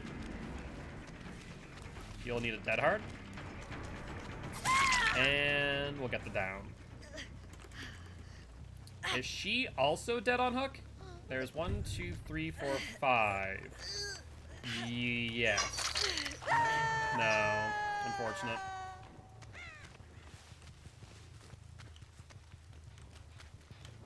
That gen has very little progress. And it's still regressing. Let's go to this one real quick. And Gore Keel, thank you much for the raid. Welcome, welcome, Raiders. I am Mark, aka Gilty. I'm an educational Dead by Daylight player. Here to teach killers how to play killer and survivors how to play against killer. Very happy to have you here. We're currently doing some SBMM tests. We're doing 4 matches of every single killer. Back to back to back. She keeps on testing whether or not I'm going to respect the palette. But she's going to pay for that in blood by doing so. And she'll be there for the shout out. I do appreciate it. How's the stream today, Gorkeel? Hopefully it's going well. Are you playing killer or survivor? A little bit of both. Alright, she's going to Shack, not knowing that Shack has no value at this point. She can go for the vault, but that's about it.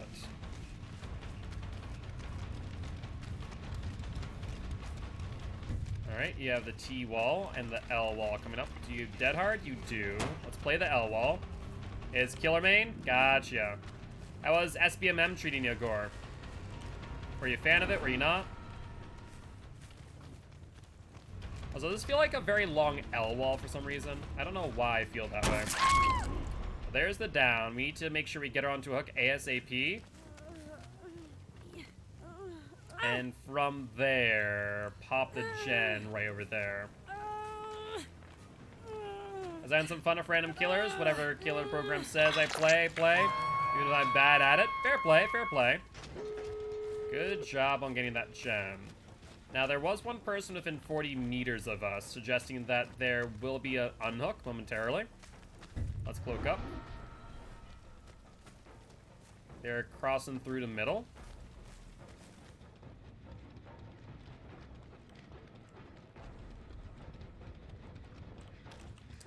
There's the Elodie. I feel like I was chasing Jane. I get a feeling that she may have jumped into the locker.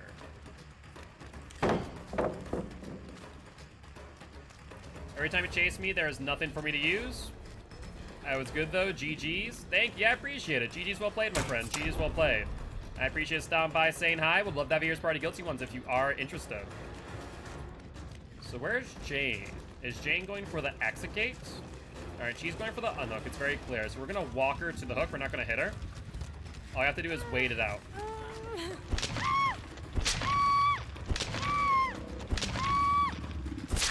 Good job on that pick. That'll act as a trade, though. Good dead hard. And Kate had adrenaline. Very nice. So we're going to go for Elodie. The unfortunate part is that we can't get any altruism off of Elodie because of that. She is not vault. She'll go to the T-wall now. There's one vault. She already healed up as well. And that will be that. So we'll be 3-1 with Ghostface during SPMM.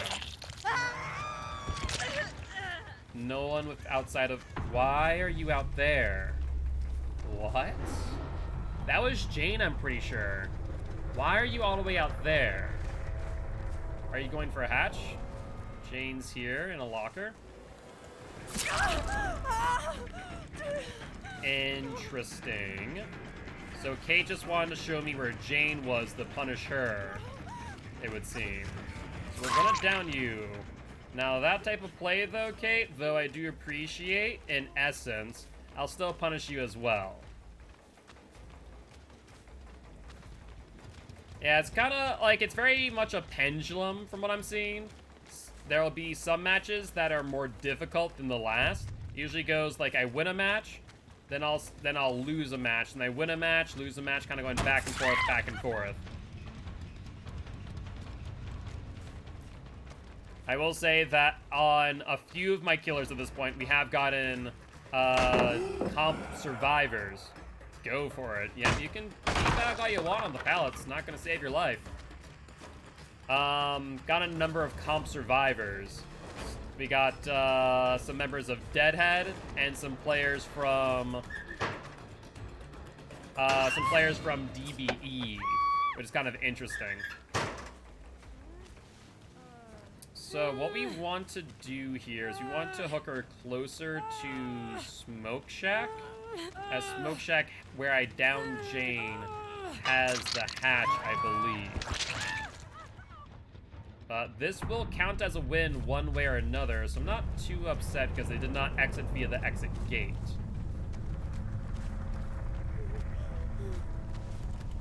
Ooh.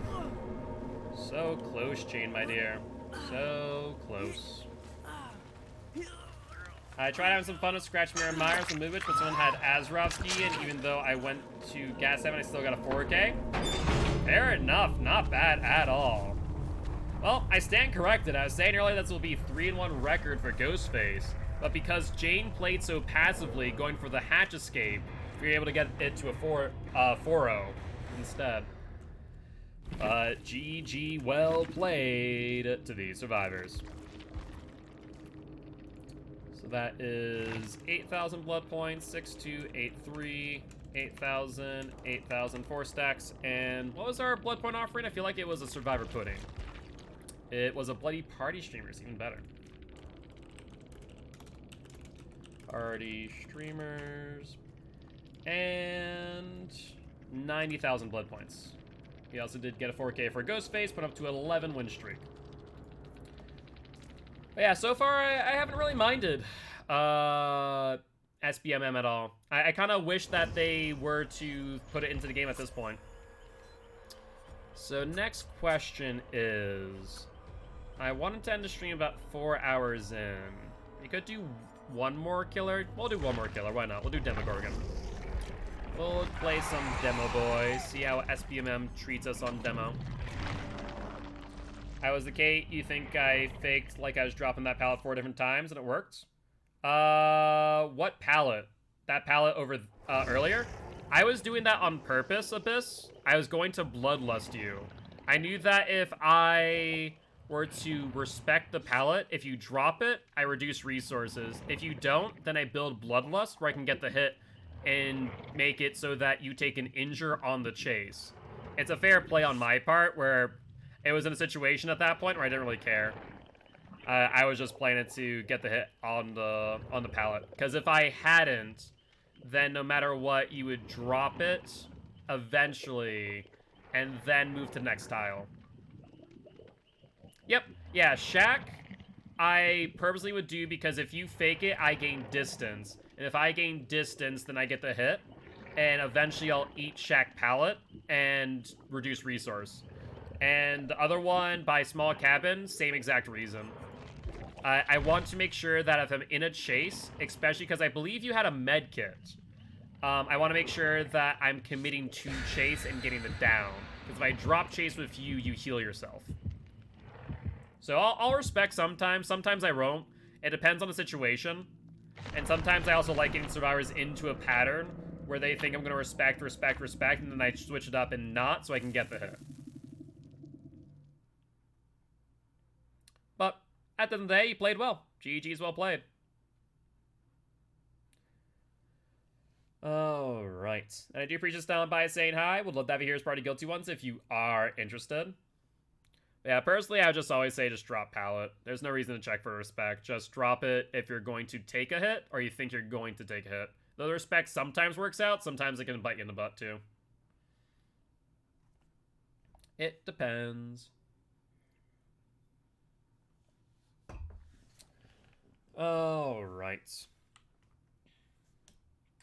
Well, that being said, let's see what a match of Demogorgon's gonna look like on SBMM. Win streak on him, we've only gotten to a 16 win streak, and currently we're on 8. I'm not sure if those wins would have fallen into SBMM's data or not. So that's the question of the day. I also didn't double check to make sure my build is right. It should be, I'm pretty sure. Barbecue, Ruin, Pop, and Save. But I feel like I may have changed it one day due to someone requesting a perk, but I forget. I do not remember off the top of my head.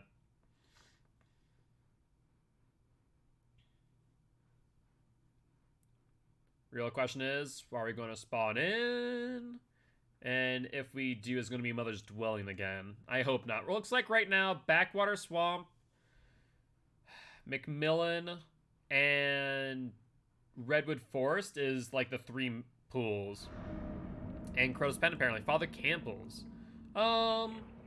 It's a rectangular sized map.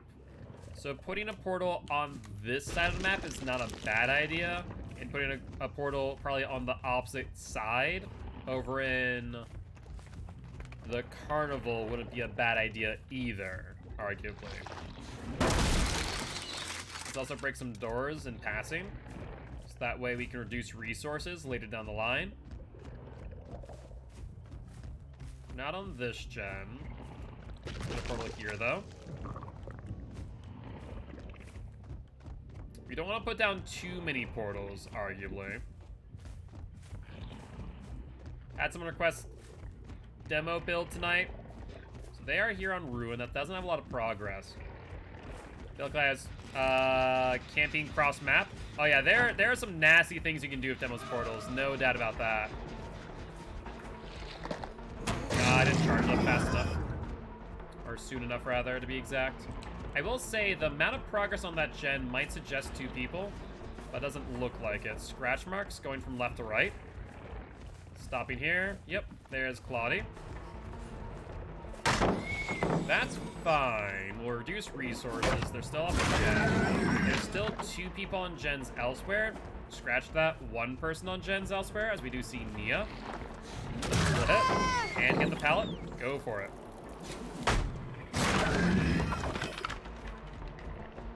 And let's see.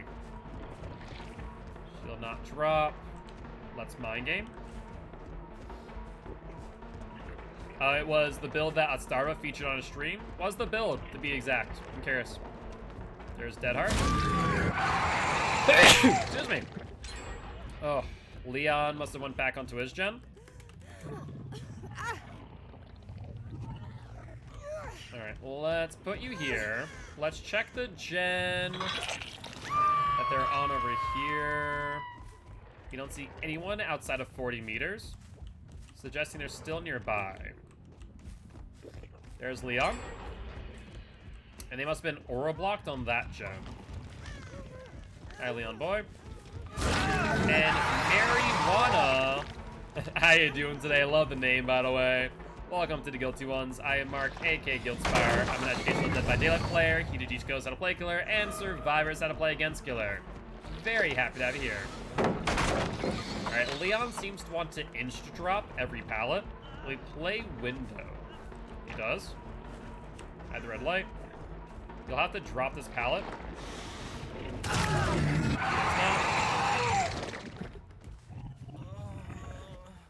Yeah, with demo, you don't want to aim directly at the window in case they fake. You want to aim a little bit out. That way you catch them on the way too. Barbecue and chili go off. We also have a portal right here. Oh, Ruin's out. That's unfortunate, but not the end of the world. There was a survivor back here. But I do not know where. Looks like they may have run around me. Devour Hope, make your choice, and Surge. Ooh, that's not bad. Not bad at all. There's Leon. I was just gonna wait a few extra seconds in case he had BT and was trying to bait out the BT hit. There's the Dead Heart.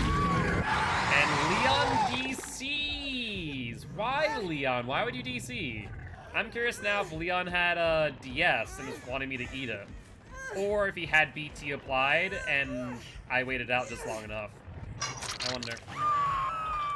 Barbecue and chili shows me once again a whole lot of nothing. Let's pop this real quick. They're gonna go for the under.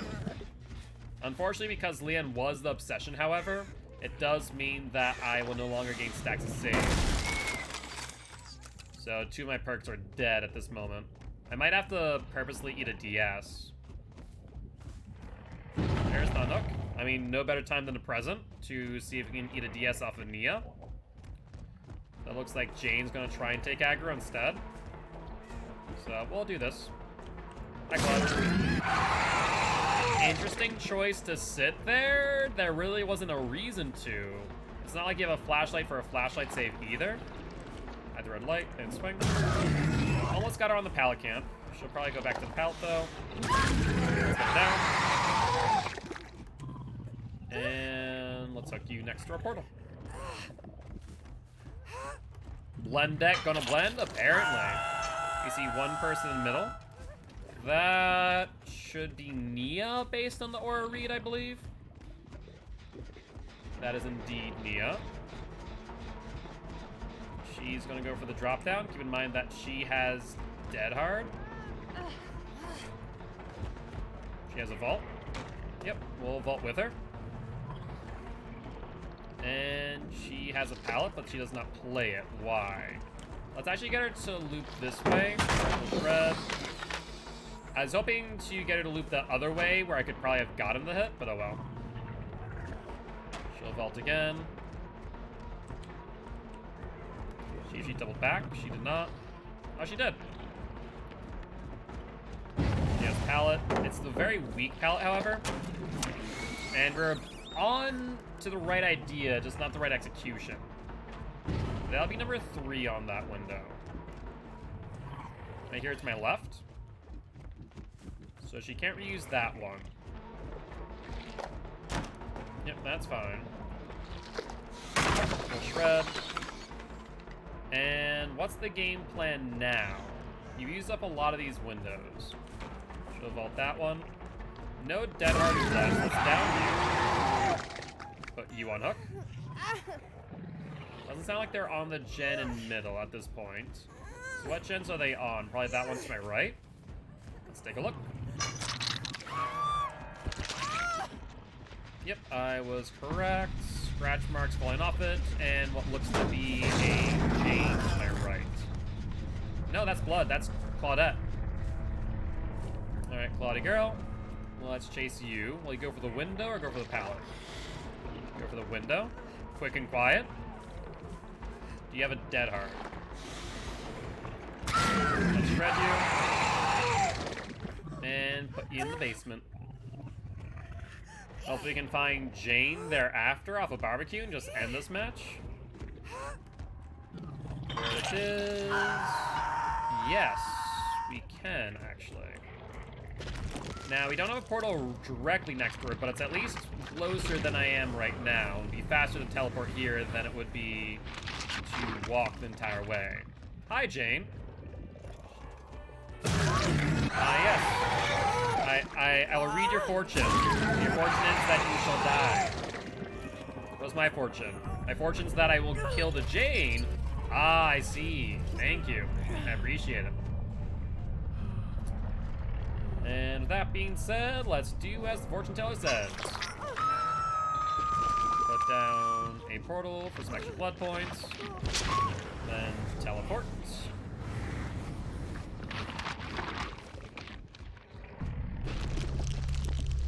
And we'll get another 200 off of the open portal one more time. Well, with that being said, GG, well played to these survivors.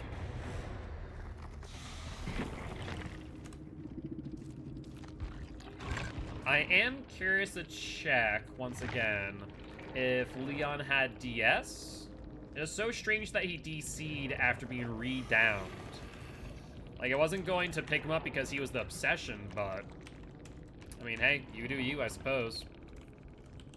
Survivor pudding was used. So our total after that match, 69,000. Not bad, not bad. Had a crappy PT and had no idea who to spend it on. Once in a while. But right now I'm just kind of P3 survivors. So he did not have DS. But it's possible that he had BT applied, and I waited it? I don't know. I'd say just P3 survivors would be my my suggestion at that point. Let's throw on a survivor pudding. And go into our blood web. See what's going on here. Doesn't look like much. Because I know that's what I was doing during the blood point event. Was I was just putting all my BP into survivors nonstop. That was my go-to. Alright, that's fine.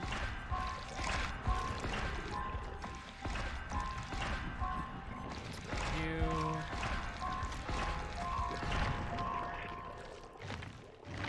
And any survivor puddings, any bloody power streamers? There are not.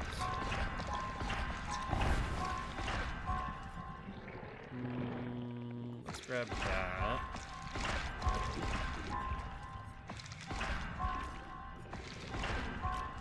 That's fine. And we don't need to spend any more blood points as of this moment, unless there is a Bloody Power Streamers or a Survivor Pudding, which there are not. So we should be good to go. One med kit and that's all? Alright, sounds like a plan to me.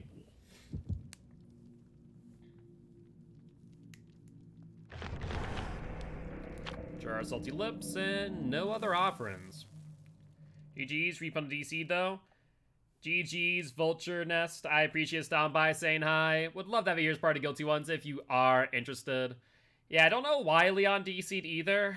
I feel like maybe he's trying to go for a BT hit. I don't know if... I think you were the only one with BT. Did you unhook the Leon before he DC'd? Because if that's the case, I think he wanted me to try and eat a BT. But then I waited a second, specifically because he ran towards me. And then he got down on a pallet and then DC'd. The funny part was, I wasn't even going to try and pick him up because he was the Obsession, which would suggest that he might have DS. But then he DC'd, so... hard to say.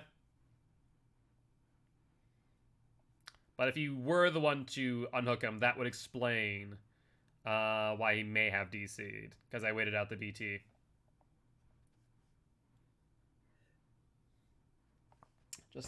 Just gotta make sure that the BT ain't too obvious.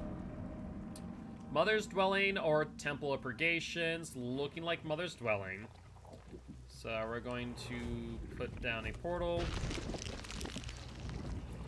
Right now, Demo's record during SBMM is 1-0. Let's try and find these survivors ASAP. Let's go to middle, put a portal here.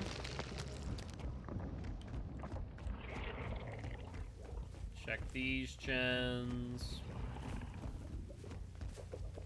Let's check this corner gen. Alright, they are on it. There's Kate. You have Sprint Burst? You do not have Sprint Burst. That was such an odd play then. You walked away as if you did and were trying to bait out a hit. So we do know that Tap is back there. That's a light, however. Now, would Tap immediately go back to the gen, see me chase Kate, or no?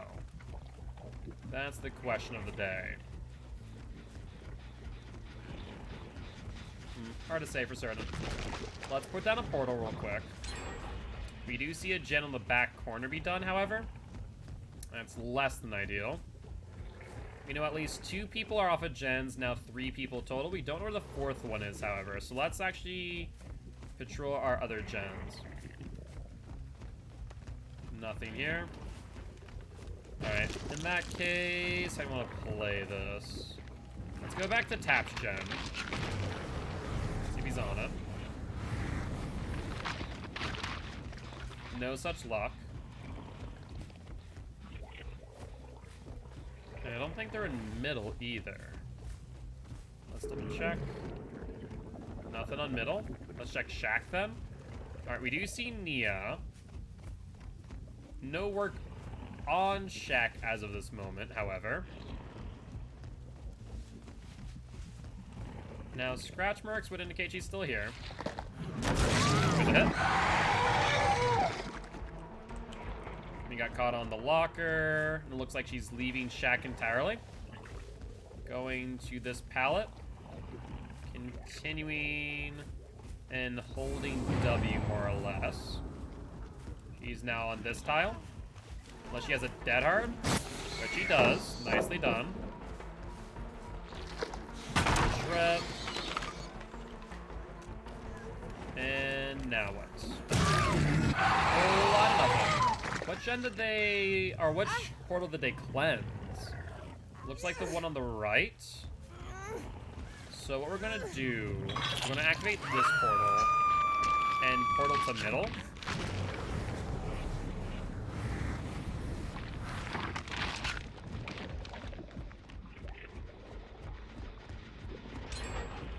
He did commit to it, which is unfortunate.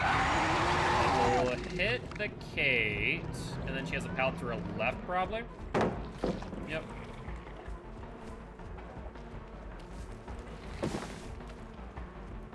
Yeah, she's plain pallets for shred.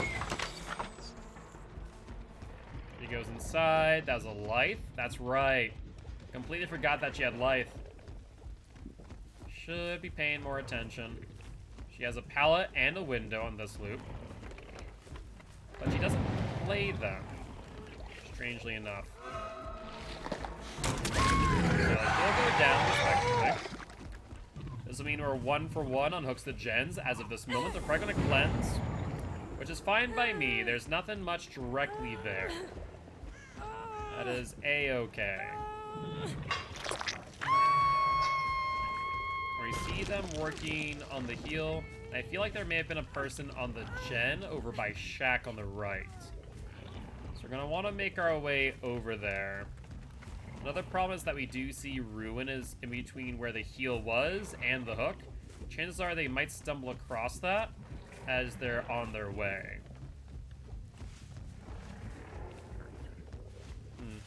No one here, in fact. Odd.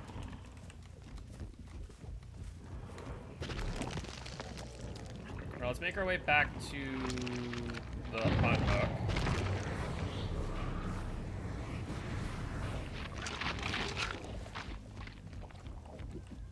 There's Kate. Where's the other one, the unhooker? I hear them here. That's Nancy. All right, let's chase out Nancy then. There goes Ruin. That's exactly what I was afraid of. So now we need to rely on Pop. Let's keep that in mind. She has a pallet on this tile. But she didn't seem to know where I was coming from. Odd. I didn't attempt any red light mind game tricks. No, nothing special, just straight up. So there's the portal at Shack. We do see another person on another gen. We don't know how long they've been there for either. So instead of going for a tap at Shack, let's go for what I believe to be Nia on this gen to pop it. Has some very mild progression. Nothing we need to pop before we chase.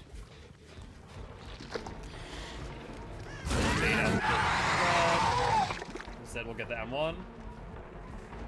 And now she's going to Smoke Shack. No, she's keeping on this. Gets the shred. And now she's moving to the tile here. She doesn't make that, however. Dead Hard does work, but you're able to shred to the pallet, or to the vault, and deny her the vault instead. So that actually worked out pretty well. I see one person there. Let's go over here. We'll catch up where they are at. I think that's Nancy's aura.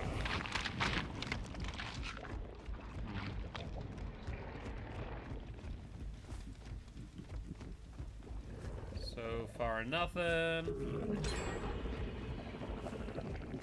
Yeah, the aura blocks are getting pretty frustrating, I will not lie.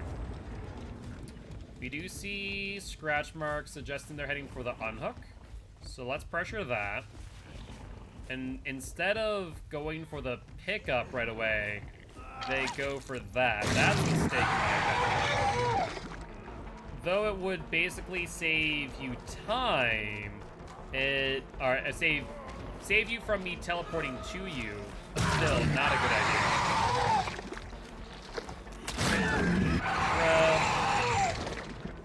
Then go to pick up Tap. Hello, Tappy boy. I do see you behind that rock, however, Nancy. Don't think that I don't.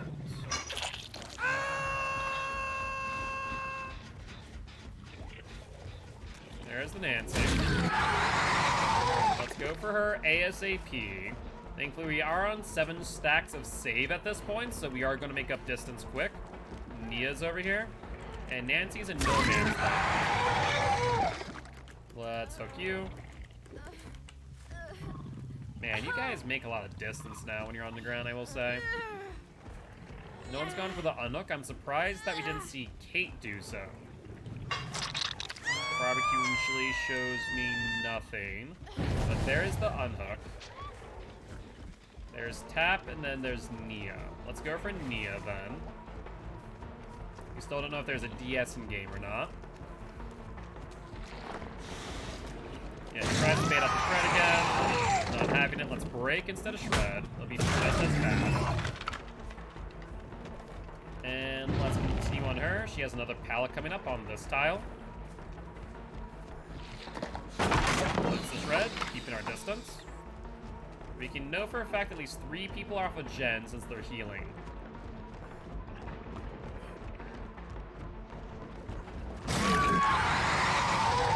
Let's pick you up. And put you on the hook over here. We do see Tap, we see Nancy, and we see Kate. Let's focus in on the non-obsessions first, like Tappy Boy here. Since he is on the gen, we know for a fact that he does not have DS.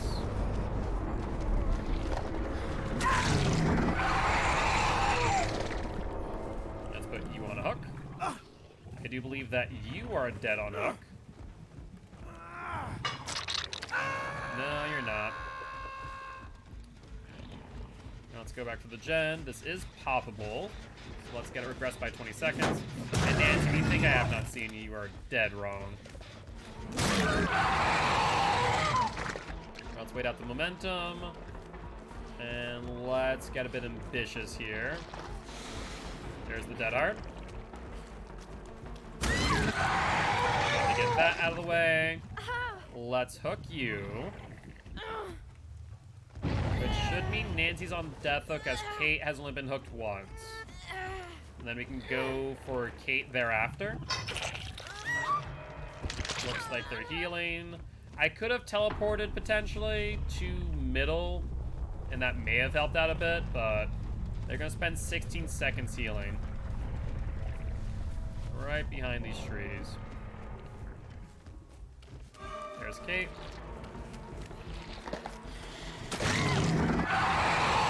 Let's make sure you shred her to keep our stacks.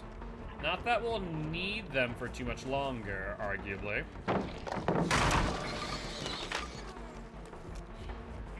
Yep, no vault there, my dear. Let's put you up on hook, and then ideally, we'll hook her far enough away so that way we can see tap on barbecue. Excuse me. Do apologize about that. Allergies have been acting up today. We do see tap on barbecue moving from right to left over by Shack. So let's try and cut him off. Let's see if he's going to continue on his pathing. Hard to say for certain.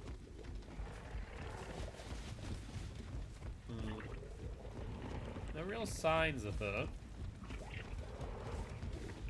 If they do go for the unhook, we can teleport back to middle, theoretically. Maybe I should have put a portal back at the hook to play it safe, but oh, as well. Did not see tap. So let's walk ourselves back over to the hook and look around for the hatch as we do. I did not see it earlier, so it's hard to say for certain. But imagine that's what Tap is doing. He's just looking for the hatch at this point. Alright, Kate is dead. Hatch will be open momentarily. And if Tap's already found it, good on him. If he hasn't, however, it'll be a race. Alright, I literally could not see that at all. I'll be real. Alright, let's put a portal here. We don't have a portal closer to that exit gate, but we'll make ourselves over there. Thankfully, it is along one wall. I can kind of keep an eye as I'm making my way over. Let's put it on this corner. As a noise notification. I don't know where exactly, though. I think it's towards middle. Hard to say, though. So we can just keep this up and get some radar for Killer Instinct.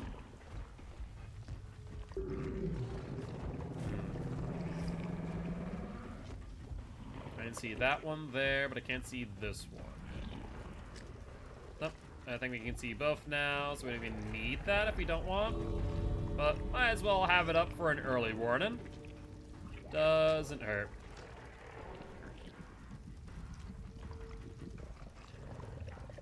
Tappy boy. Is that a light? No. I think that's a blade of grass.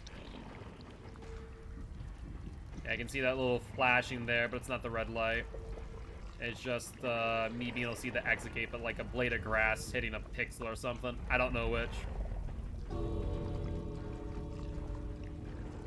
Well, don't have much time now, Tap.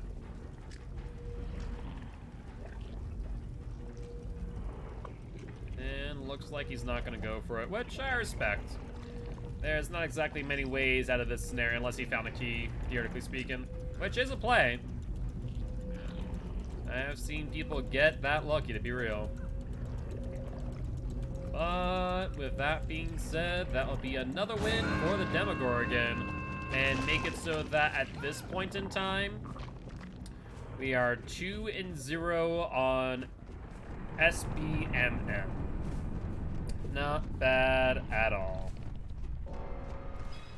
But GG, well played to the survivors.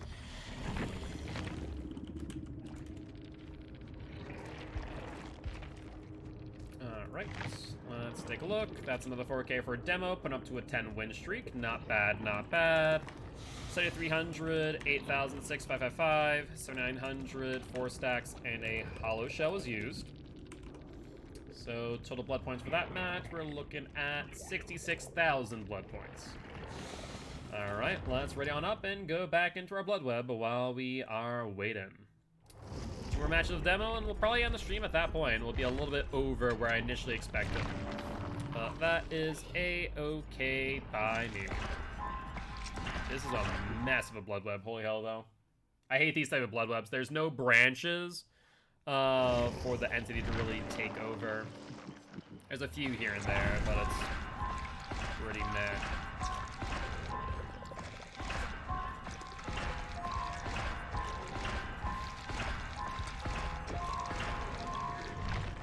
Alright, let's see if there's a cigar pudding. There is. Let's grab you then. Drop the cigar pudding on. Might as well take a look around. Let's grab this. Grab you.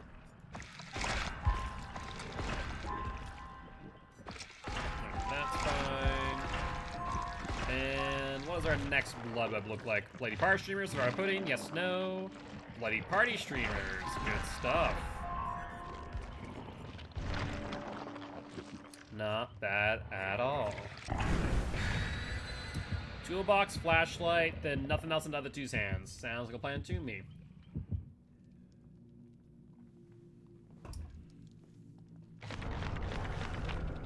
Alright. A sacrificial cake, won't complain about that. And a survivor pudding. Sounds good to me.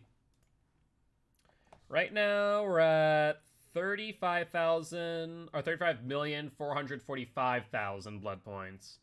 So we'll be a little bit behind, but still in a relatively good spot. So we'll be less than 3 million behind at this point. Let's see, we're at just about 1 million blood points for the day. So that will be good.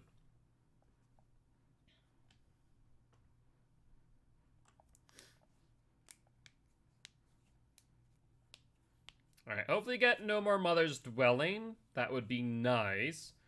But, I mean, we didn't play horribly there. We used our portals well. We were at least getting across the map in reasonable times. But I feel like if they were playing more efficiently, much like that Ghostface map, they could have probably have punished us a bit further by not using our power enough, arguably. But, c'est la vie.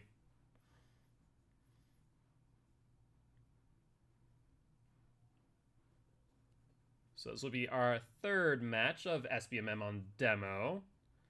Let's see if we can make him 3-0 if we're gonna find ourselves a bit more of a difficult set of survivors. I don't know.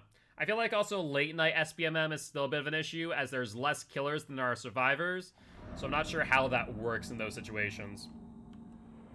Rotten Fields. Not a great map for us, but we can use our portals to our advantage. We have one in middle, which will cover a good amount of distance. Let's get one over by Harvester. Specifically over by our Ruin. We can kind of protect this. Unfortunately, putting a portal right here might also give them a bit of information that something important is there, at the very least. Does Bill have Sprint Burst? No. He doesn't. Is he lagging? Yeah, he is. Great. So no idea where he is. Guess go for the gen. There's the gun. We'll get a hit on him. He goes for the vault. That's fine by me. And let's push him towards Harvester. We play this tile. He does not. He wants to play Harvester for some reason. He's not vaulting the normal way. Okay, by me. Because the virus forget all the time that I can just down you there. Make my life that much more difficult, Leon. I appreciate it. Let's hook you here and then search around with barbecue and chili. Shows me nothing much, actually. Suggesting that they're all within 40 meters. Check that, Chen. We see Nia here. Or is that Jane? Hard to say. Jane it is. Let's give chase on her. Keep in mind that there's no pallet here. Just gonna find that out the hard way. Look at the hit. Missile. And where does she go thereafter? Does she go to Harvester? She goes to the pallet. That's the shred. We're not gonna lose that much distance. We see what looks like a Nia to our right.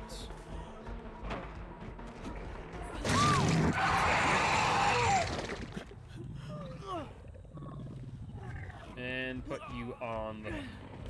Bill's saboing that. Don't need to worry about that as there's another hook not too far away. So good attempt, I will say, Bill. Good attempt. Barbecue and chili shows us one person in the middle. Arguably that will be the Bill. And once again, our aura reads or lack thereof are really punishing. We're just not seeing anyone on barbecue. So odd. Check around. See what gens they might be on. There's an 8-second regression on that gen. That's Nia. Already on 5 stacks of saves, so we're keeping up our distance. Does she fall off the LT wall? She does. She's heading towards Mitri.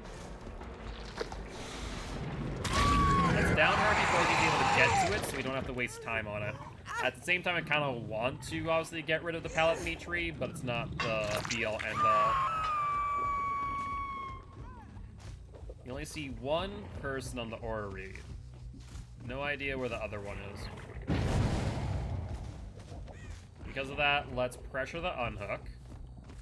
They are attempting to heal. There's Jane. There's Bill. Jane's out of position while Bill is in position. She has PT, and subsequently she has DS. If she has DS, it's very likely that Bill does too, however. She does not, so still an unknown on Bill.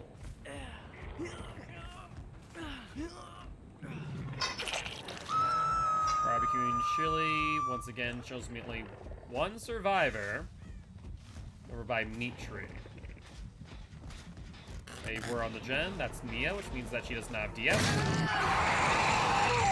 8 stacks of save, or rather 7 stacks of save, will keep the distance. And she goes out into the corner again, why? Good dodge, I should have waited, been a bit more patient. And she's looking over her shoulder a lot now. Put you on hook. There's Leon. What's the attempted play here, Leon? Are you gonna try and go for the... Nope. I was gonna think maybe it's sabotage like Bill. But no dice there.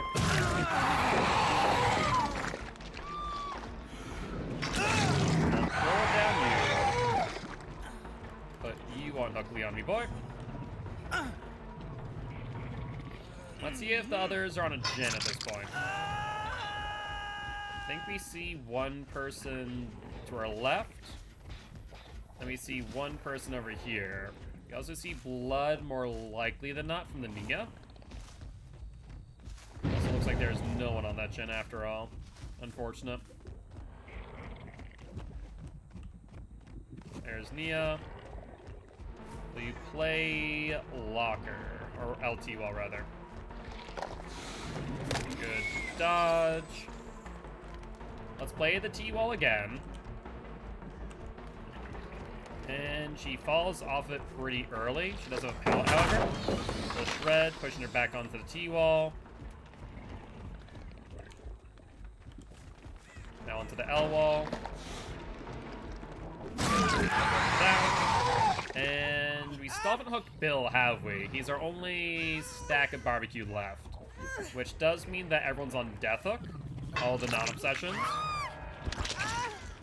You see one person on that gen on the other side of Shack. Arguably could have teleported to Shack, but we'll walk.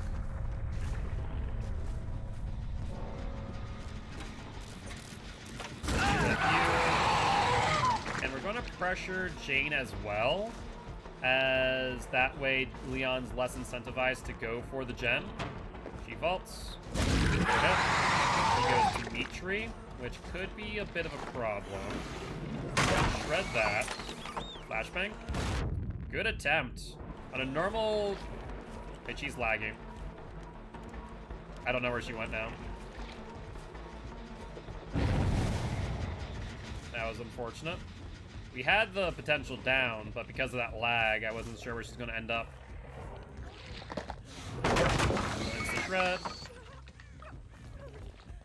Hey, found my ruin, and you will die with that knowledge, my friend.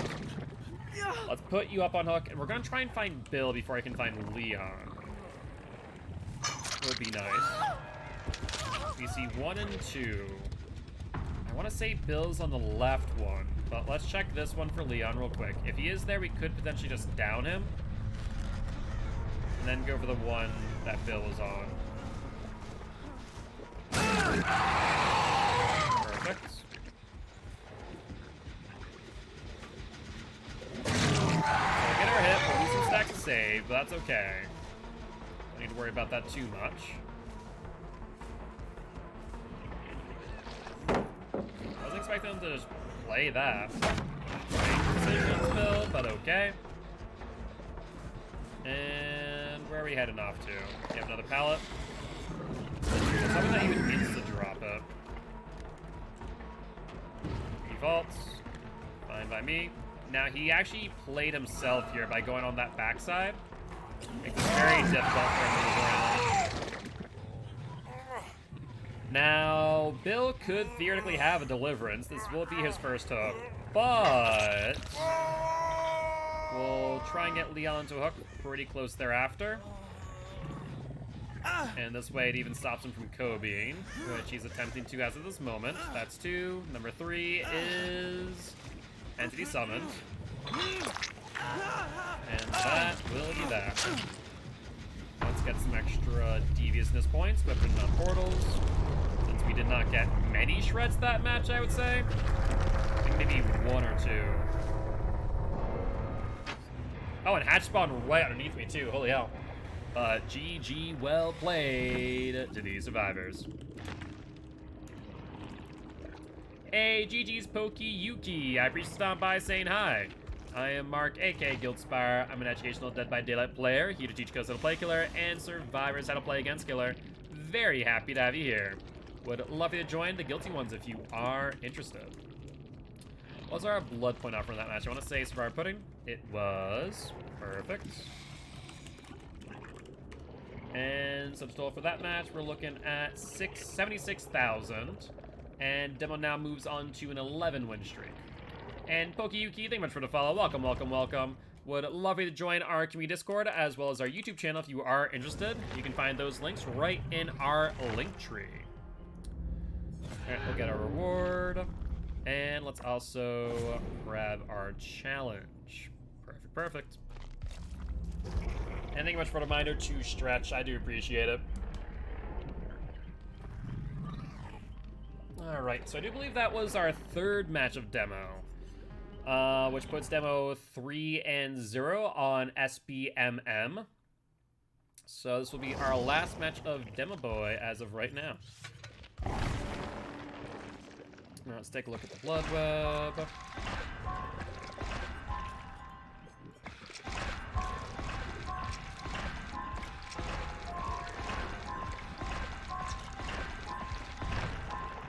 And we don't need to go into another blood web as of this moment, and no real reason to either, from the looks of things. Good, good, good. Let's ready up on that case. And we do see a flashlight squad, so I do want to keep that in mind. 1 medkit, 3 flashlights. More than likely, we will see many attempts at flashlight saves. So let's keep that in mind as we are going for our pickups. Of course, if they're at a wall, we'll just pick them up at the wall. But if they play smart, this could be interesting.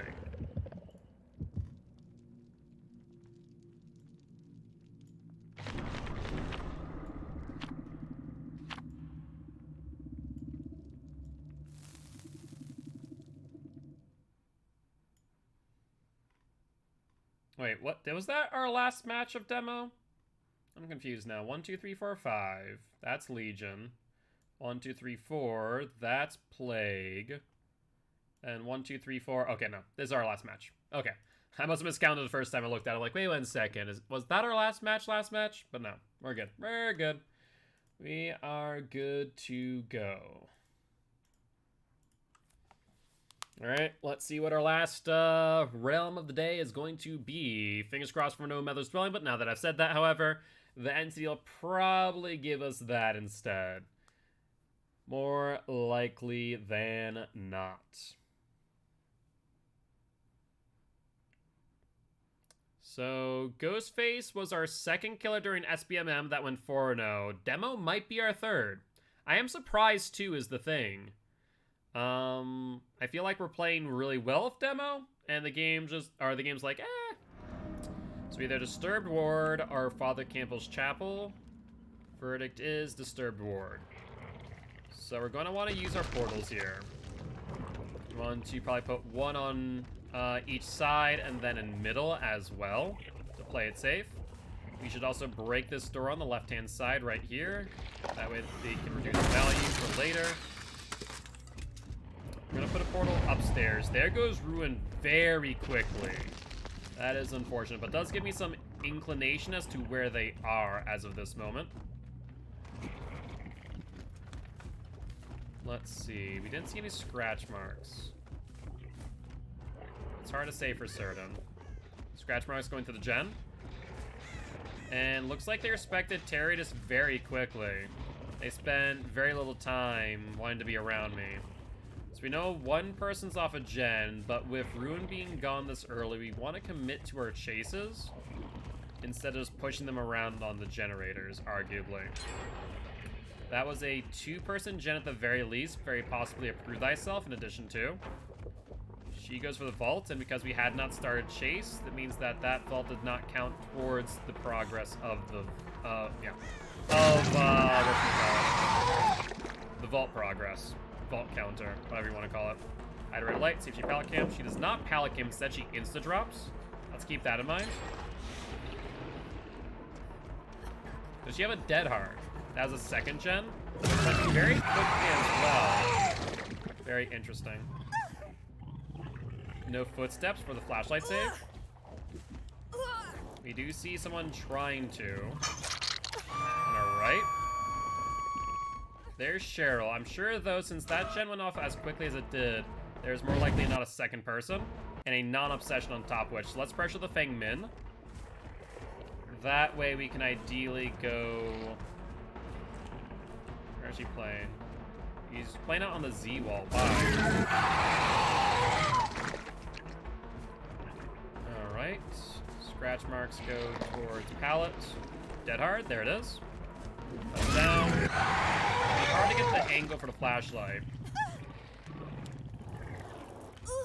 But we got the move just in time. We'll get the hook. And we'll immediately be back in chase. You see 1 other person, 2 other people, not on gens anymore. We'll go to Shack. We have 5 stacks of save. We do not lose a lot of distance. Let's see if she has dead hard. Sure enough. And knowing the other 2, we can go for the pickup immediately. Not have to worry about Cheryl, which is the only other one with a med kit. We do see the unhook. Barbecue and chili. Shows shows us no one, suggesting everyone was within 40 meters of us. Alright, scratch marks went upstairs. She does not go for the pallet, however. She will this time. I thought there was more distance between me and the pallet. I was wrong. Chances are that someone else will go for the unhook as we speak. Or not. Oh, they were. Outside. Going this direction. There's the Fingman. There's one with the medkit. Save now. And she does not play the tile next to her, trying to gain some distance between me and the hook, I think. Right, down. There's 2 people. And 1 gen. So they're still working on gens all the while. We're keeping them busy, but at the same time, they're still cranking out 1 gen every 80 seconds. We see Feng Min is probably 99. Let's go for her, ASAP. She has the vault coming up. That's 1 time in chase. There we are. Dead hard. Down. No flashlight save incoming. Let's hook her back in pocket. And then look for the other 2 injured. Looks like Cheryl's the only one really working on gens. Thankfully, that gen they're on is right next to my portal.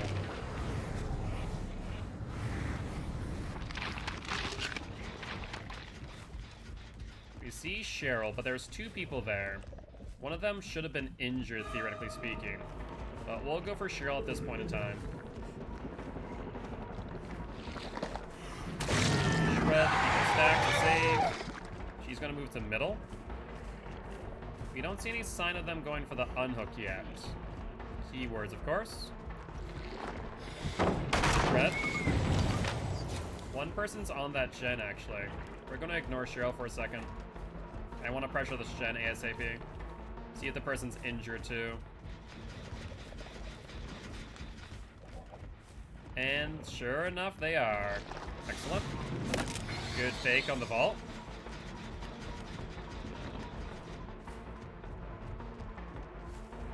But this does put them into a bit of an awkward situation. She'll go to middle. The good news is, since all the non-obsessions are just about dead on hook, I'm pretty sure we should be in a pretty advantageous spot for this chase. The angle for this would be very awkward. No flashlight save. Then let's go immediately back to that gen and pop it. Alright, every non-obsession now is on death hook, I do believe. Because Cheryl has not been hooked at this point. So yeah, every non-obsession is on death hook.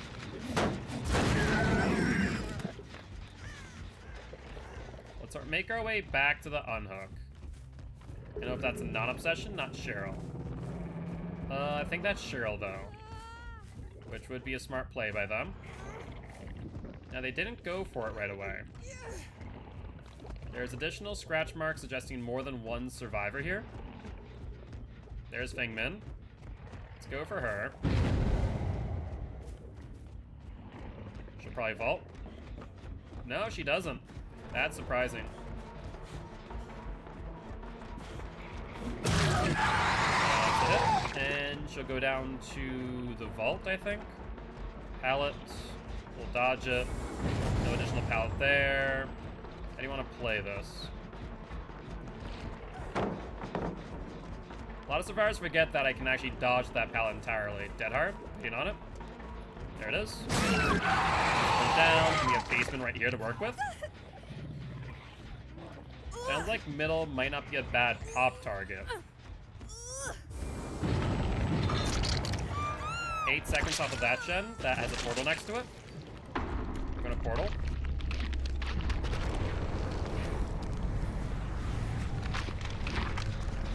Let's pop it.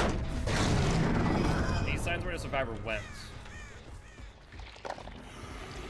No. Now let's go to middle. You know, that add progress too. No progress on that gen. Looks like they're taking the time to heal first. Makes sense.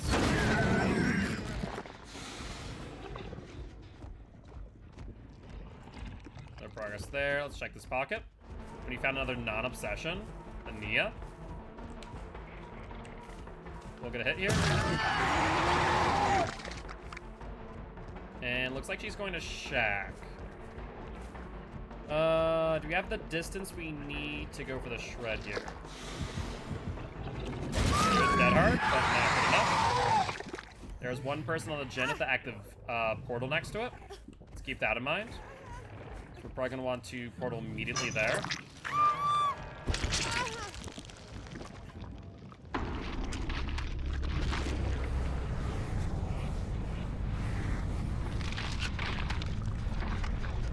Let's pop it again. Make that regress.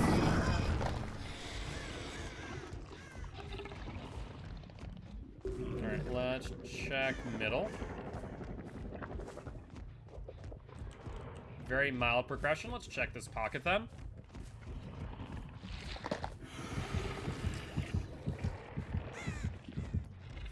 I think they're close enough to that portal that they're going to be oblivious. There's the vault. That's Cheryl. Hello there, Cheryl, me girl. The shred piece to keep our stacks. And where are we heading off to now? She has the pallet coming up. Will she instant drop? She does not. And it has a vault coming up. Does not go for it. She'll instant drop this time.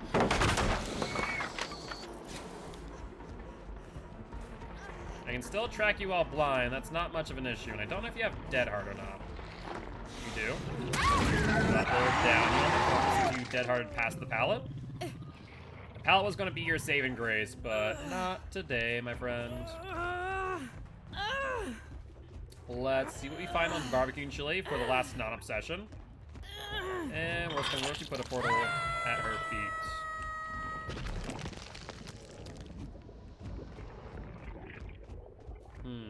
I don't know what I just saw in the distance.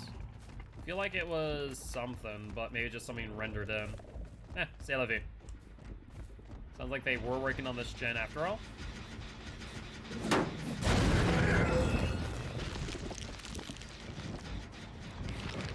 Let's teleport to here, activating it. Just in time too. Now, she wanted to take a BT hit. Wasn't going to allow that, so we're going to instead go for the Feng Min. And we saw the hatch at some point. I feel like it was in middle. But I can't say for certain, to be honest with you. Spin a hot. Now, I know they had bounced landings, no Dead Hard. There's Cheryl going for the flashlight save. That's not happening either.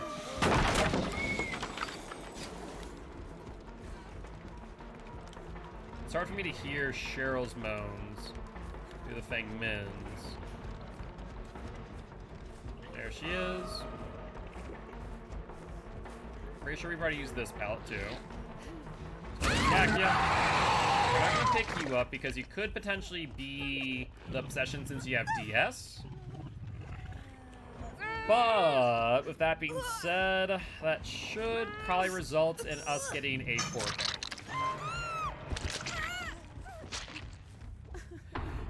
Since she is the obsession, we'll use our pop timer as a 45-second DS timer as well. And just wait it out. Don't have any more portals for extra deviousness, so that's fine by me. If she gets back up with Unbreakable, we'll be right here, Cheryl, me girl. Just gonna wait out 45 seconds at the very least. Because that's 45 seconds since the hook on the Feng Min, but not your full unhook. I'd argue that was a bit longer. So 45 seconds might actually be generous, if anything. But in this case, you can't exactly be all too certain. 45 seconds have been up. And the result is we are in the clear. Not bad at all. Well, that being said, that will make Demo our, what, third killer with a 4-0 record during SPMM.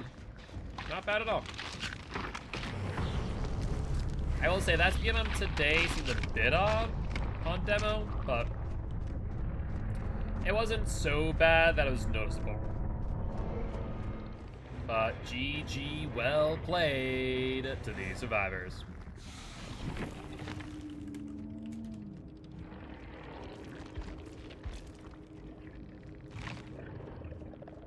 7200, 7759, 7128, and 7900 4 stacks, and we used a bloody party streamer. Yes, we did. Bloody party streamers. So the result of that match, we're looking at 89,000 blood points. Not bad at all. Well, that being said, that there will be the end of today's stream. We're gonna go see if there's a member of Gamer Friendly, my stream team currently live. There is. We already raided Ravi yesterday, but let's go raid them again. They're right now playing Apex Legends. Been a hot minute since I played that. As always, if you guys did enjoy the show, please make sure to hit that follow button. If you haven't already, though, check out our Extra Life campaign, where we're trying to help your kids at Sanford Children's Hospital here in Fargo, North Dakota. On that note, guys, I'll see y'all tomorrow at 9 p.m. CST. Bye-bye!